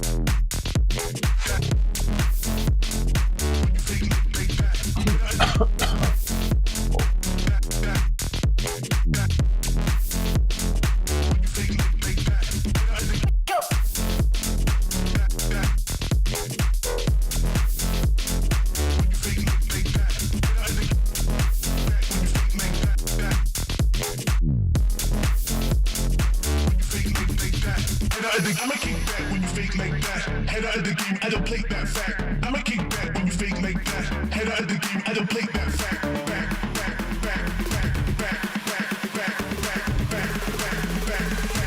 When you fake like that, head out of the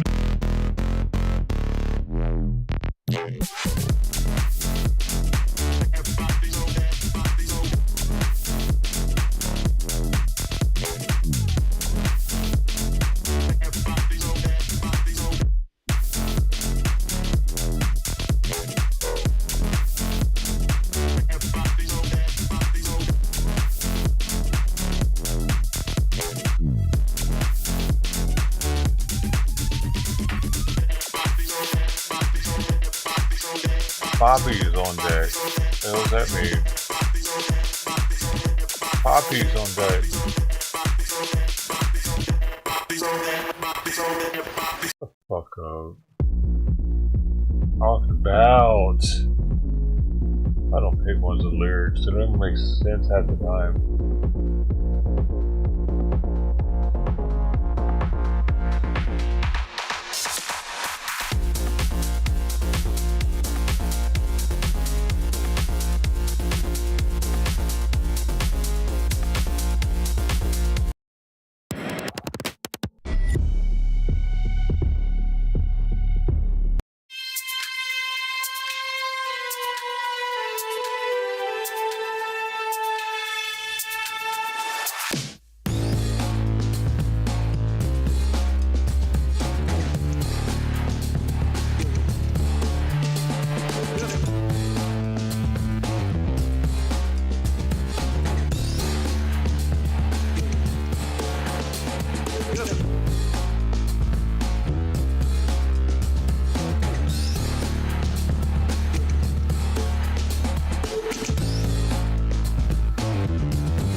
Man, I didn't think this thing would hit up to this temperature. I tried to get to 500 to see if it'll still keep going.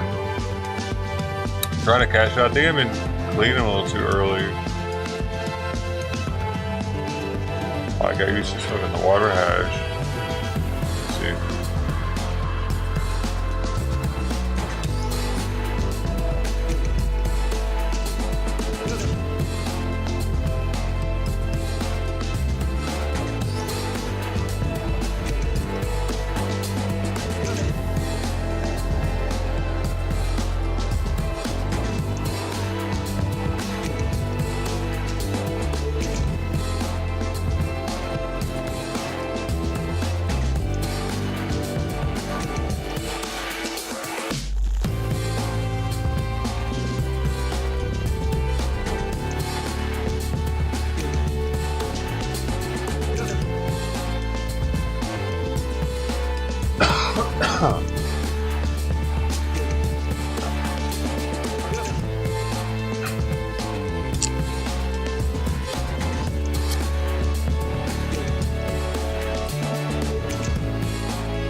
Hey Joe, how's it going, man?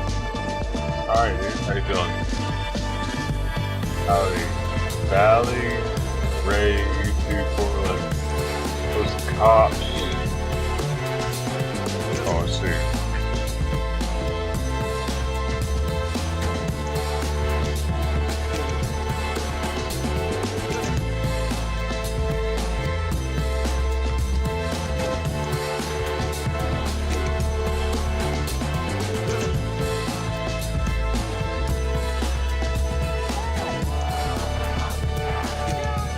Thanks, bro. How you been? Oh, you're on the inside of. Where'd you get this from, Andy? Or you just had this dude?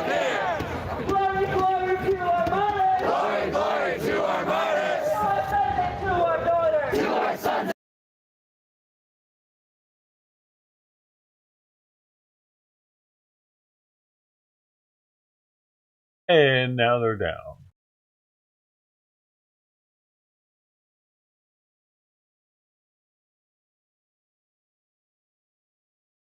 Occupation. Oh, really? You got recommended? I don't know where all the old ones went. I can't find it. I looked on Twitch, Facebook, and YouTube. They'd be coming up, but they're not coming up. Weird. They all just disappeared, man. They're all in prison. Where's that ninja dude? There's Ari. There's Medic! Medic! Medic!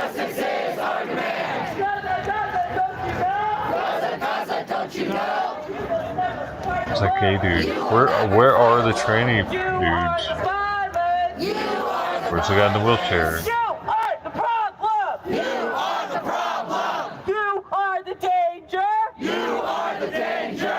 You are the problem. You are the problem. There is only students here. There is only students here. Get out of riot gear. Get out of riot gear. There are only students here. There are only students here. Get out of riot gear. Get out of riot gear. There are only students here. There are more than students there, though. They're not all students. And just because you're a student doesn't mean you can't stab somebody or something. We're students, we're innocent. Especially not nowadays, dude. Student will shoot you.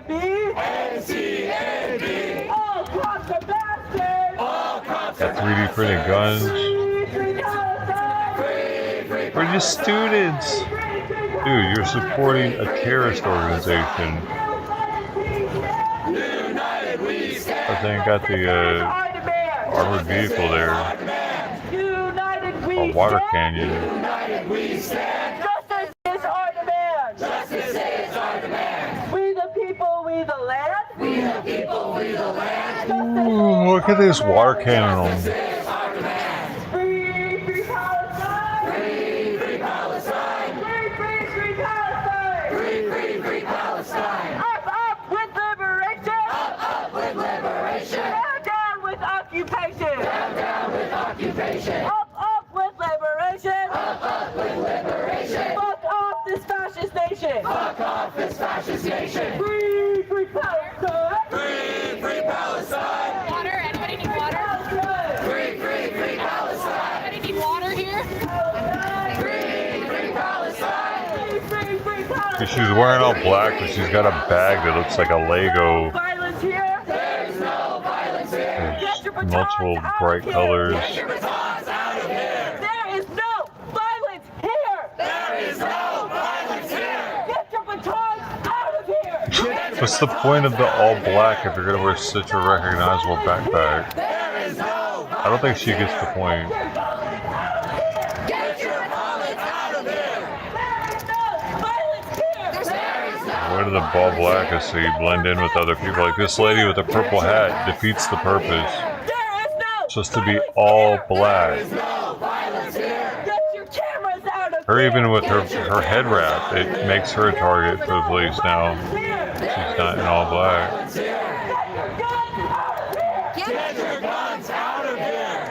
Like, you're not supposed to have any tattoos showing. If you wear glasses, put contacts in, everything to where you're just like I wouldn't be able to hide because I'm too fucking tall, man.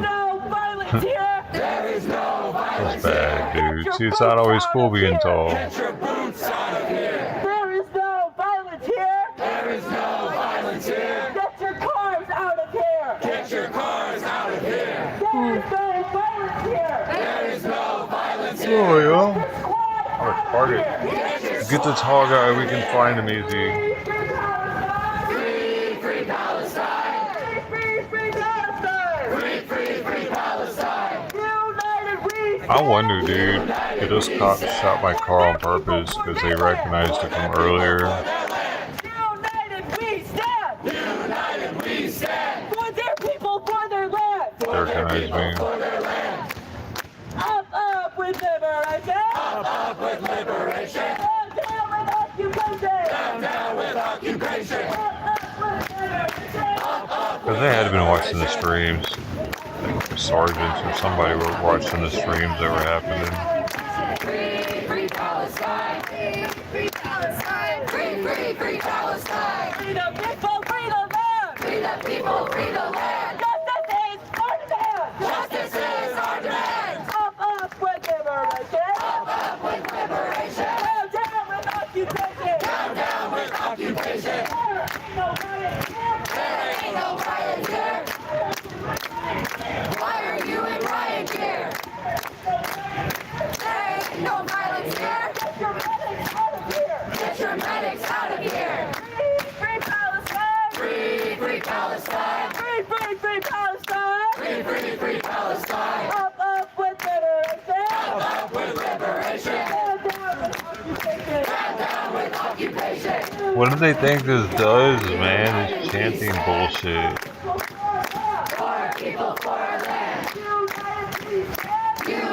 Federal government's gonna just be like, alright, let's see, y'all. Portland's convinced us. Craig. Free, free Palestine. Free, free Palestine. The chants finally convinced me. It was Portland that did it. Free Palestine, man. Not now, actually. Now that I've heard it 100 times.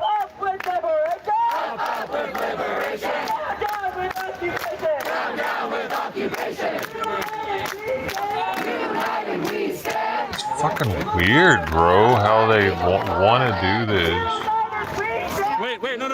Police are coming. Chanting. Something's happening. Something just happened. Thank you. Oh, the police are coming through. Somebody's getting something happened.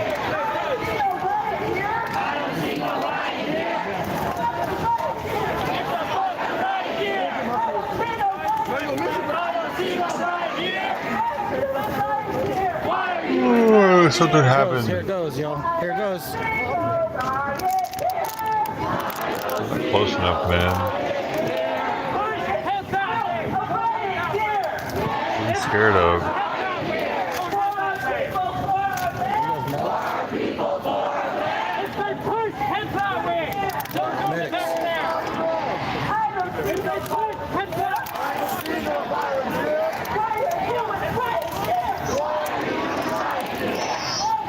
Yeah, she's fit. But she's ready to run. A mare. I'm gonna settle on that one. Okay. Hey, what? Something's happening. Something's happened. Protesters know, I don't. Something's happening. Yeah, I don't think I ever participated in a protest at college. But the only protest that I did participate in, a college professor got us to go. That's interesting. It was the one that's on YouTube, the KKK one. I was on the black side, okay? Clarify. I hadn't seen that. Okay, they've all bonded hands, like 4 rows though. Medics are getting ready. Got medics getting ready.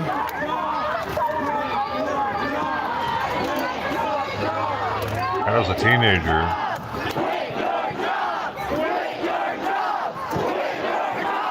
Quit your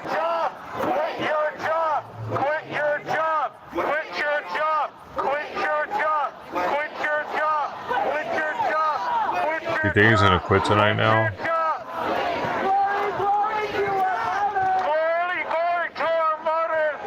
It's like that finally did it. The kids. Glory, glory to our martyrs. To our sons and to our daughters. To our sons and to our daughters. You see what these cops have done to you. You know why cops were sworn. You are walking around standing with the cops right now. What the fuck are you doing? You see Martin near as good as the Antifas of the BLM days. What happened? How did they get so bad at this?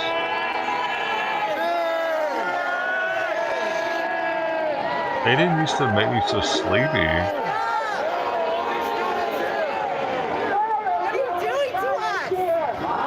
I guess because there was a lot more action, like tear gassing and move back, move back. And then they would retreat and they would do it all over again. The people united will never be defeated. And to every female cop standing against us right now, you do know what cops do when you report sexual assault.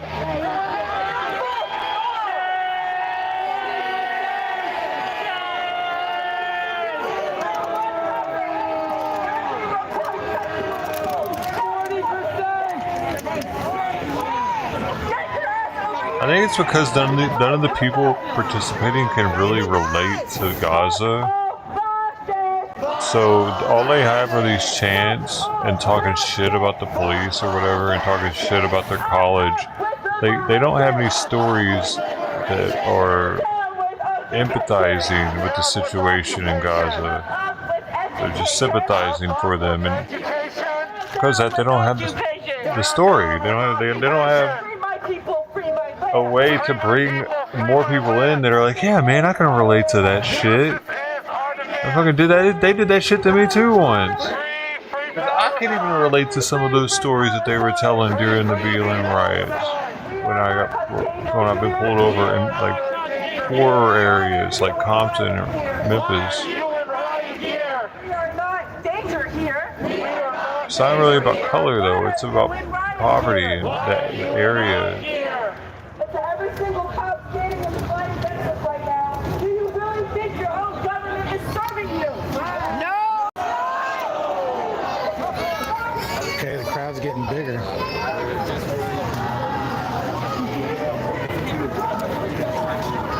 It's getting bigger. Partying around like this, dude. Did you see my latest clip?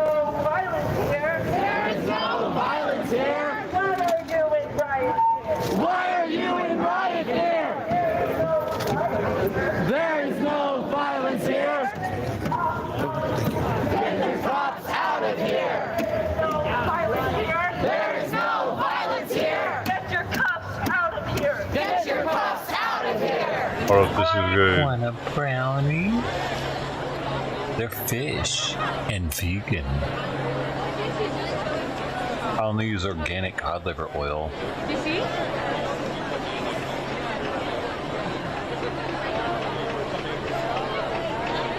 They're completely carbon neutral. Actually carbon negative. I use my farts to cook them. That's from last night. Want a brownie? Want a brownie? Because somebody was passing off food to the people. That's what. Shitty beard. Whatever, man. I have to clip my own shit because nobody else does. Embarrassing. Who do you serve? Who do you serve? Who do you serve? Who do you protect? Who do you serve? Who do you protect? Who do you serve? Who do you protect? Who do you serve? Who do you protect? Who do you You could cook with farts if you had to, dude. All you'd have to do is get them contained. That would be some clean burning fuel. Blue flame. Orange and blue flame. I know. Have you ever tried lighting one? Yeah, no, dude. Bro, you can definitely cook with farts. I'm looking into it. Can I cook with farts?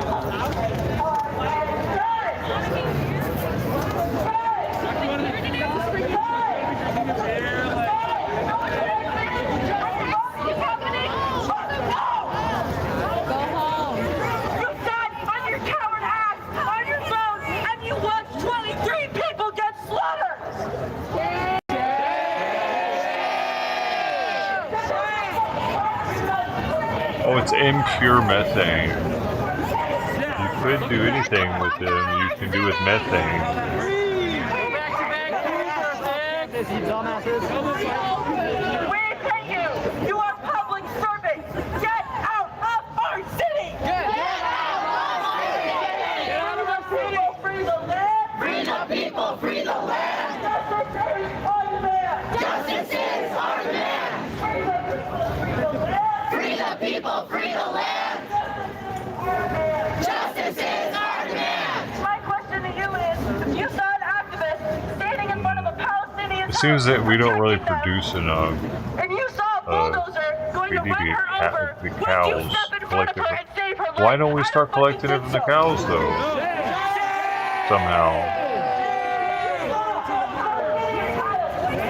I think haven't I talked about this on World Stream? Like, why don't we hook up something to a cow's ass and collect the methane? History's gonna look down on all of you. And you cannot do what we pay you to do. Get out of that uniform if you cannot protect the minorities. Oh, we'd have to separate the shit though. Every day. Get out of that uniform if you cannot protect the Messy. Cow's just pretty sterile though. if you cannot protect men and women who are being sexually assaulted. Let's see. Cannot care less. That's right. Is cow sterile? Cow dung is cattle excreta and it contains numerous pathogens like salmonella. No, it doesn't. Get out of here. Sterile.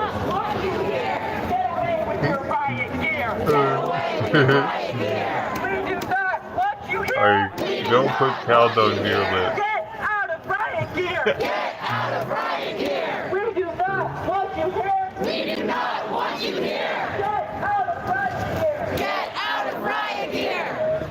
This dude, I'm not the only one to ask this. Is cow manure sanitary? Oh, there's shit ammonia. Palestinians get slaughtered! I say 50,000 because there are 11,000 Palestinians still under the fucking... Why is cow poop so runny? That's a question on here. right now! How do you sleep at night? Why am I looking at cow poop? It's the baby being cut out of her dead mother!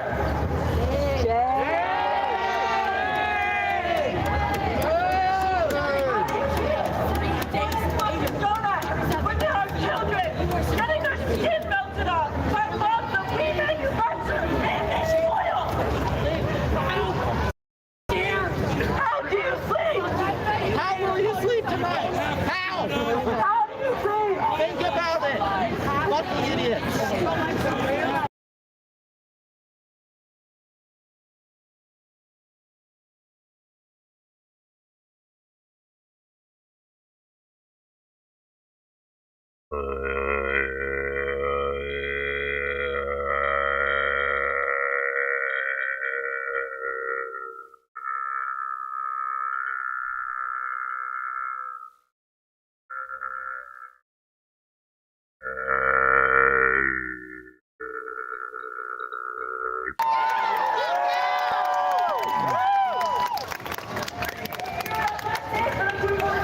That was for your mom. Hey, if you're my ride and you're listening, head this way and I'll call you shortly. If you're my ride and you're That's for your watching, grandmama. come get me, please. Down with occupation! Down with occupation! Up with liberation! Down with occupation! They did not manipulate the You would need an abundance of parts to heat something, let alone cook it. Just for you to come here and tell us we can't tell you that's not okay. That's true though. We're just not gonna have enough parts. That's the problem. Get your medics out here, take your fucking riot gear off, and go home! It's a major problem here. I'm gonna need all of y'all to start collecting your farts for me. Just in case. Just in case. The people united will never be divided. The people united will never be divided. Free the people, free the land. Free the people, free the land. Free the people. Nobody gets blocked. Block nobody. Nobody gets blocked. Thank you, though.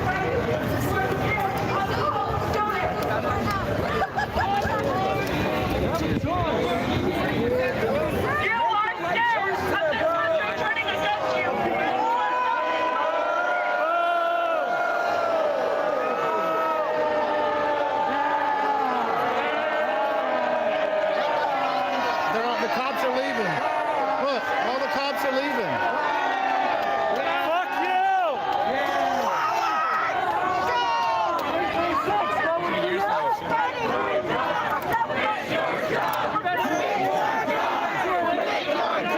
Quit your job! Quit your job! Quit your job! Quit your job! Quit your job! Quit your job! Quit your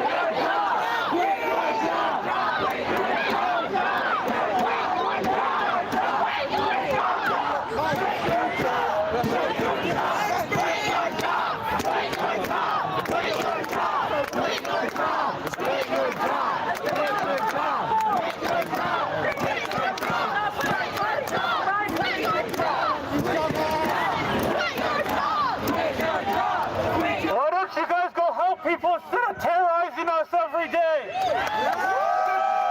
The genocide has been happening for 210 days, and this is what you guys have to do? We might not agree with everything, but you guys are causing terror. You guys fabricated lies, that they were being violent, and you abused the protesters. Shame on you! Free Palestine! U.S., what do you say? U.S., what do you say? You've become a terrorist state. You've become a terrorist state! U.S., what do you say? U.S., what do you say? You've become a terrorist state. You've become a terrorist state. U.S., what do you say? You're serving a terrorist. You're serving a terrorist. Yeah, I know. Go away. I don't think cops are leaving. I heard them saying that. Terrorist state. You're serving a terrorist state. Free Palestine. Free Palestine. Free Palestine. Where are they going? Free Palestine. Free Palestine. Free Palestine. Free Palestine. Free Palestine.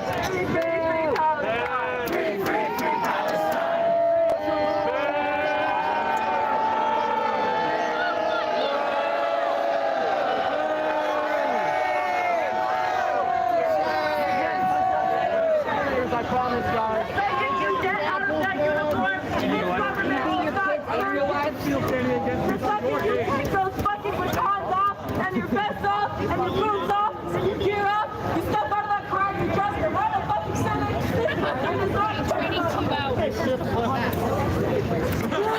Cops are leaving.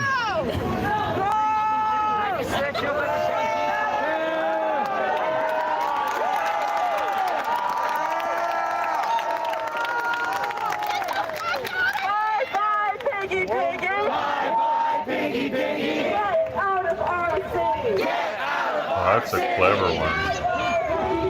Of our city. Is it a state cop?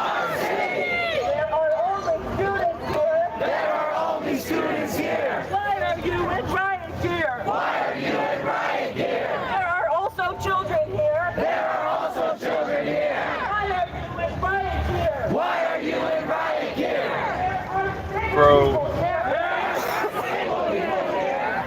I don't get the why are you in riot gear argument.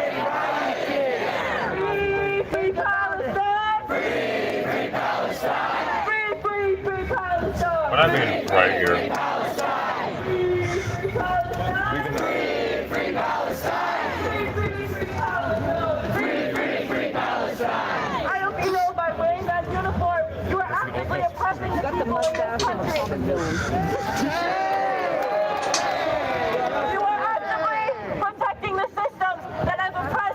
He has their shield up though. It's left people. People of color. And in this country. You ever read this? Officer 400 because your mom knows the All right, you guys.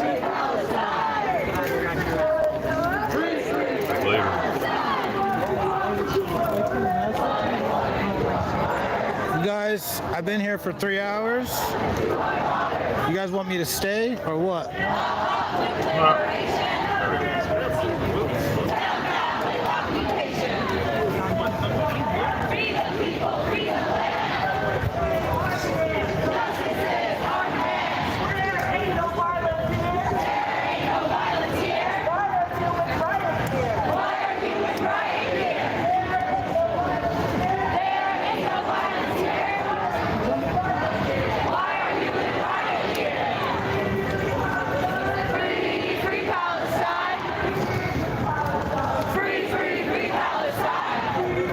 It's my birthday today. Somebody better cash at me so I can get a bottle or something. Maybe it's for real. I only have, let's see, I got my GoPro though.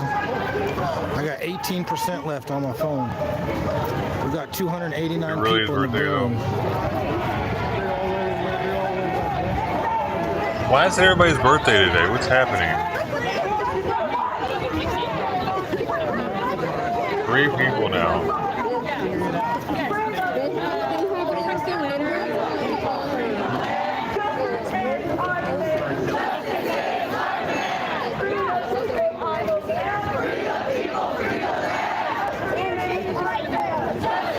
He just says that when he wants to get donos, maybe. And the old timers know it. My phone's dead. I'm fucking out of here. All right, have a good one. Just look, happy birthday again. When was the last one?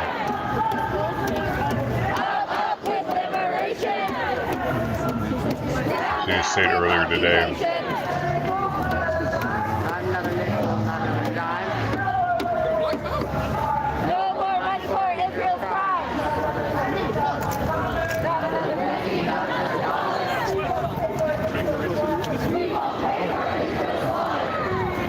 Black cop right there too. Free, free, free Palestine. Free, free Palestine. Free, free, free Palestine. There are only students here. Why are you in riot gear? There are only students here. Why are you in riot gear? There are also children here. All right, you guys, I'm calling it. I'm calling it. Appreciate you guys watching. Thank you so much for watching. Valley Ray signing out. Happy motherfucking birthday to me. Appreciate everybody for watching. Subscribe to the channel and hit a like button. I'm out of here. Peace out. Until next time.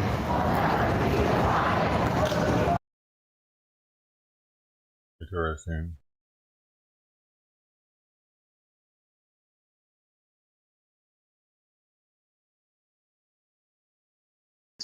When officers allowed students to be back on campus. And looking at the police tape there, is that area generally closed off as far as public access? I know it's gone back and forth as far as what the library was going to be open or some of the buildings were going to be open. And I know right now, I believe the library is closed, obviously. Any indication when they're going to open that area back up to the public? It's unclear at this point. Let me just kind of show you around what's going on. Yeah, cool. Thank you. On the if everybody joining, Connor's down there right now live at Portland State. So. Yeah, this is about the south side of the main core campus of the library. You can see that there are some people just kind of hanging out watching out in the distance. I know sometimes the camera kind of makes it look farther than it appears as if you take pictures on your phone.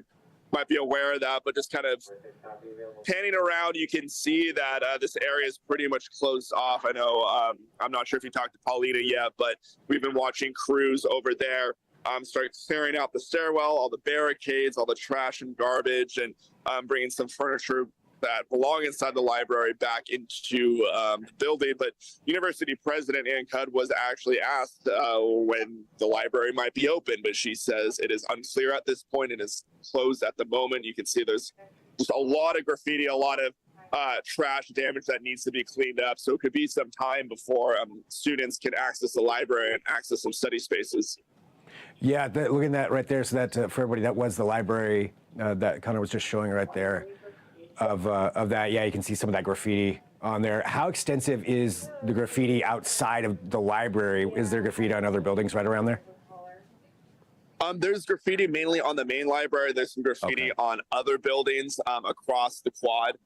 Some of the graffiti, I'm trying not to show too much of it, but there is profanity on there about Boeing. And as we know, one of the main demands is they want the university to completely divest in Boeing.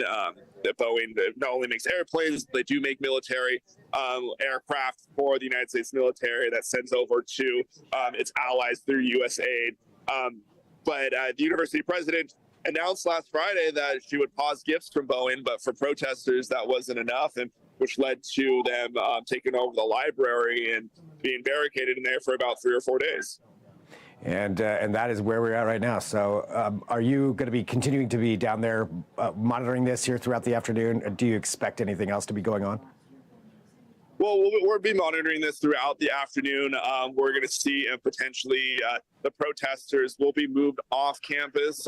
Campus is technically closed, but that just really means the buildings themselves are locked. The university says that there's a shelter in place for students in dorms.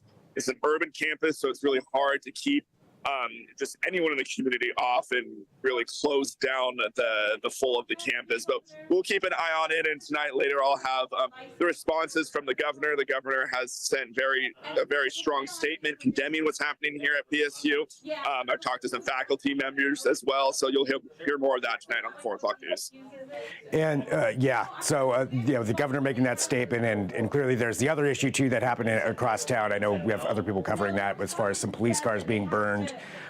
They said they didn't know if those two things were connected, but clearly, definitely a lot going on as far as investigations right now. And we'll see. I guess the next thing is to see what happens with these protesters there that are still there at Portland State. And Connor, thank you. Anything else that you think people should know about, or that you wanted to share about what's going down there? I mean, you've really been there in the heart of it.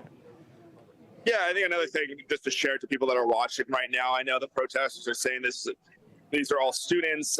They say that this is a student movement. Initially started off as a student movement, but as the arrests tell you from Portland police, a majority of those arrests, 8 out of 12 of those arrests were non-students. So many students on campus that I've talked with believe that the people behind the violence and the vandalism are non-students, and it's very frustrating to them because they just want their campus back. Yeah.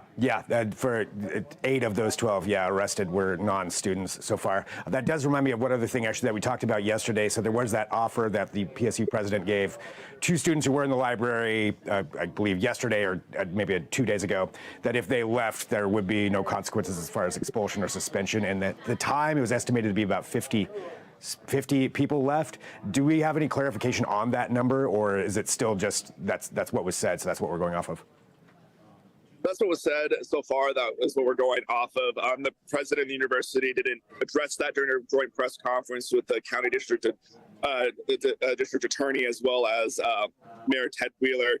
But she did say the people that were still in the building that are students, especially those that are arrested, will also fall under any policies that were broken, that the student policies that all university students have to sign when they get enrolled here at PSU. All right. Well, Connor, thank you very much, for being down there, reporting on this, and joining us here on Fox 12 Now. It's really beneficial, I think, for everybody just hearing a firsthand account of what's happening down there and being able to see it. I mean, you're there live with your phone, showing us what exactly is going on. So, thanks. I'll let you get back to it, and appreciate you being here. All right. Thanks so much. All right, and for everybody watching, again, we are recapping and going through here what has gone on down there at Portland State. Let's do a little bit of recapping again of this. We're going to take a look there at some of the footage. This is from a couple of days ago. We do have, again, if you are just tuning in and you were unaware, the library was cleared out earlier today. Portland police came in. They went from the roof on down and cleared protesters. 12 arrests were made. 8 of them were non-students, 4 students, a couple of minor injuries. A police officer was attacked with a fire extinguisher, and the person who did that was arrested. And we have some other video footage as well of this. We're going to continue this coverage here throughout the afternoon. We've got, I believe, Ezra Kaplan, our reporter, is going to be joining us here in just a little bit, and we'll have some other experts joining us to talk about this. We're going to take a break just to reset, but whatever platform you're watching us on, we will be back, and we'll be joining you with more coverage of this. So just stay tuned. Probably about 15 minutes or so, we'll be back with some more coverage of what's happening. I'm Greg Nibbler. This is Fox 12 Now.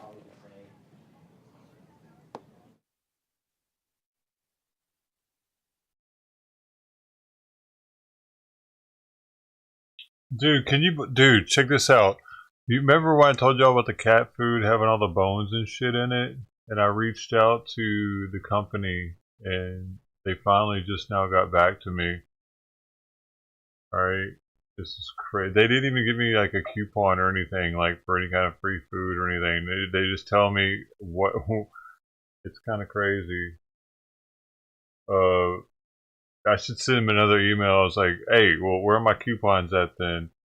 Because it says, hi, John. Thank you for your patience while our team in New Zealand investigated your report. Our food safety and quality team reviewed the records for this production day and found that on this particular day, the 4mm hole plate that is meant to grind the bones down was blocking up and had to be manually cleaned off several times. They were vigilant about this, but apparently a few pieces of larger bone that were stuck in the grinder components made it through. They did open cans from our retention samples to search them and found bone fragments that were completely normal and within our goal range. Additionally, we have received no other reports from anyone involving this batch. Fortunately, this means the issue is likely only to some cans in this batch. I want to assure you that even though some of these fragments exceeded our goal range, cats are built to eat and digest bone. The thing is, they're not built to eat and digest cooked bone, though. That's not correct. That's not correct, man. For a while, they're not cooking their meat. Anyway, it says, never in all our years have we ever encountered an issue with cats consuming the bone fragments in our recipes. The last, well, maybe it wasn't pinpointed that it was they caused it. Maybe their owner didn't know what the fuck was happening because they expected for their food to not get their cat sick. And it's $5 a can. It says a cat food less. Oh wait. Never in all our years have we encountered an issue with cats consuming the bone fragments in our recipes, so the last thing I want is for you to worry too much. Even still, we completely understand your concern with this, and I'm glad you brought it to our attention so we can investigate this further and get to the bottom of it. Let me know if I can assist you further. Yeah, okay, so how should I get assistance? I need some free food, baby. I'm pretty much an employee now, right? I helped you get down to the bottom of it. They don't care though. I don't know. They might though. They might give me a pallet. I need a pallet of food. I need a year's supply of food. I'm going to the open market with this information, man.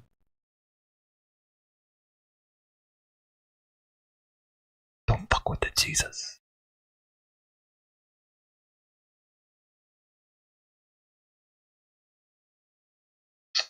That was interesting.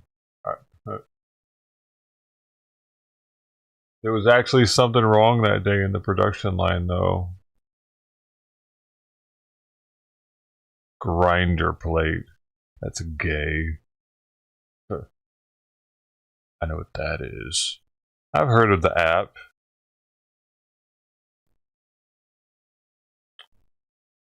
I'm not a boomer.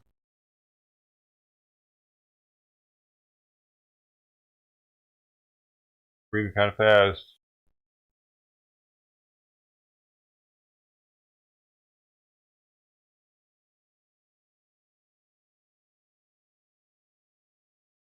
Oh, he's favorite mistake if he's screaming now.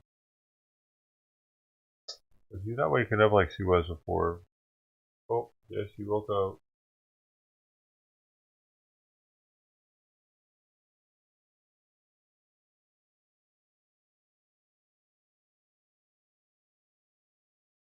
Shimmy, shimmy, cocoa pop. Wake up.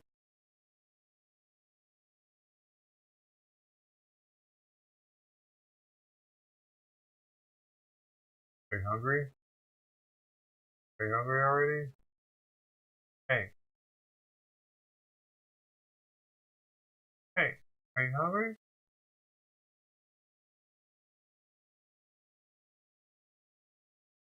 Hungry?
I think she's hungry. Very affectionate. Give her some food.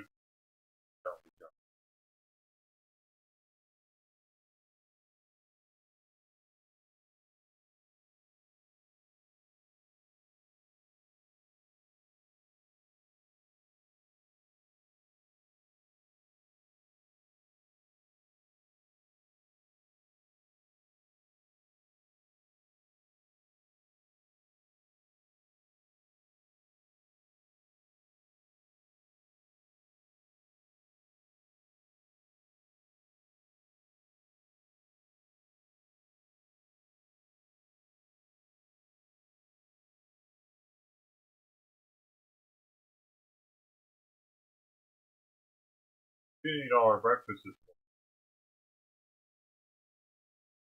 What?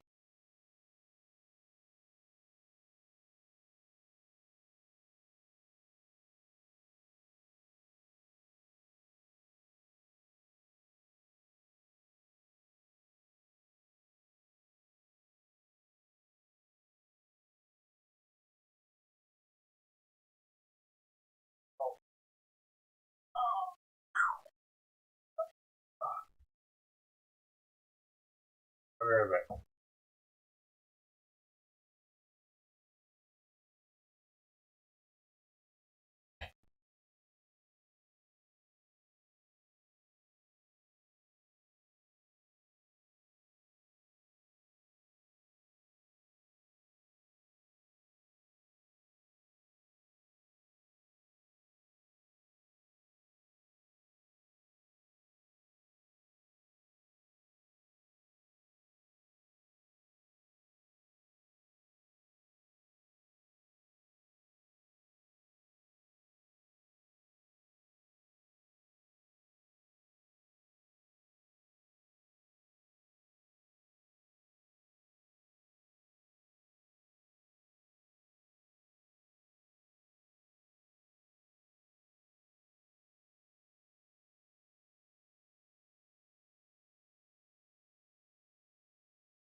Where is she? Where is she?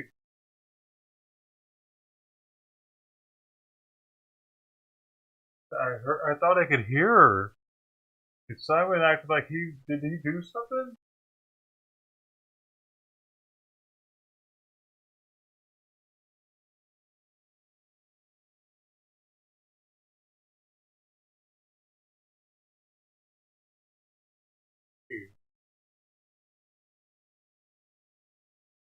I don't know if I can leave them in here like this.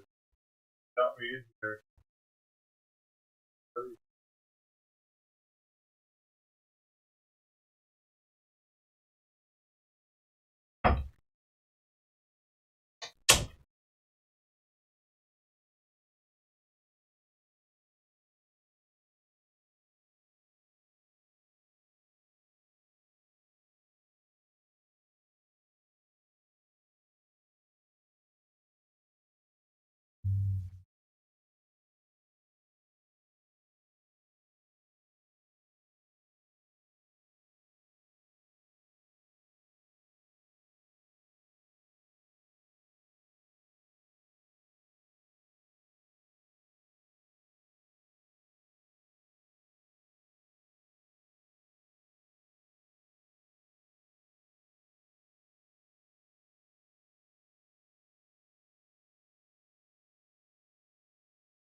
Dang it, cat. Get back. Fuck, man.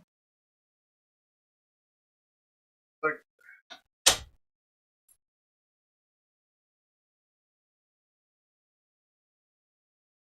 oh.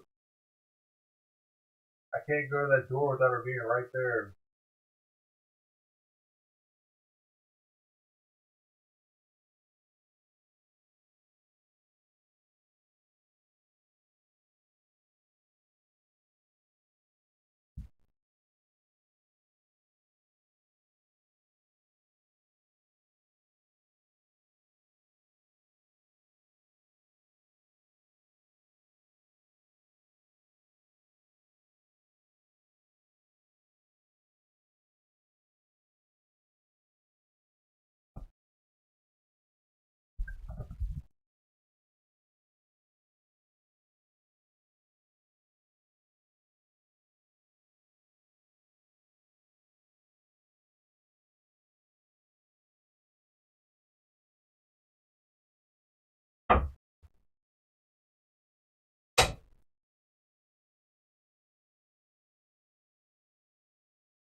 Justice.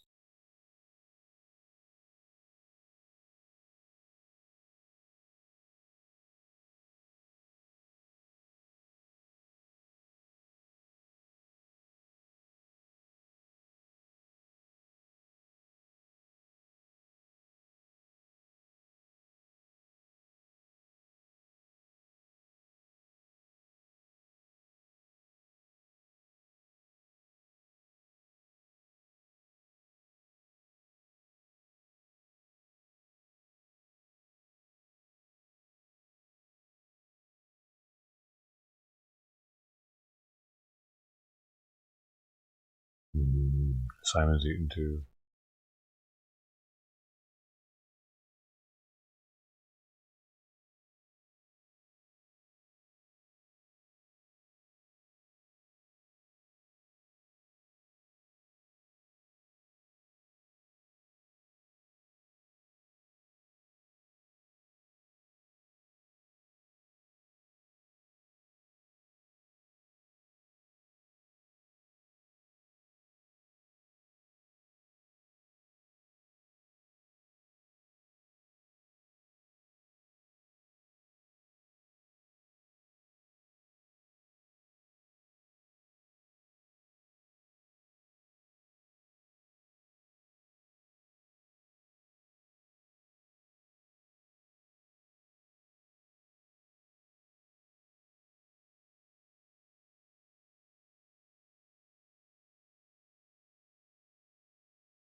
She's not eating near as much now that she doesn't have the thieves of the worms.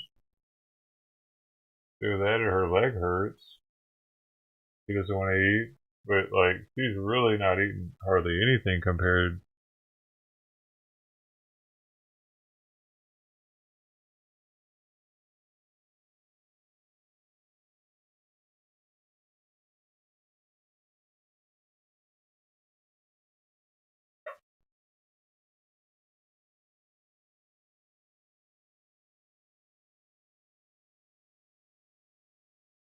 Man, Turkey, a lot of food left. She was eating like this. This would have all been.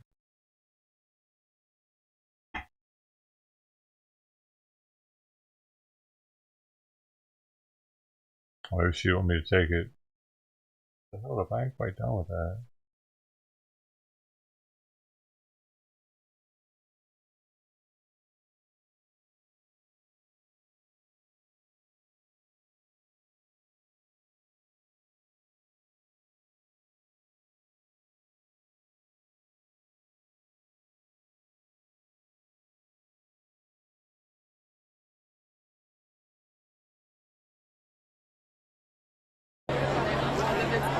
Want a brownie?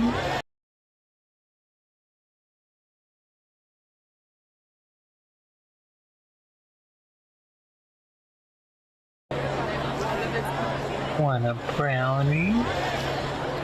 They're fish and vegan. I only use organic cod liver oil. You see?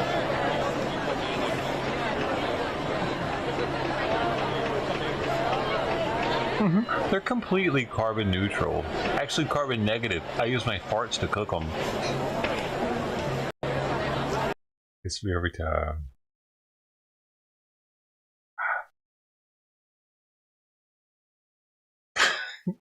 I think it's the way I say cook them. I use my farts to cook them. It says just like rolls off. I think that's what gets me on it. It sounds like I might actually cook them.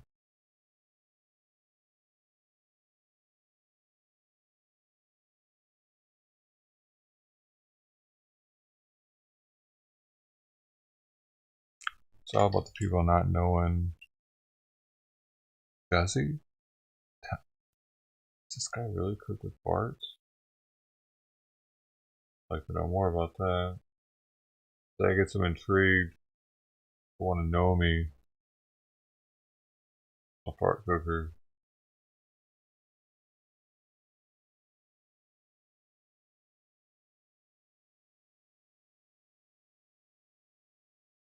Can be no other.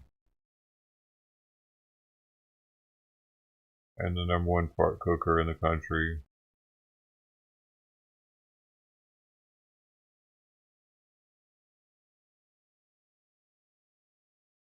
They wanted to try to get me to collaborate with the charcoal briquette company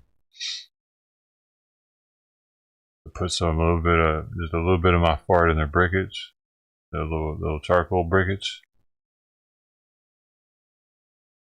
Give it a little stank, you know, give it a little authenticity to it. Different flavor. You know, they got the mesquite ones, but we're gonna have the fart ones. They would have been all the rage at the bachelor parties and stuff, you know. Dude, did you get the fart briquettes? No, man, what are you talking about? Oh, man, my burger tastes like ass, bro. Come on, man. You fucking with me? All right, maybe they're an acquired taste. I like them. Sue me, man. I'm sorry. You think it tastes like ass? I don't. I think when it's cooked, it tastes like a chocolate.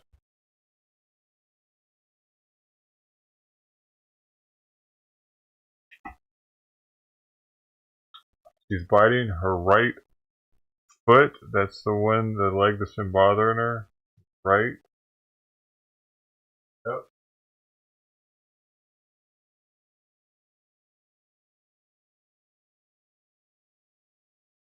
She's not as playful as she would normally be. She went right back to laying down. I don't know if this is something I should have her seen for, or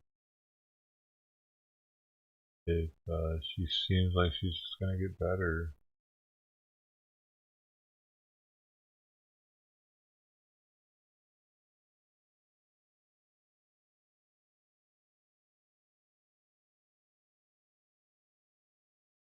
I gotta eat up. Simon's meowing outside the door. This is getting harder, man, because like he wants to fuck with her while she's eating and shit.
Maybe he's making her nervous. She feels comfortable. She feels safe in that bed for some reason. She's eating way more now that I put the food next to her in the bed with her. She acted very timid to leave the bed just then. That's what I was noticing. Like she wanted to go to the food, but she was scared to.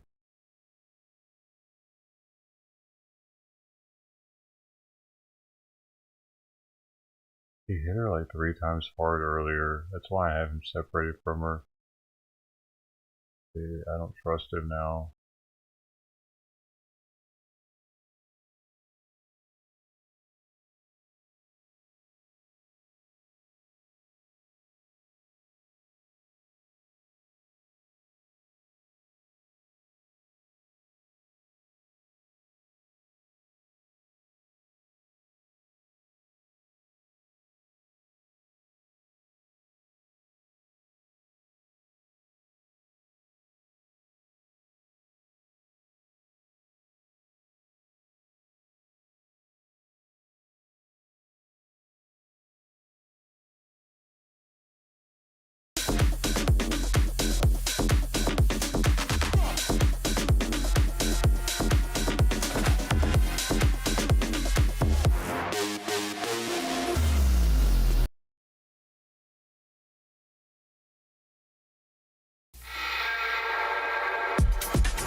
It's as if she doesn't want to leave that bed. You seen that? Oh, now she's going. Bed. So the food's right outside of it. Right in the front of it. She doesn't want to go to it. Right there.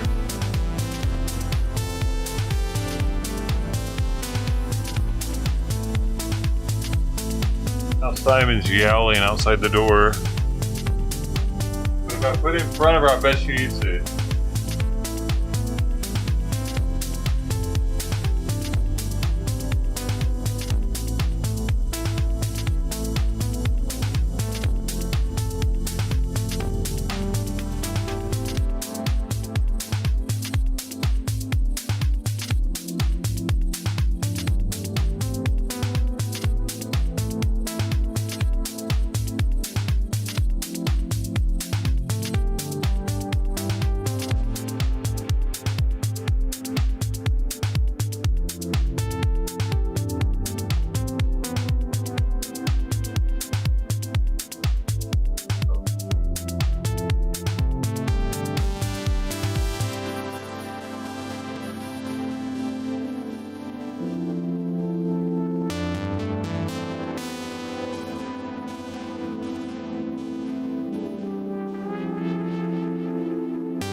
Most of it.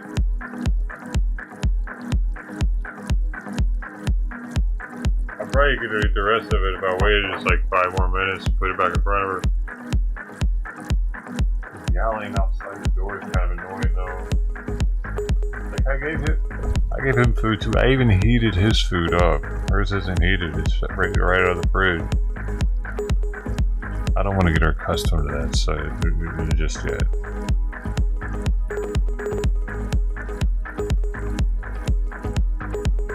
Yeah, she's kicking that right leg out though.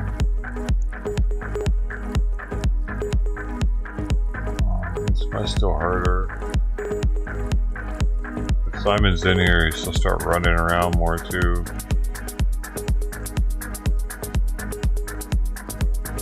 Really need to just chill out.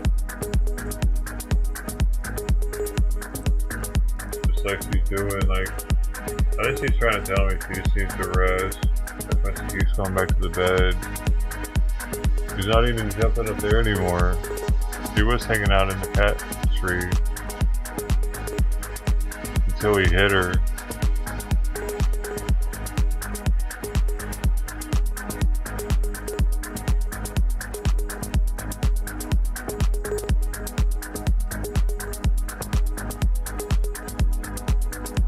I don't know if it's that or because her leg's bothering her.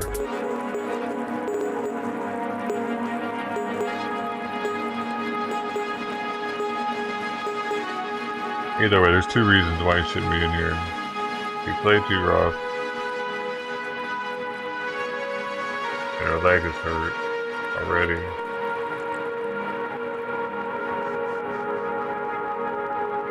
Okay, good. Hey. You're coming over here? What are you doing? No, you don't have to do that. Oh, no.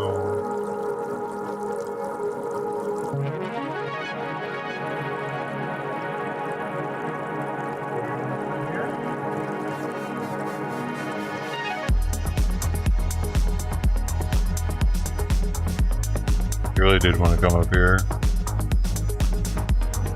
You know, she was playing herself. She came right to me to come to my lap.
It is my toy. Well, I mean, to be fair, it's Simon's bed. That one is much softer. He rarely uses it though.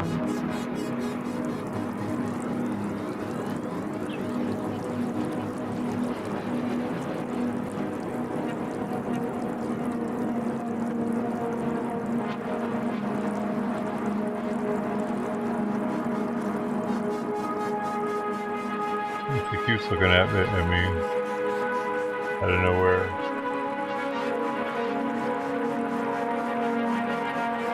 She hears the headset. She's just playing herself. She's actually sitting in my hand, like leaning up against my leg, but her tail and her back legs are my hand. Butt, tail, back leg. I had to catch her because she almost fell off. If she just stayed like this.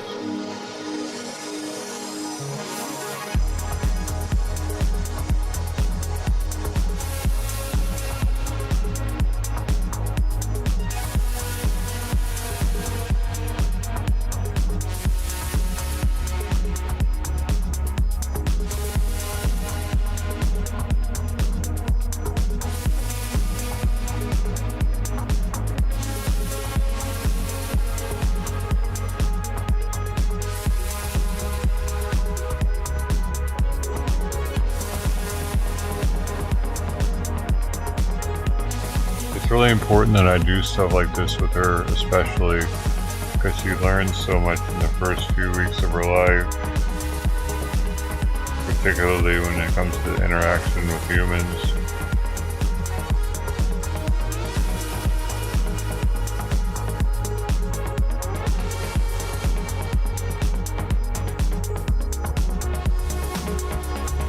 It sucks for Simon, but it's not going to be forever. She needs this much attention.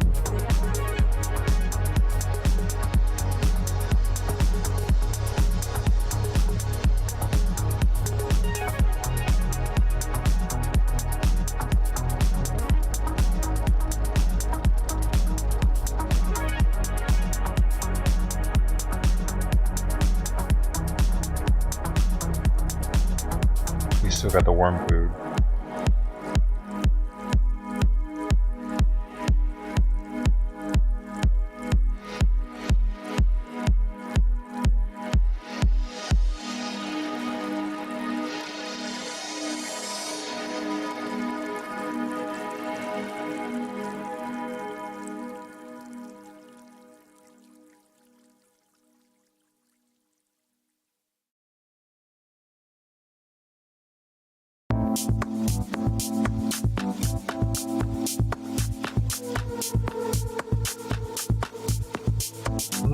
I guess he's looking at me.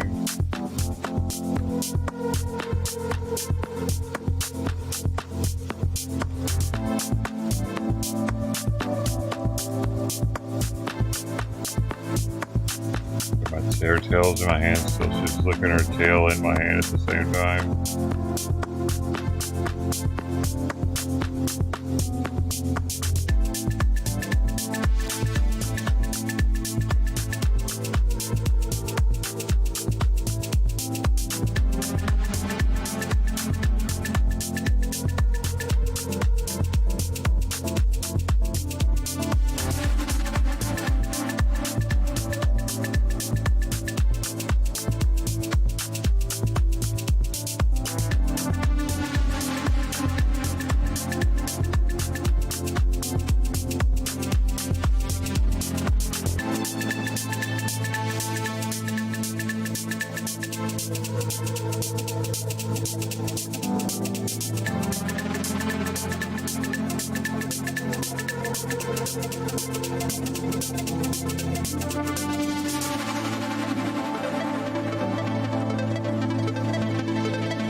My goodness, she went into a a frenzy, and now she's just gonna pass out in my hand. I'm not even playing. She curled up in my hand. Sleep.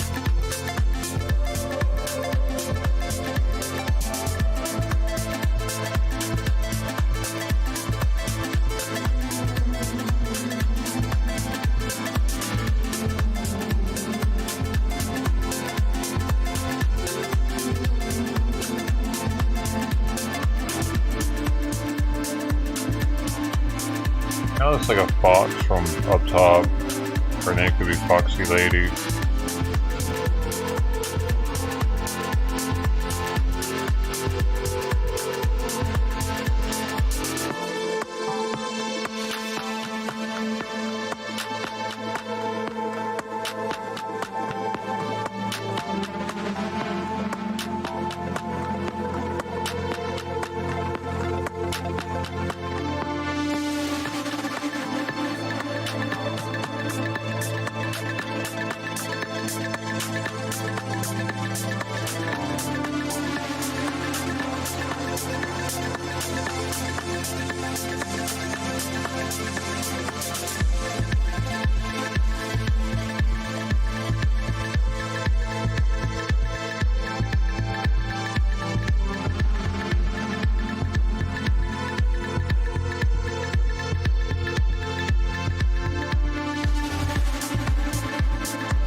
I'm at the mover, yo.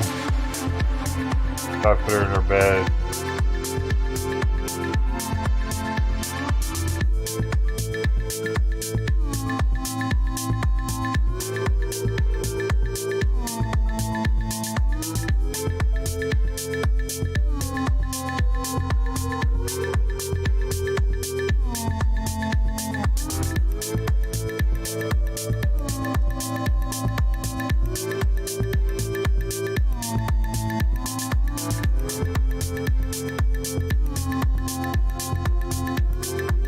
Just check on Simon. Oh, wait. I'm moving for it.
I opened the front door for Simon so he doesn't feel so left out.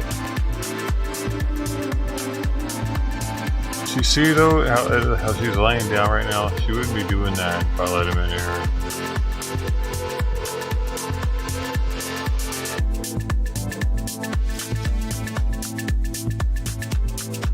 Use the rest.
What?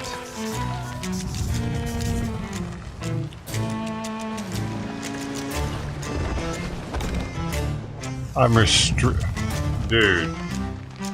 It says I'm restricted from using communication features on the game. What in the actual fuck is that?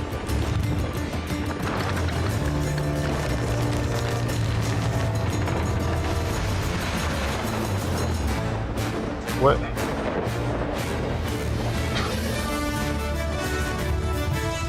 What? Man, this gets dumber.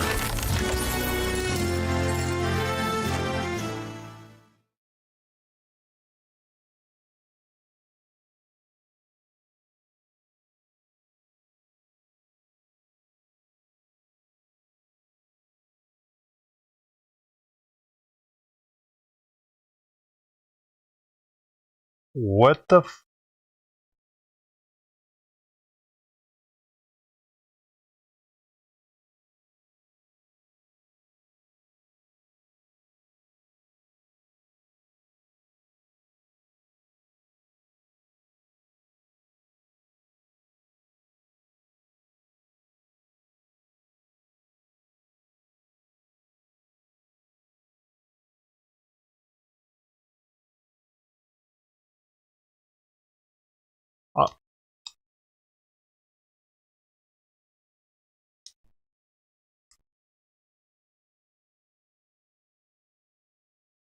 I played it for like 2 days and I got banned from talking.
Yeah, did I get the reward for the last one? I don't know. I thought I was going to get some sales for that. But I have to sit over there.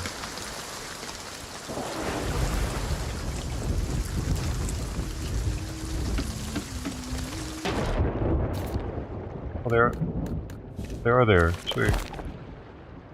Yo, we have some new sales. Those are sweet too. I wish I wouldn't have spent 60k or 50k on the other ones. Oh well. Lesson learned.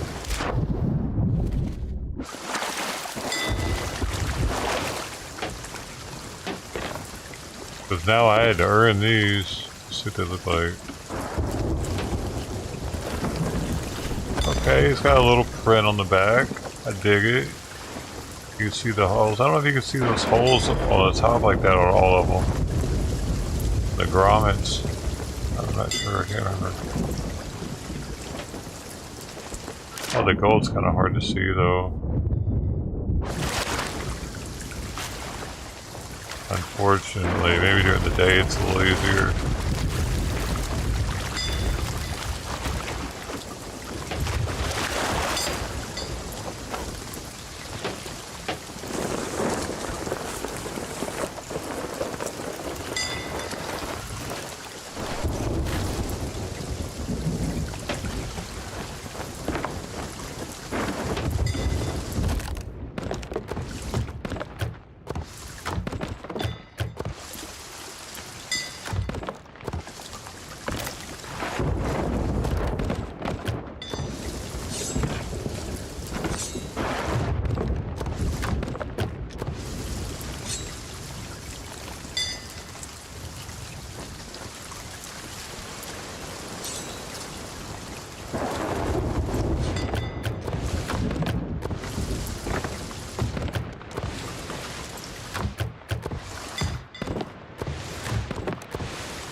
Pretty cool if they told us like how many other ships were on the map with us at any given time, so we could like not just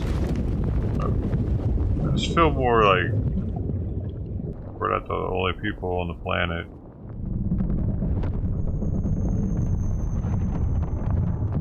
Sort of thing, man. Currently, 4 other active ships. Oh man, I dropped some. Dude, that smells so good. Dropped a little bit of the wax. Nip it, boy.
happened.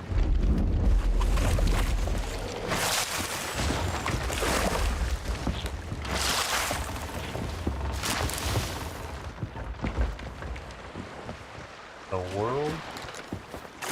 What in the world? Seriously, why is there a bunch of water in there?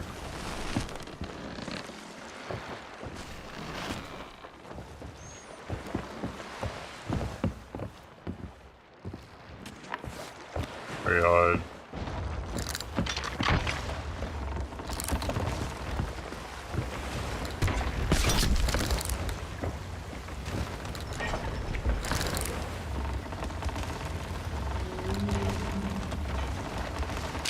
I must have not. Alright. Oh. Well, why are we moving? Oh, there we go.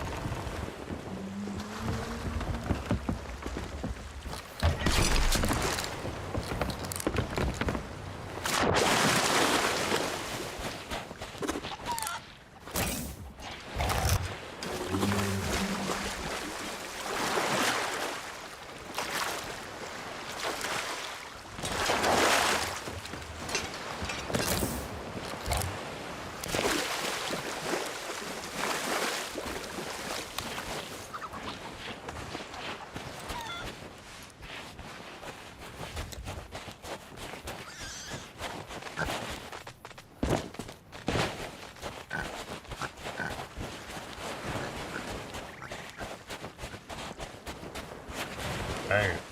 There we go.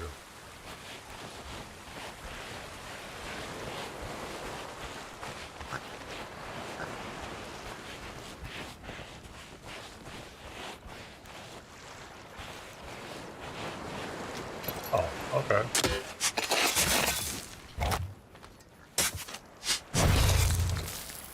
Those skeletons? Why is it so easy?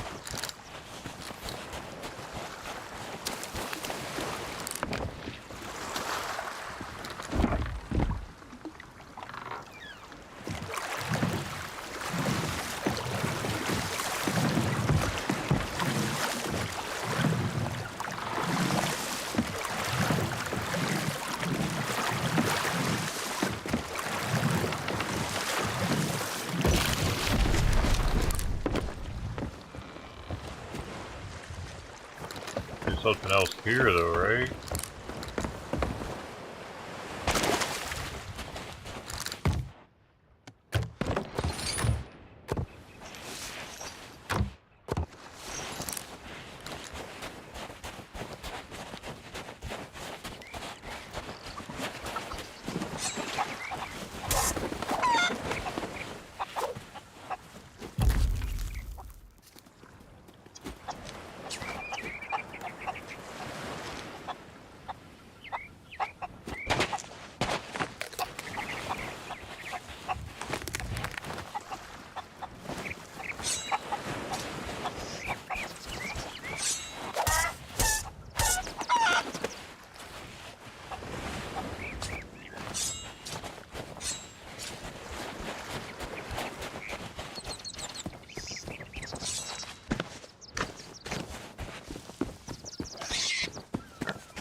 Guess not.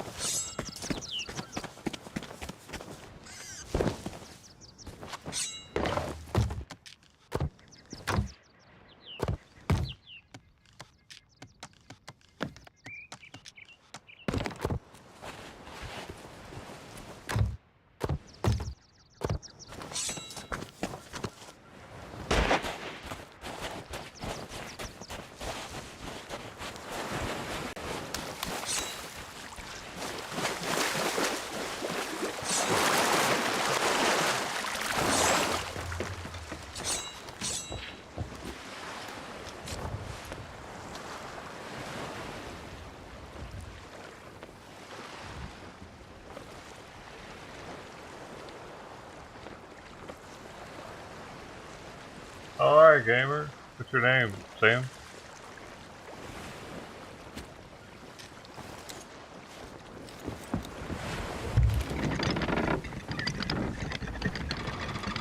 I'm gonna go around this island.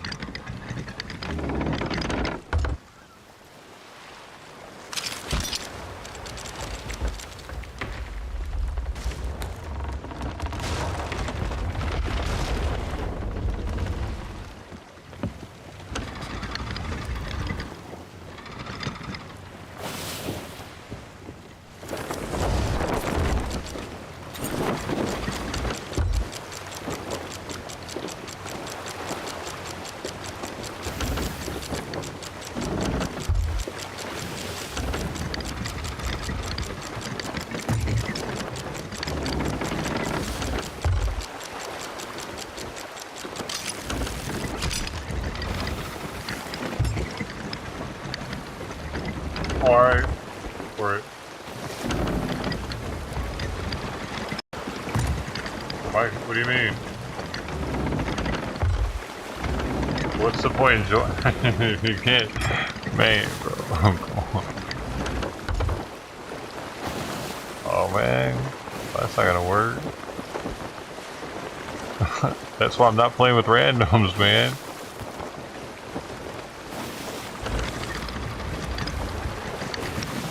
We also don't have mics.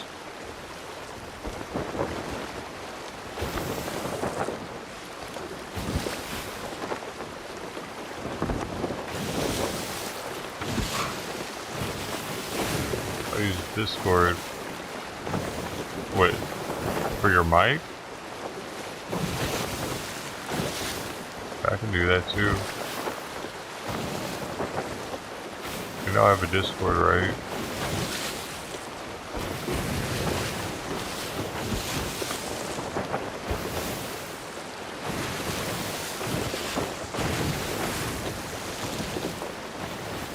Plus you knew, man.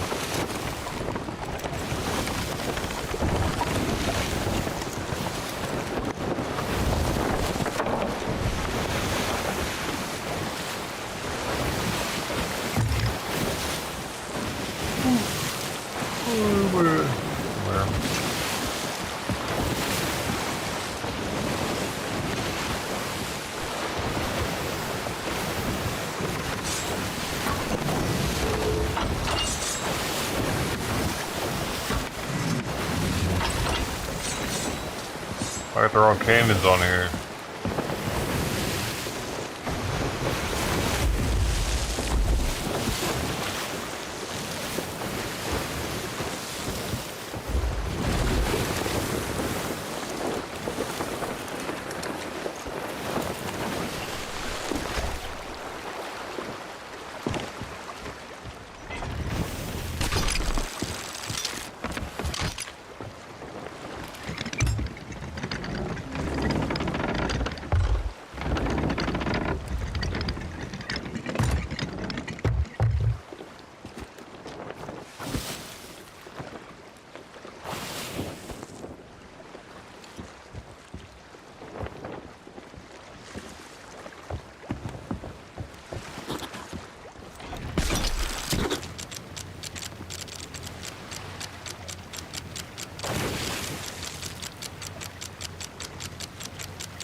Not looking good. Looks like it's somewhere else. Yep, gotta keep going.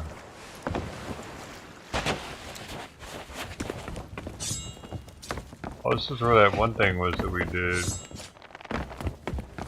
Pretty hard.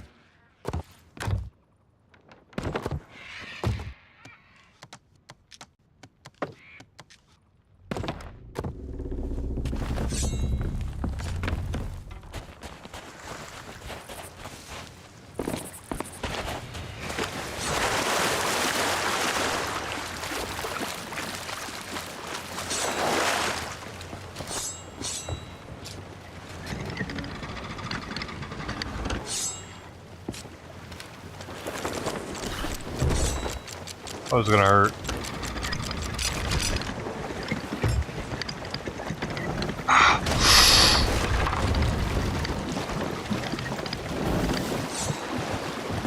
It's not too bad.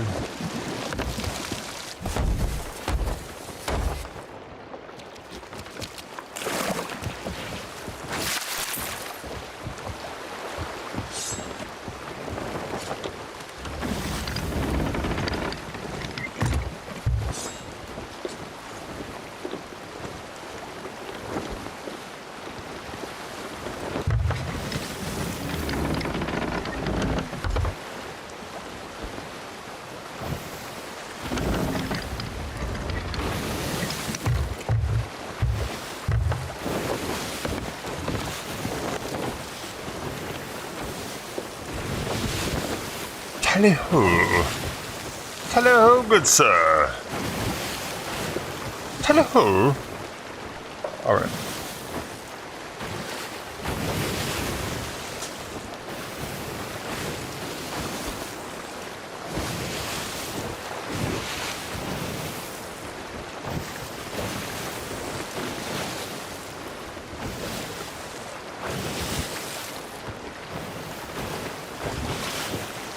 Game requests really not in my Discord. What the hell?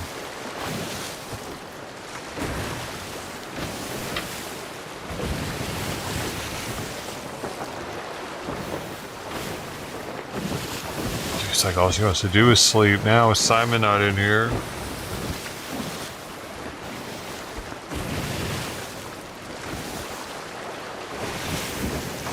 She was so rowdy just yesterday.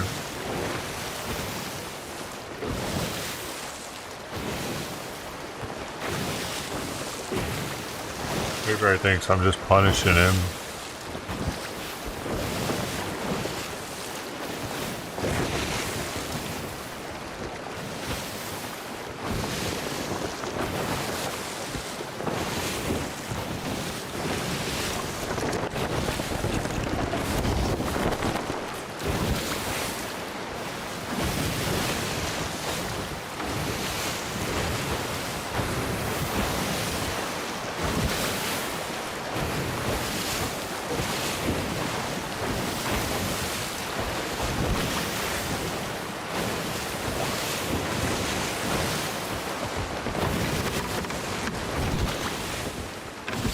It's still kind of hard to see the gold.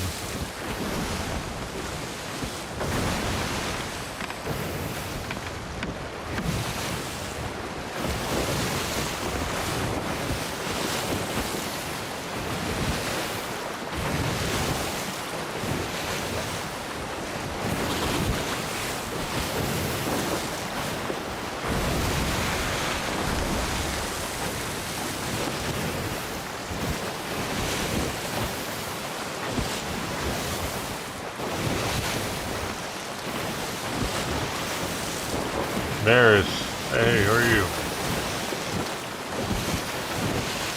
Oh, you're Maris. Oh. How long have you been in there? Never knew who you were. Aren't you a streamer too? Oh, you're a streamer role.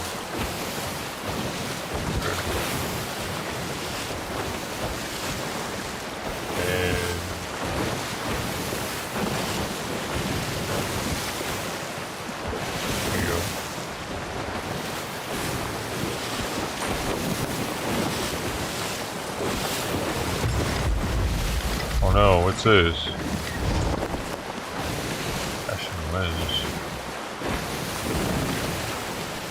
Oh shit, there's a... That's a pirate ship though, isn't it? Is that somebody else's ship?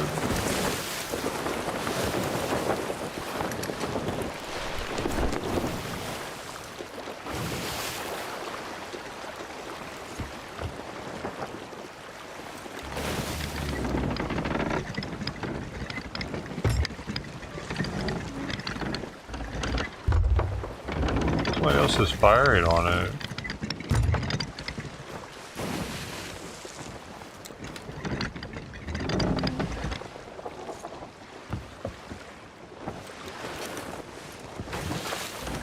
I know what this is.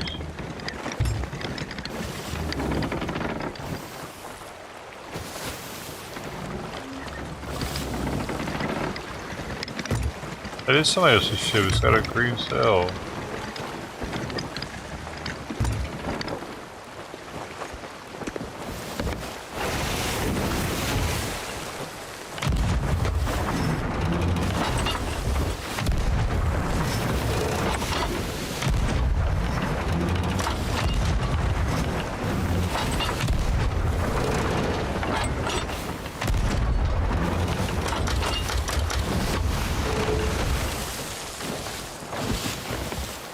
Oh, I need to reposition. Settle back down. Some more balls.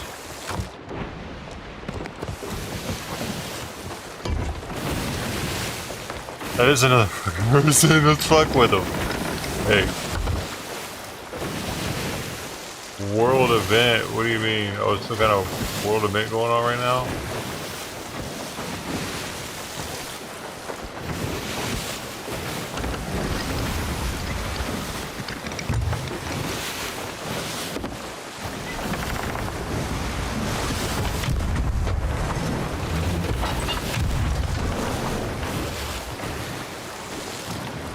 God dang it, I'm getting close.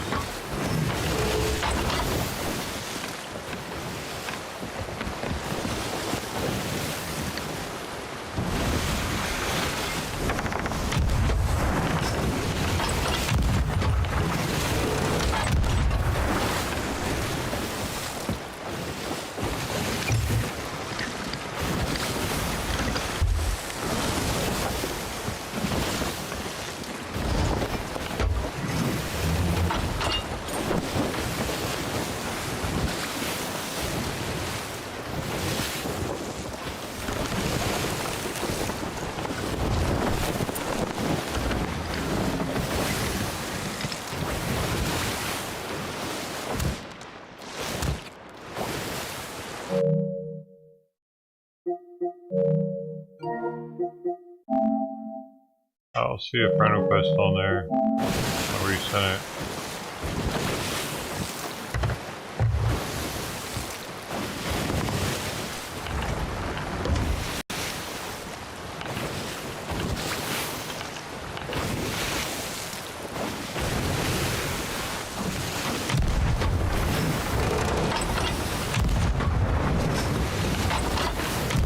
How am I so bad at this?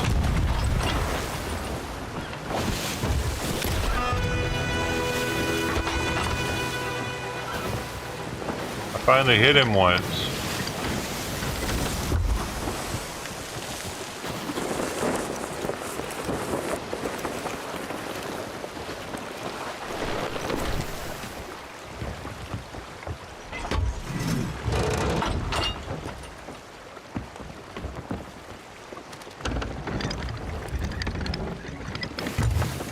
Where'd he go?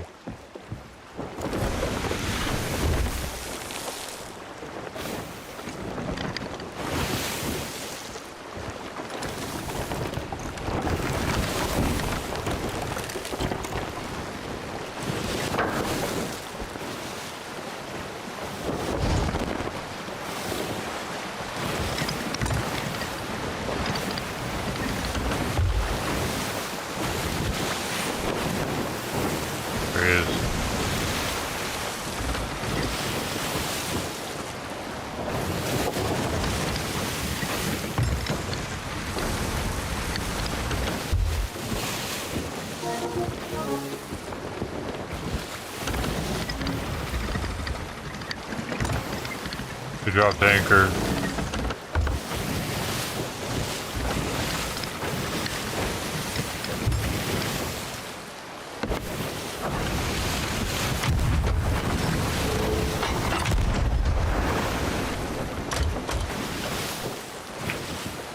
I gotta get closer.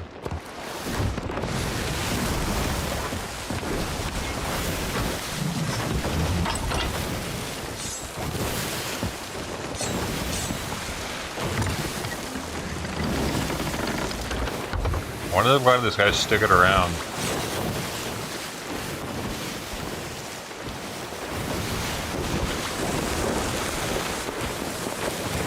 So you say you sit on PlayStation? I don't see it on PlayStation. Where would I look?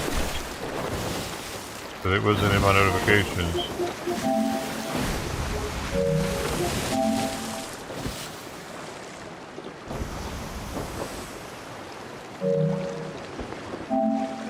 Here?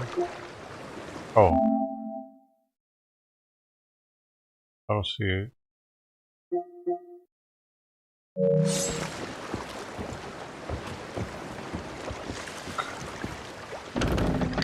Where is he? Damn it. Oh, he's back at that thing, probably.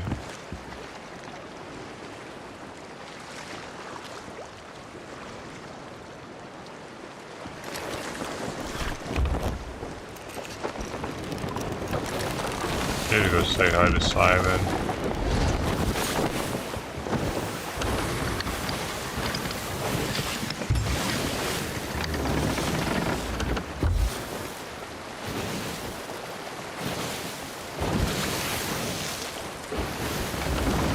Oh, it's another bigger ship. God, a lot of people are coming over here.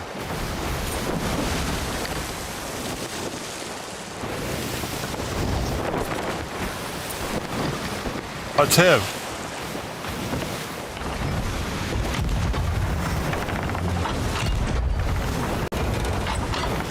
Come on. Fucking so bad. It's cannon firing. It's rigged, man.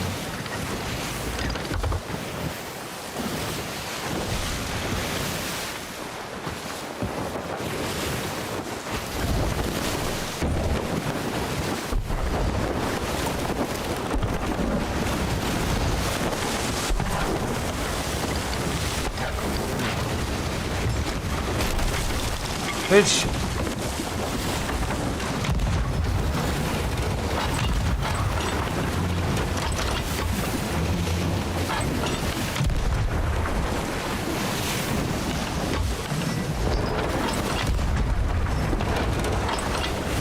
Why is this so hard? I've hit one thing since the game started.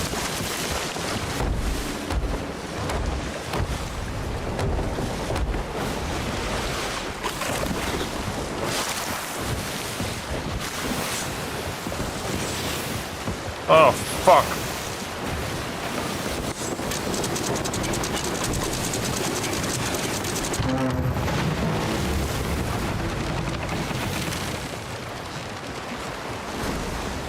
That was close.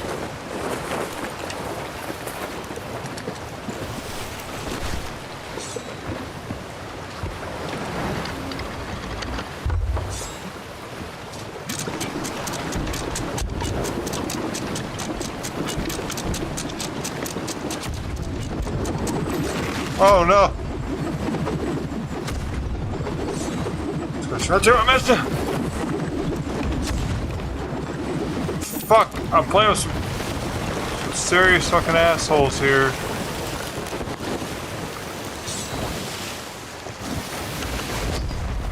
Get the fuck out of here! Oh no!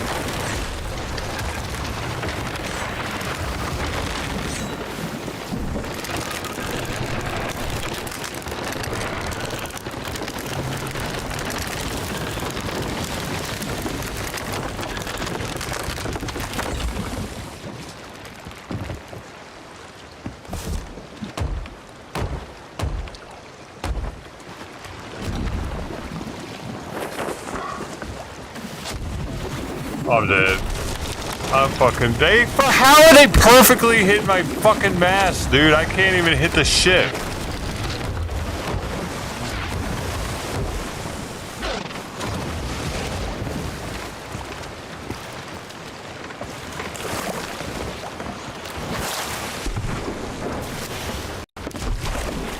This is what happens when you're a solo, and I don't have a fucking chance out here. All it takes is one other, like a dude that's got a shooter and he can drive, or he can repair and drive, and I can't beat them.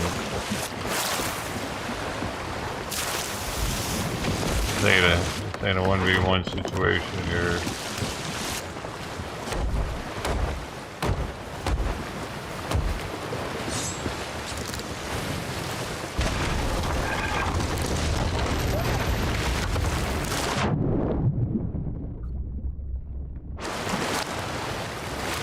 Why the fuck can't I go?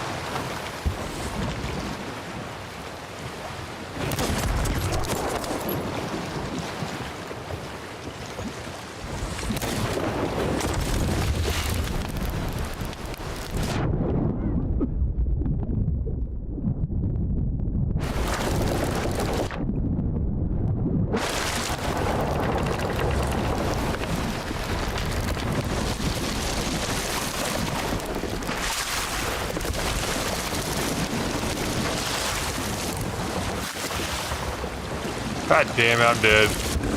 Cause I can't do all this at the same time.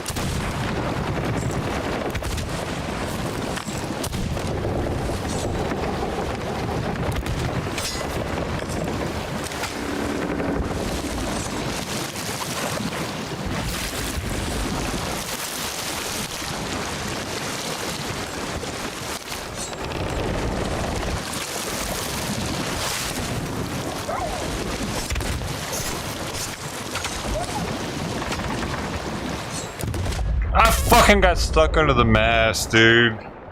Game over. It seems like he is a solo. He's just way better than me. Unfortunate.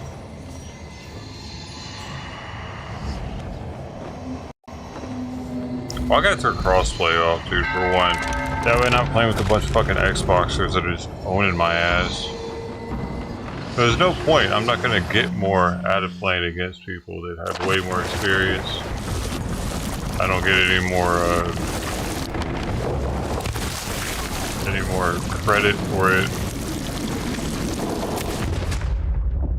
I just get owned. Not really my cup of tea. Turn that off. It'll take a little longer to load in, possibly, but it's worth it. But these people have been playing this game for years, some of them. And they're on PC with the mouse and keyboard. I can't compete with all that shit.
It's a release day. Well, that's not going to help me much if you leave right after you play one game, and then I'm stuck with playing with again. I'm going to lose my fucking level 5 emissary or some shit because I'm playing with Xboxers and PC players.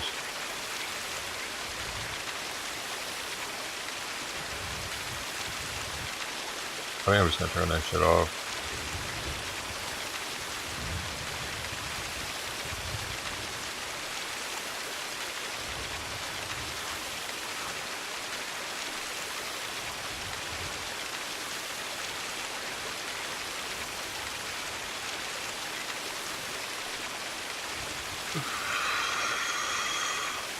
It's a bug, it's gotta be like that.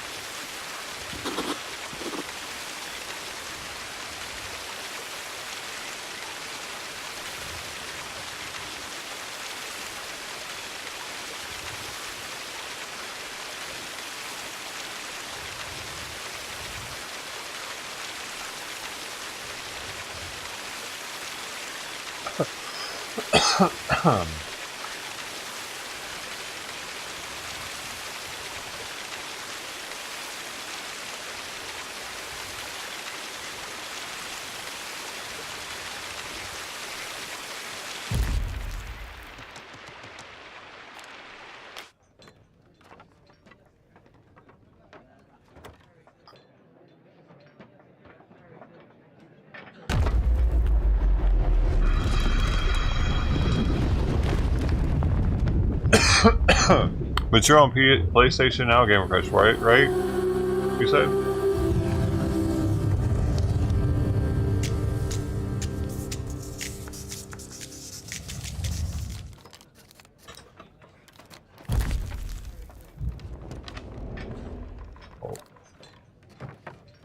Yeah, that sucks.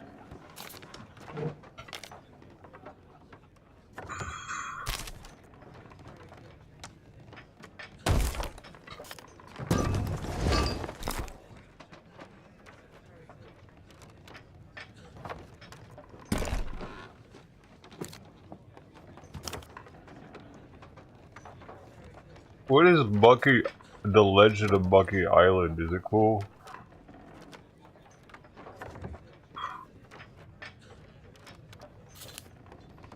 The difference.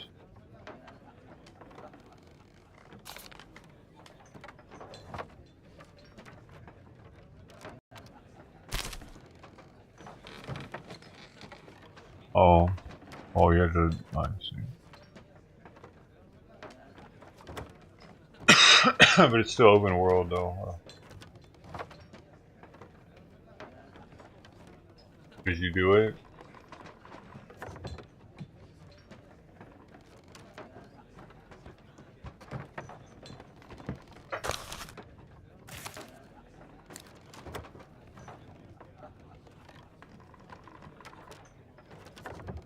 You get something out of it, it's worth it or something? Was it like, that was totally worth it, bro?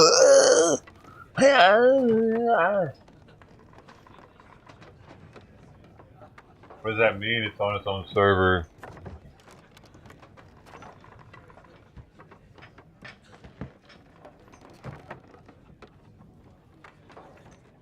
Yeah, but where the cosmetics store, like, was anything really cool? It doesn't even tell you, huh? It should tell you what cosmetics you can get if you do it.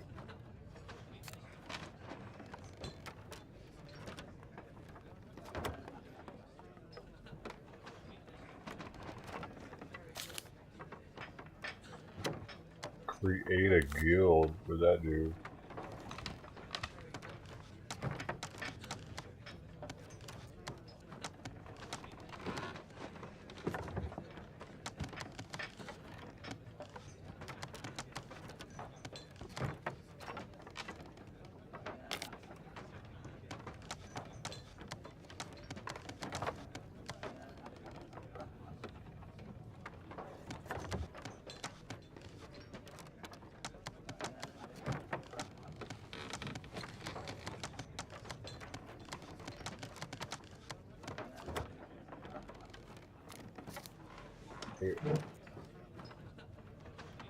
All progress is lost. But there are. Oh, there are only that many.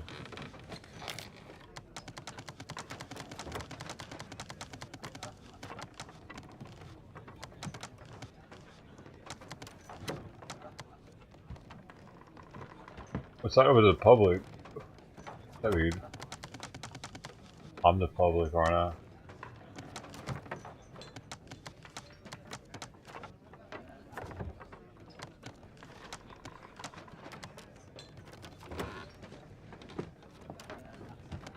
This is all weird.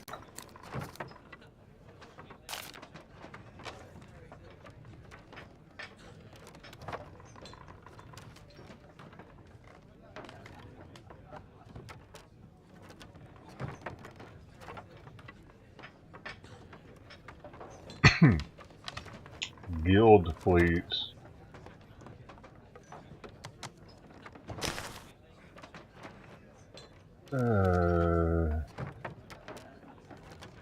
Wow, look at that. That's fancy. It goes on your mast.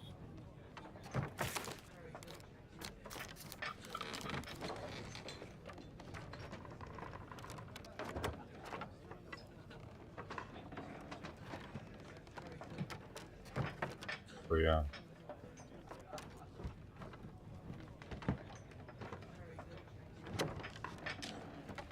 Let's see, I do it.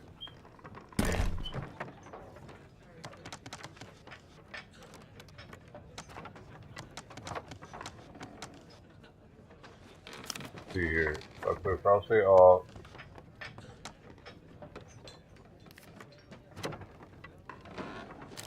I was going to see how long it takes to load in.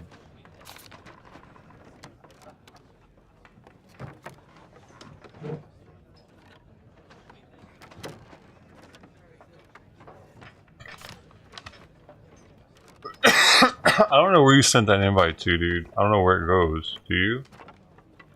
You said you sent a friend request or something.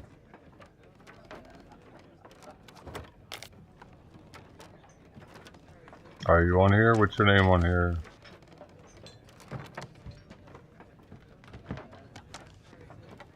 I don't even know where to accept it.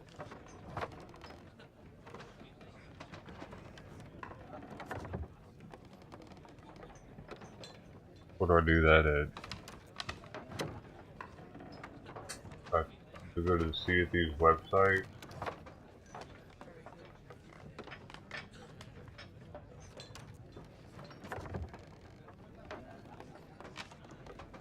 Because it's not going to send it to my Xbox. I swear this shit's broken. The system's... What? I cut off. What's going on here? Why is everything...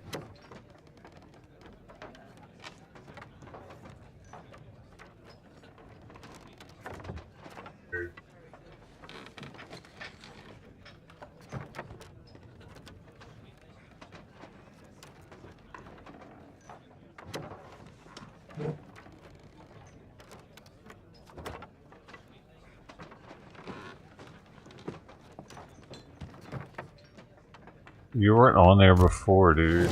Crossplay on or off, you weren't on the list. I have never accepted your friend request. I don't know where to do that at. So you wouldn't be my friend, I have to accept it.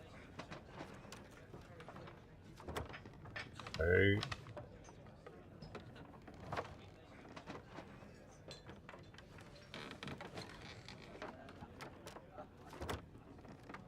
Let me see if it's on here though, on the website.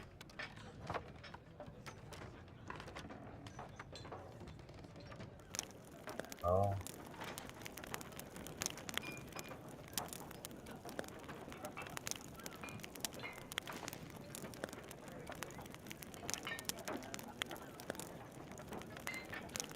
I don't know website.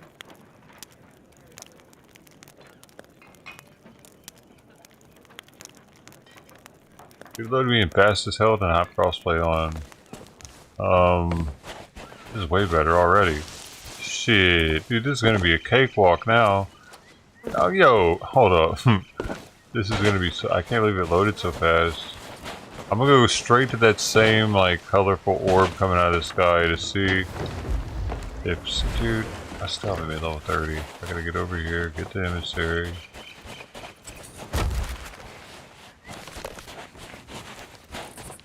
Let's see if there's... I don't even know where it's at, though. That's a problem. I'll change my cannons.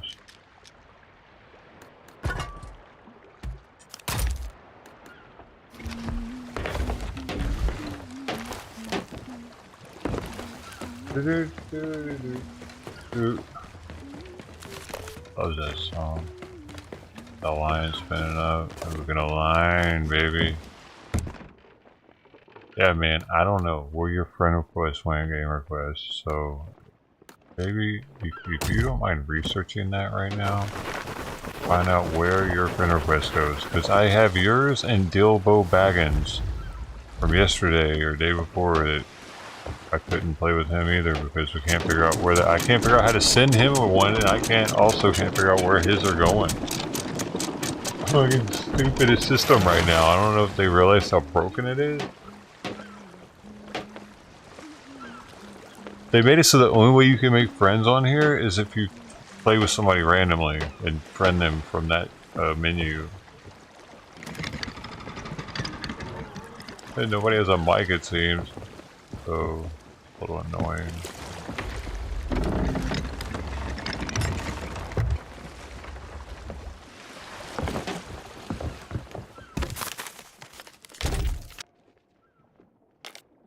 Let's just go with something, a couple easy. Let's just go for a super easy one to start off with. No, we better not, we better not. Because it's going to take me straight there. Go with this one at least. A little bit. Not much more, but a little bit.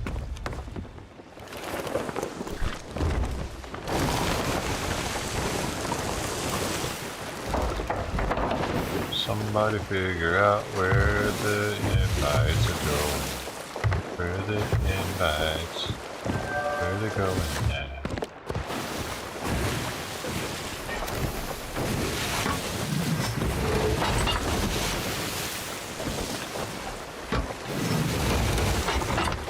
These skins are less gaudy.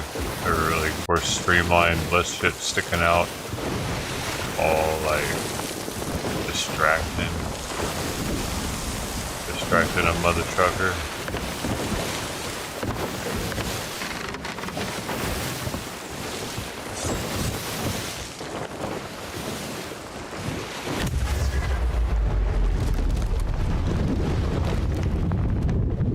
Take some water, give Simon a little kitty pat.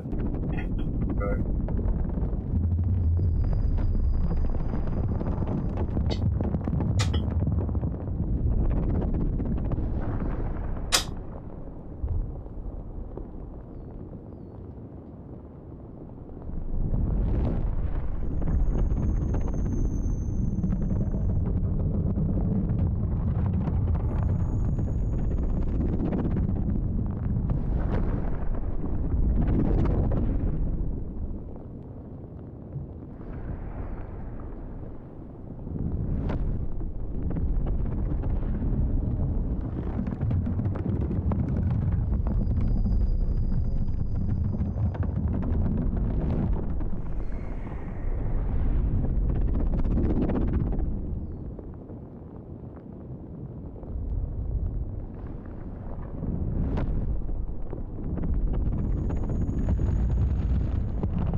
Tap it. Hold up. The fuck?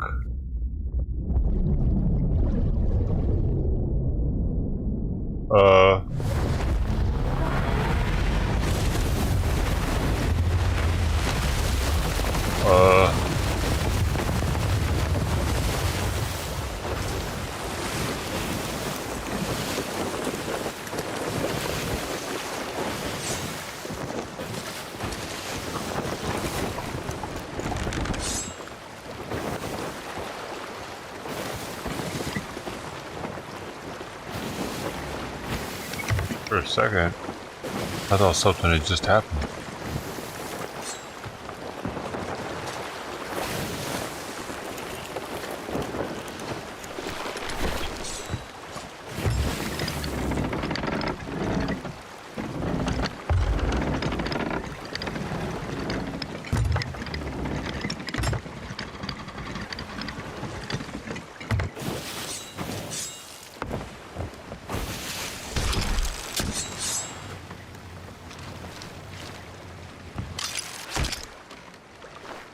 This is an easier one.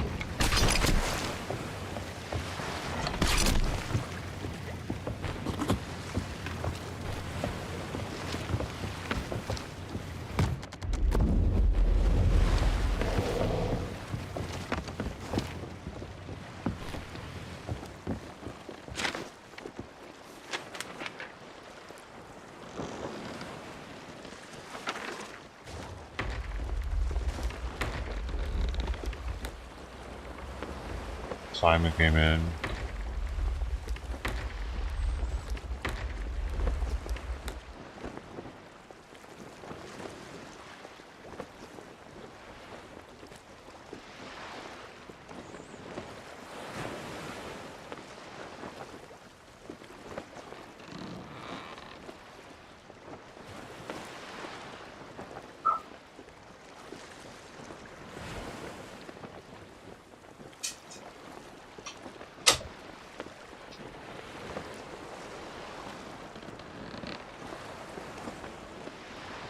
He's just licking the pickle toy like crazy. He's watching him.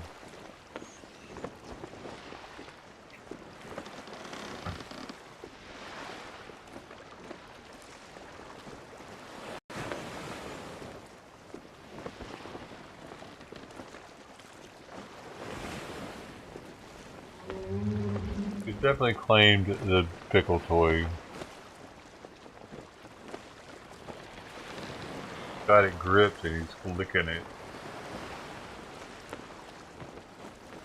He likes how it feels on his tongue.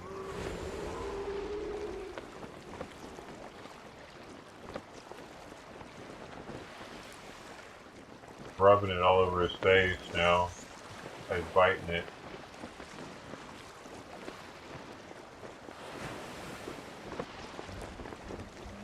Really didn't know he'd like it that much.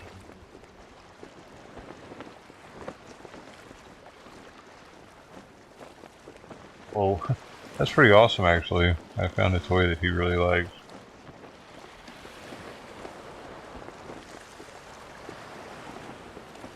He's hugging this thing and rubbing his whole face into it. Repeatedly, and then licking it, and then rubbing and licking it. Now he's cleaning himself. Now he's going back to the pickle. Oh man, we gotta never stop making these.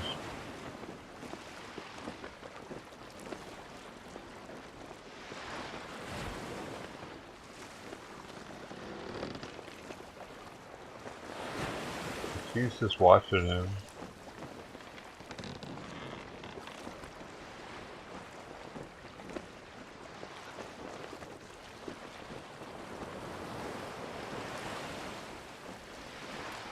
Normally she'd be in attack mode. I don't know what that's. Hopefully it's not a bad sign. That her leg's getting worse.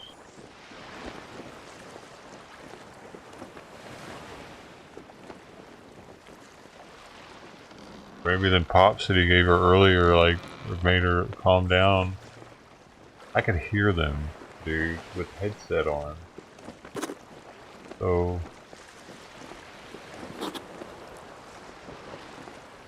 they weren't friendly pops.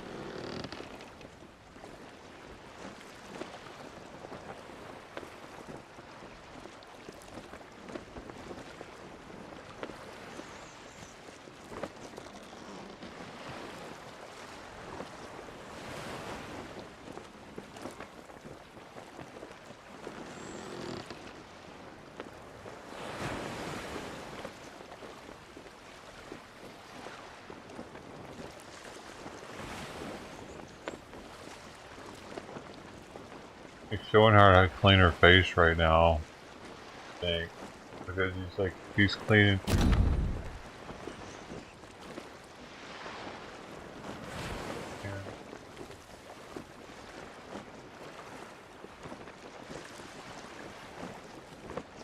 Rubbing that face thing on his face probably even cleans his face a little bit. Face.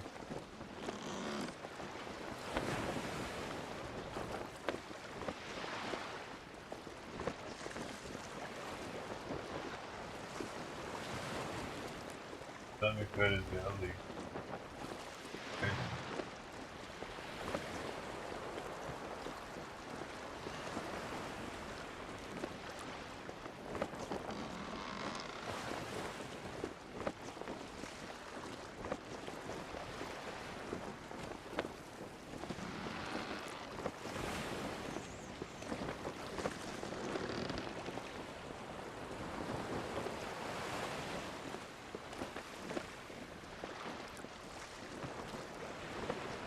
It's interesting how calm she's being, though. It's worrying me a little bit.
The right foot shook when she just stretched.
Clean himself. He's showing her how to like clean herself. His back, his lower back up near his tail.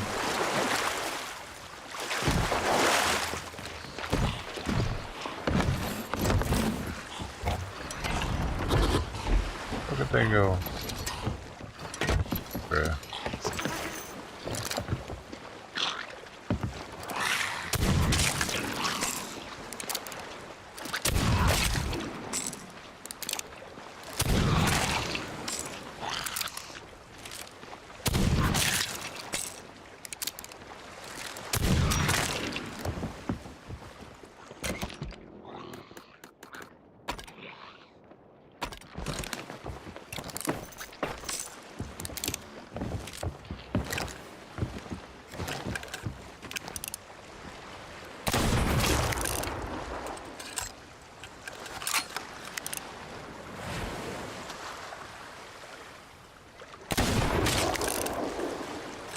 There's a hard dying skeleton.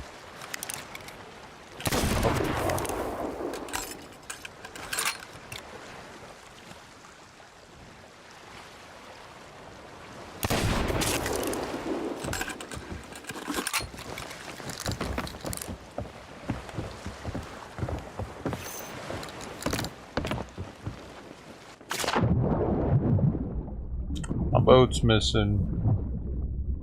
Lost it, I forgot.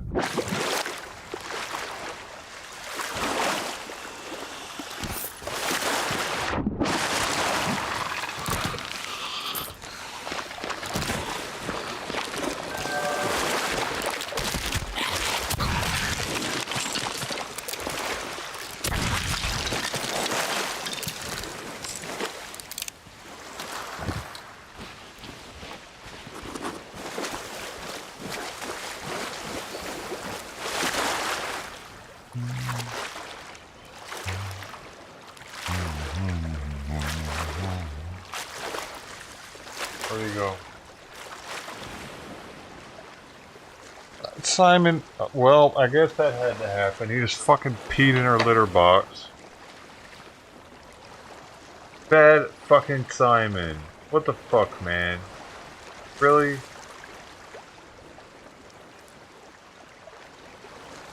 Are you happy with yourself now?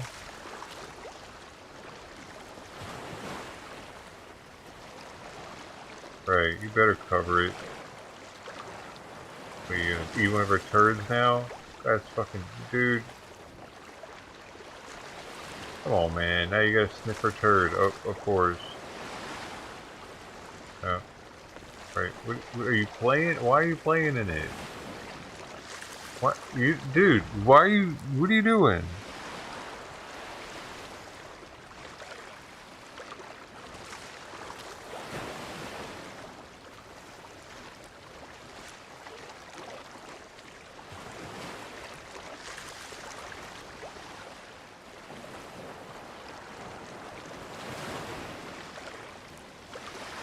What, are you gonna shit there now too? What are you, Simon?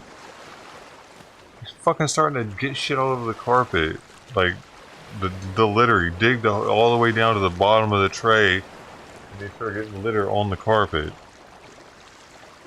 Wasting it.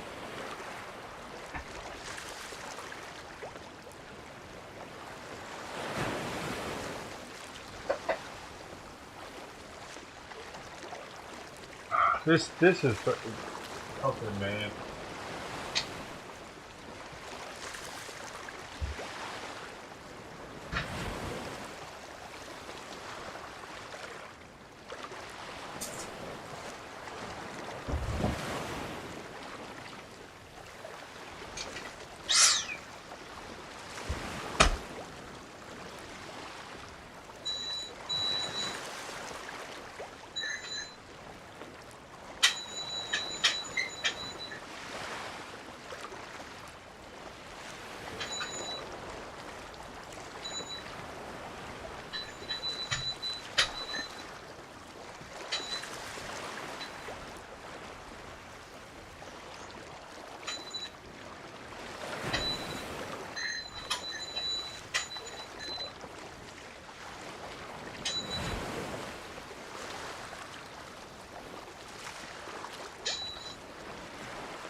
Can't just use his own litter box, man.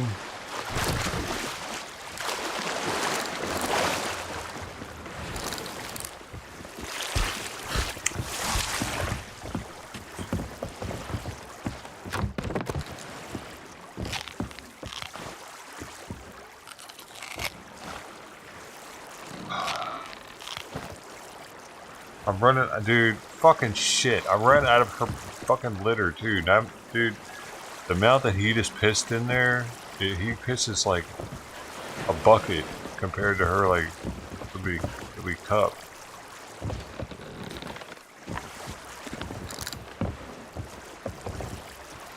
So, no, I don't know what to do now. If he's gonna keep wanting to do that, it's gonna be a problem.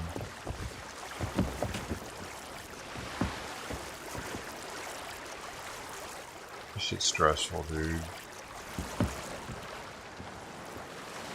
Having two cats with different ages and trying to do all this shit's not really that fun, honestly. I'm not having a great time.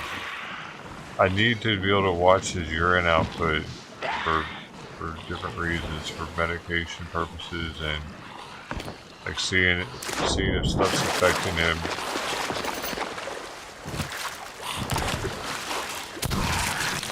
See if he needs to increase his doses on things or whatever. See if his kidneys or how they're doing.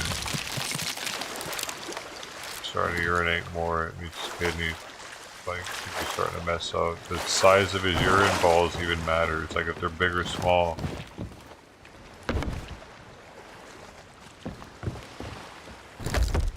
Got a shit ton of small ones that could mean he's got like a urethra problem or something where you can't take big pisses anymore. Like it messes up for me being able to watch him medically. I don't like that, damn it. Sucks, dude. I was trying to give him the best, like to do the best for him that I could. Now, always trying to fuck it up, man, it seems. It's always an uphill struggle, trying to keep him healthy.